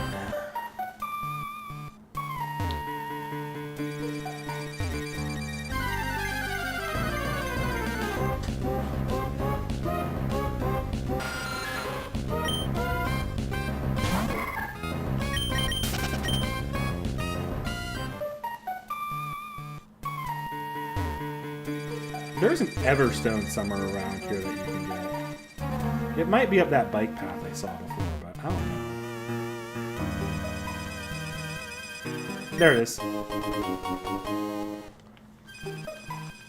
Don't ask me why that, of all things, stuck in my memory. Since I don't think I'm ever going to have a need to use the Everstone.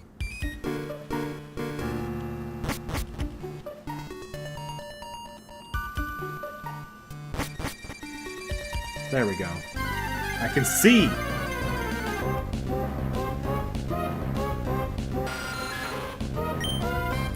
Look, they're my brothers. My brother really likes roguelikes. He loves Poker Rogue. I just experimented with it and called it a day.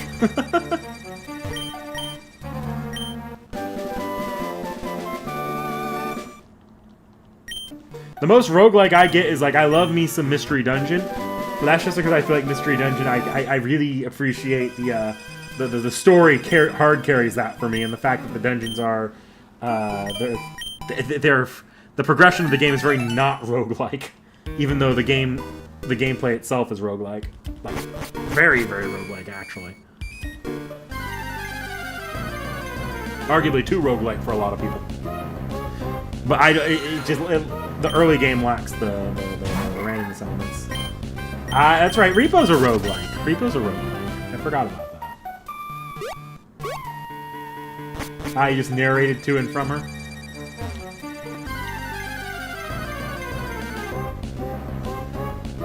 Okay, there's the Makuhita I missed out on earlier. Let's try not to kill it this time. I want to get this, and then I want to get the Abra if I can find one. And then we'll go deal with Brawly.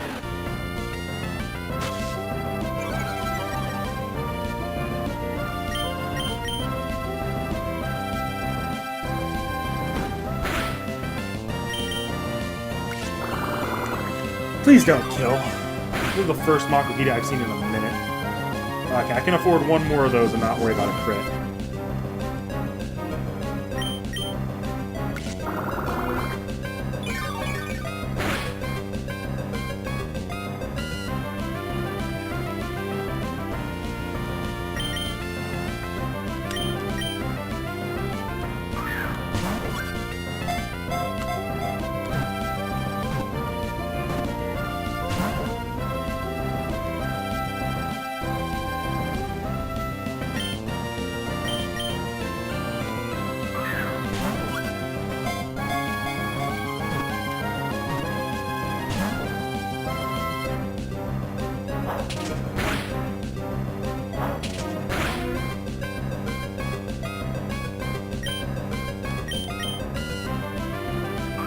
So, to my understanding, roguelikes are specifically it's the progression style that makes a roguelike normally.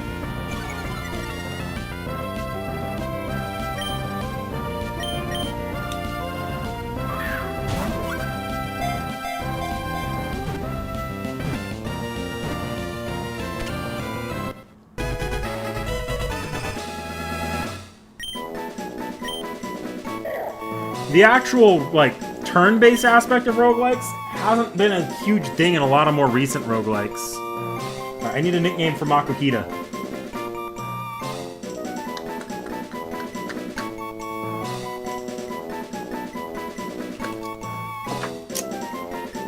Oh, is that Seki I just heard? No, I don't think that was Seki. I don't think so, at least. Oh no, that's Seki. She's there and dear. I just can't hear her. Honda? I'm here. Hey, Seki.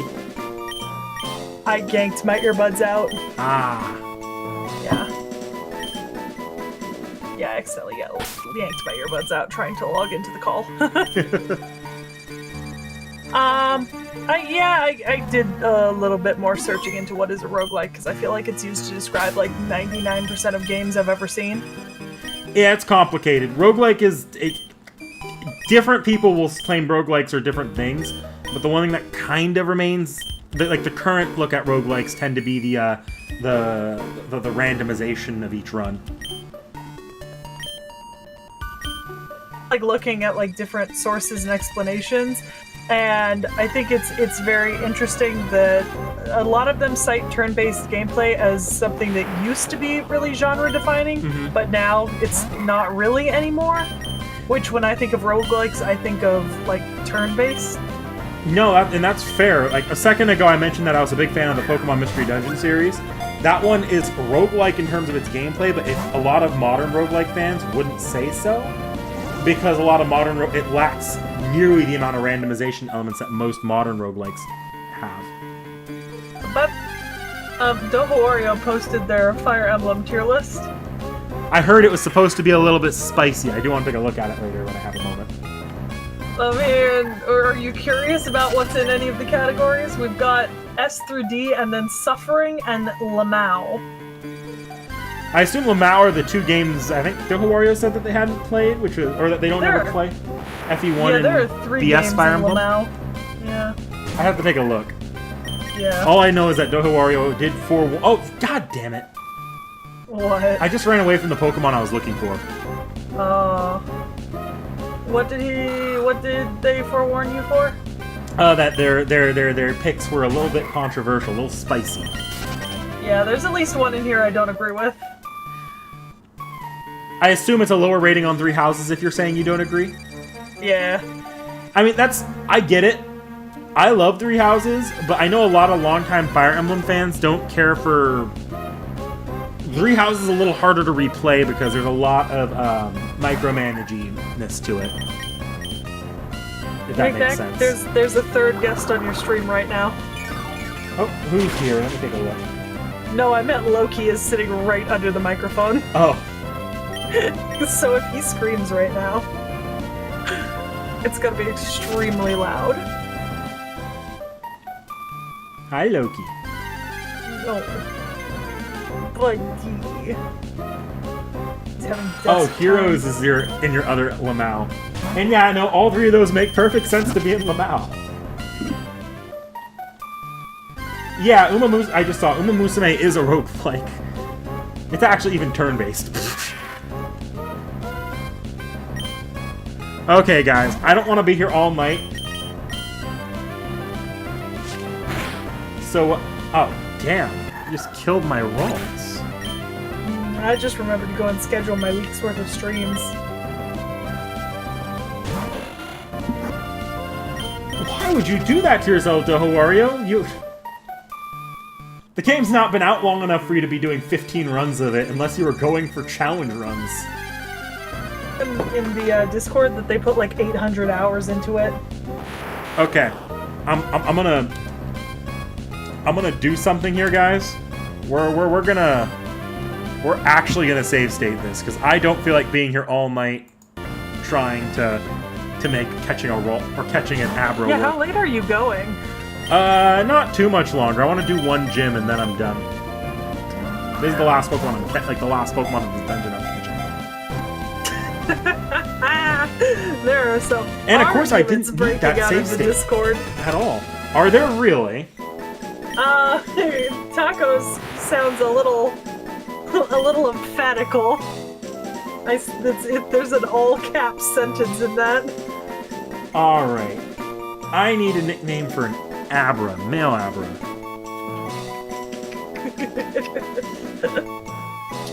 I'm trying to think here. Teleport spells, teleport spells, teleport spells.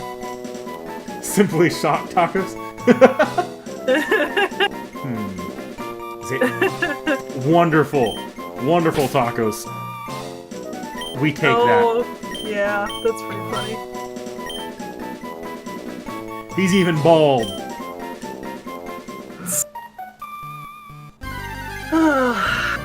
Okay. Time to leave this dungeon and try to get through my last few trainer fights for the night. Seki, I feel like I stressed this earlier in the stream. Pokemon streams are dangerous for... Oh, you're right. Stream did freeze. Pokemon streams are dangerous for me. Because you know how close you are to the end and you think you can get through it, and then it doesn't end up being that close? No. Because I'm in my zone playing Pokemon. I can, like, probably do this in perpetuity.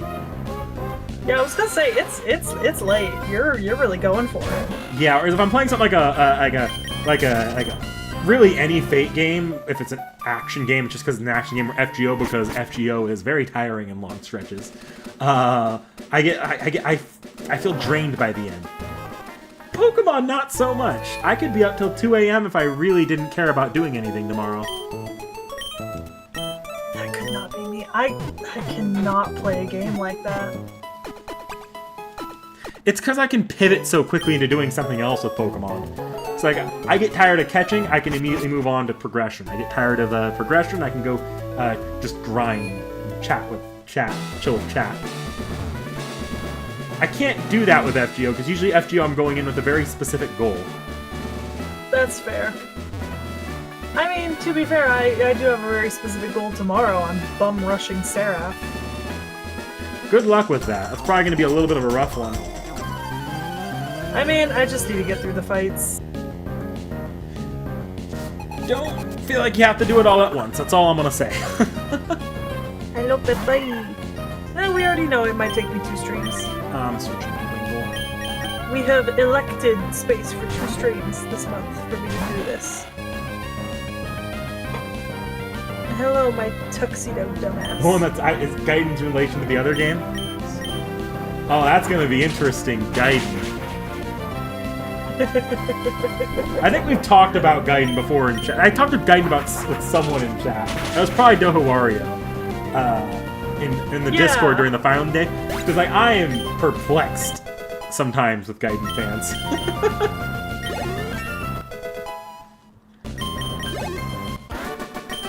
Like, Gaiden's one of those games where I swear to God, I don't know how people find Gaiden fun. I'm pretty sure they use it as torture in Guantanamo. Feels a bit excessive. Trust me, it is excessive use of torture.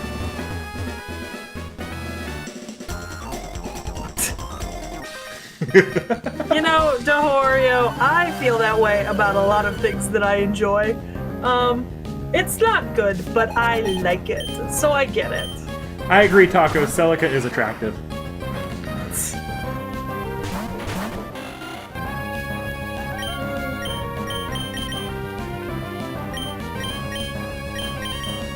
I got a noodly boy.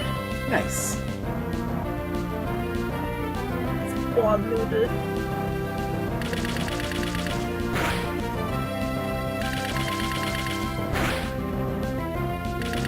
Alright, well, you can keep going as late as you want, but I have a stream early in the morning, so I will be... I want to say I'm going to bed. I'm not. I'm going to go futilely lay in bed for like 4 hours. That's fair. Good luck with your stream tomorrow, Seki. Yeah, catches up with me. See ya!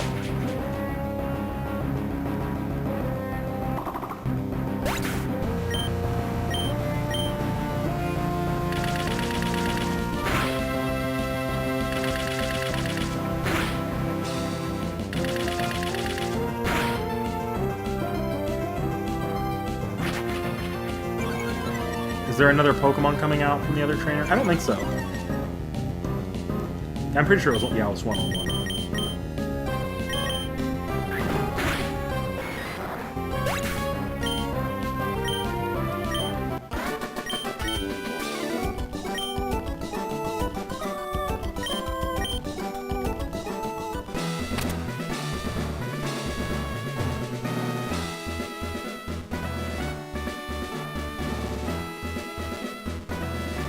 The goal is actually to fight as many trainers as I can this time around. Normally I actually try to rush through this stream because I really hate the darkness and light puzzle. But I'm not trying to be doing that much extra grinding off screen.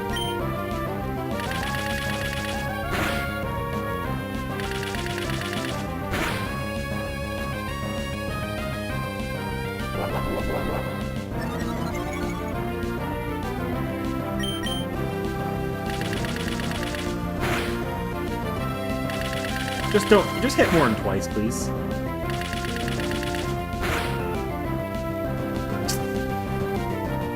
Why would you use meditate and then confusion?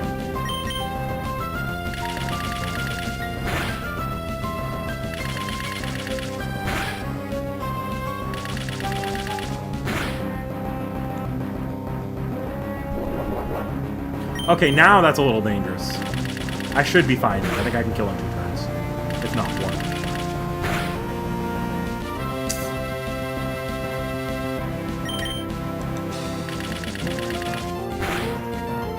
There we go.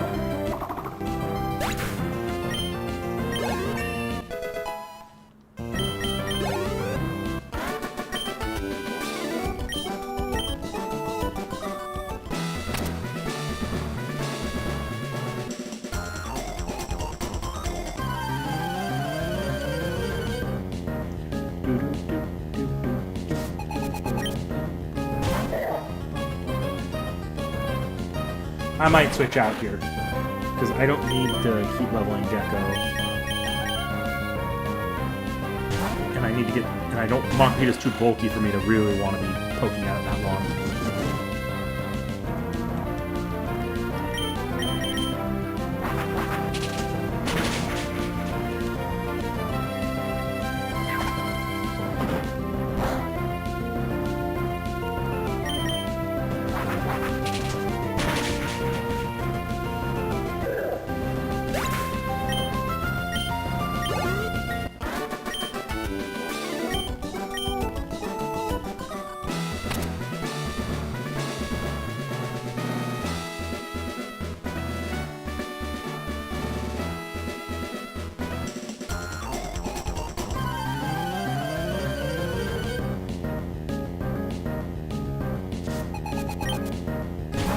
Okay, Machopp's not as bulky specially, so I should be fine, though I might take some good damage out of this.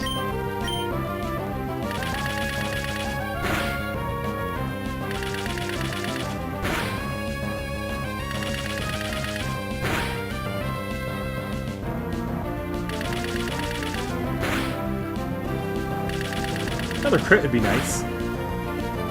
Nope, okay. Still gonna get the kill. Bullet Seed is, it's better than Absorb, but it's a little painful.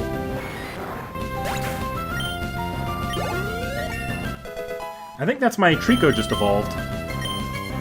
We'll teach it Pursuit, just for the game. Get in there. My goal is eventually going to be to just mostly switch to special attacks. Though I don't know how many I can actually do with Trico, because I think theirs is my evolution.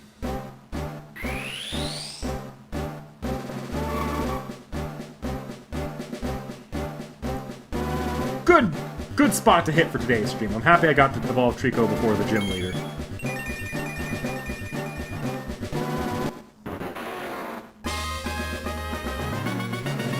Such a cool evolution. I love Grovyle. Fury Cutter. I don't usually get a lot out of Fury Cutter. Pursuit, at least I can poke at Psychic types. Fury Cutter doesn't usually give me anything. It's only 10 power. Yeah, I'm not taking Fury Cutter. I'll do it in some generations where I have a better physical attacker, but it's not worth it here. Alright, did I get all the gym trainers? Is it just Brawly left? I think it is just Brawly. Okay. I'm gonna head back, heal, and then we'll take on Brawly.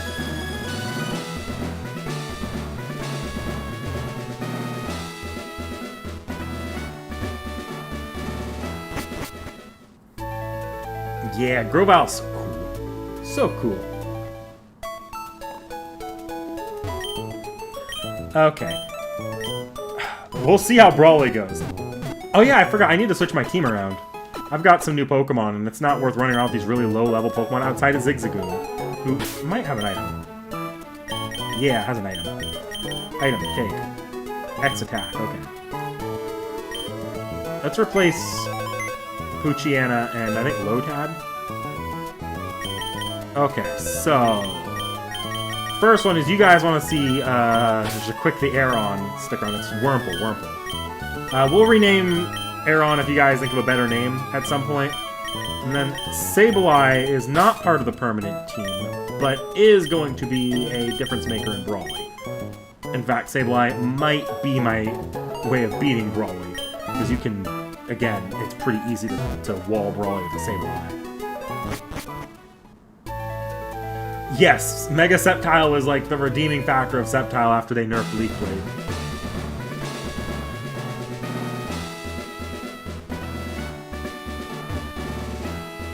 Okay.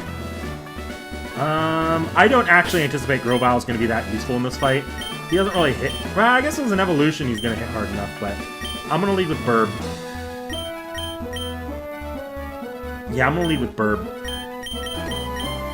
Burb is just going to be the best for taking out Meditite. He's going to have too high of a special defense for Sceptile to be very effective against. And Makuhita is going to suck. I want to say it's just... he might have Machop, too. But they should both be pretty easy to take out.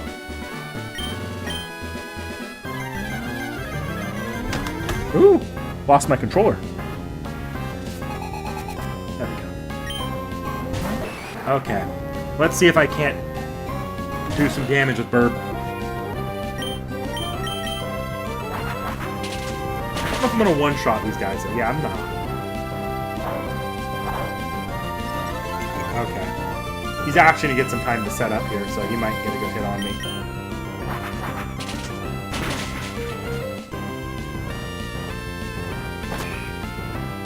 Oof. At least he's wasting his Super Potion. I'll consider dropping my Super Potion as well.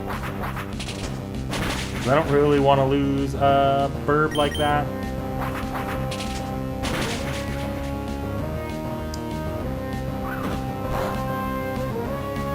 Ugh. If I high roll, I kill. If I low roll, I die. And I kind of need to keep Bird alive, so we're gonna...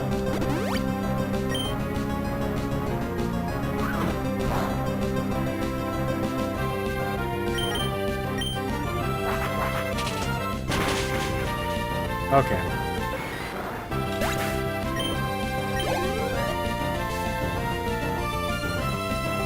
Alright, so long as I take out this Meditate, I'm clear. Focus. I forgot, that's why Meditate's so easy. Because in this generation, for some reason, they thought Focus Punch was a good attack. Focus Punch is like one of the worst Pokemon attacks, I swear to God. At least for single player. If only we got Shedinja. Shedinja is a pretty fun wall you can use as well for this. Okay. This often fucks me over because he's such a high level and he's going to be very bulky. Especially with bulk up. But if I'm not wrong, he doesn't really have any response to Sableye, so we're safe no matter what. It's just these last couple, like he's going to arm thrust and he's going to kill her. He is going to kill her.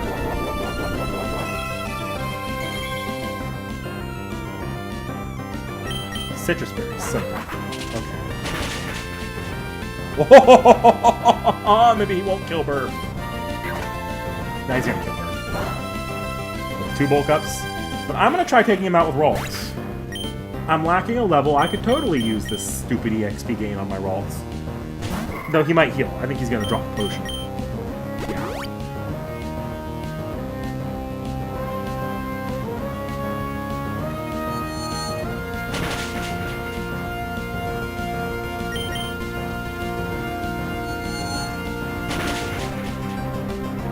Okay. Even if Ralts dies, I could just take him out with Grovyle. Oh my god. How did you out... Okay. Whatever. We'll just Grovyle him. Didn't really need the Sableye, I guess.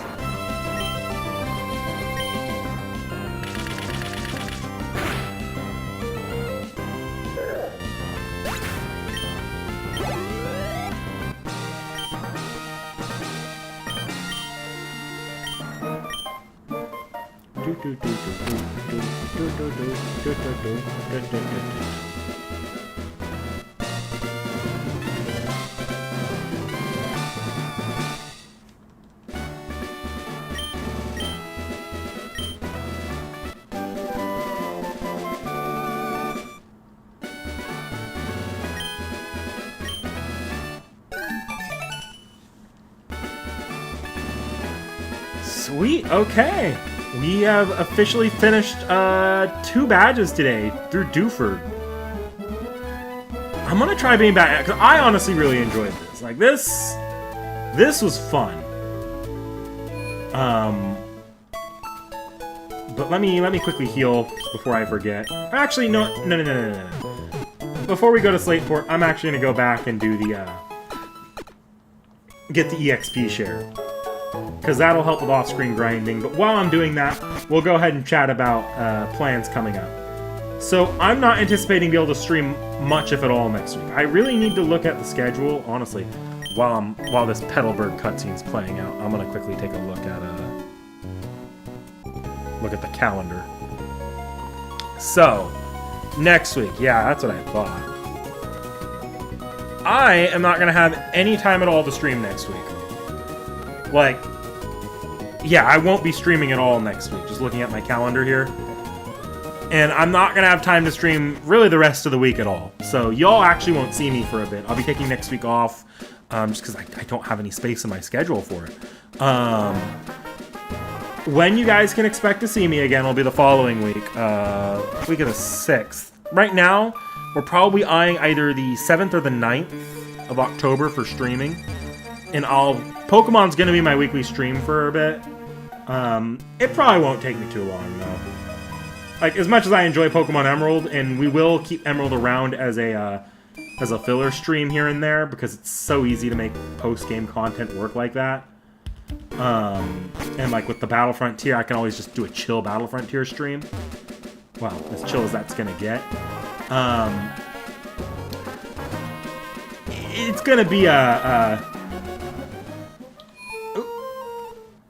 it won't be too long of a stream series, because there we go, I got Roxanne's number.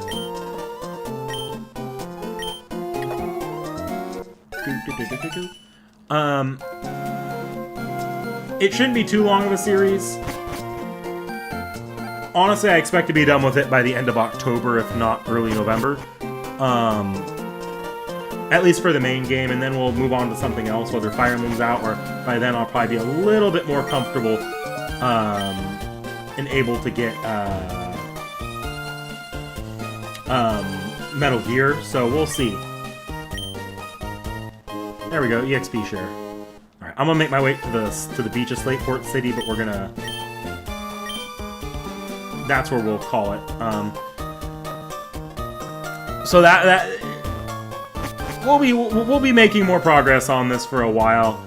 I would like to keep Pokemon around as sort of a chill stream, but I'm gonna take these slowly. I do want to actually spend time enjoying each generation or each game that we play. So, like, even though we finished the stream series for Emerald, if I come back to Emerald, it'll be like to do other stuff in the game. There's a lot to sit on, and I actually like enjoying the Pokemon games piecemeal. Yeah, that doesn't surprise me that Metal Gear won the Discord, but Fire Emblem won the YouTube poll. But it is what it is. They're both gonna get their time on the channel.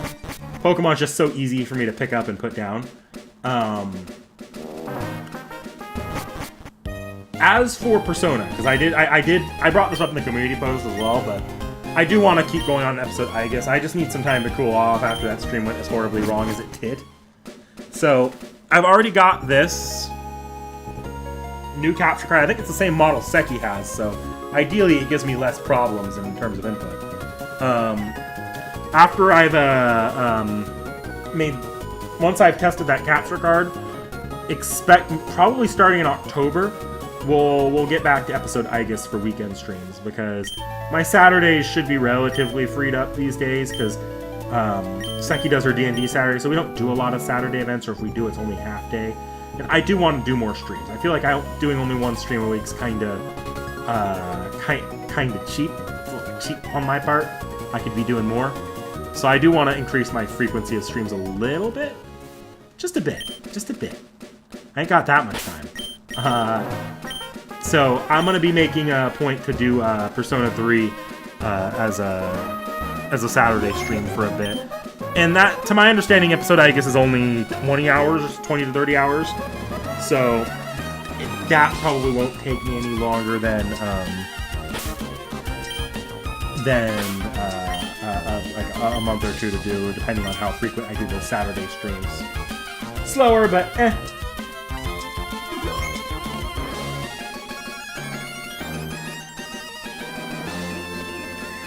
Stream quality was so bad you thought it was a Switch controller? Oof. I'm sorry, Tacos. Switch controller.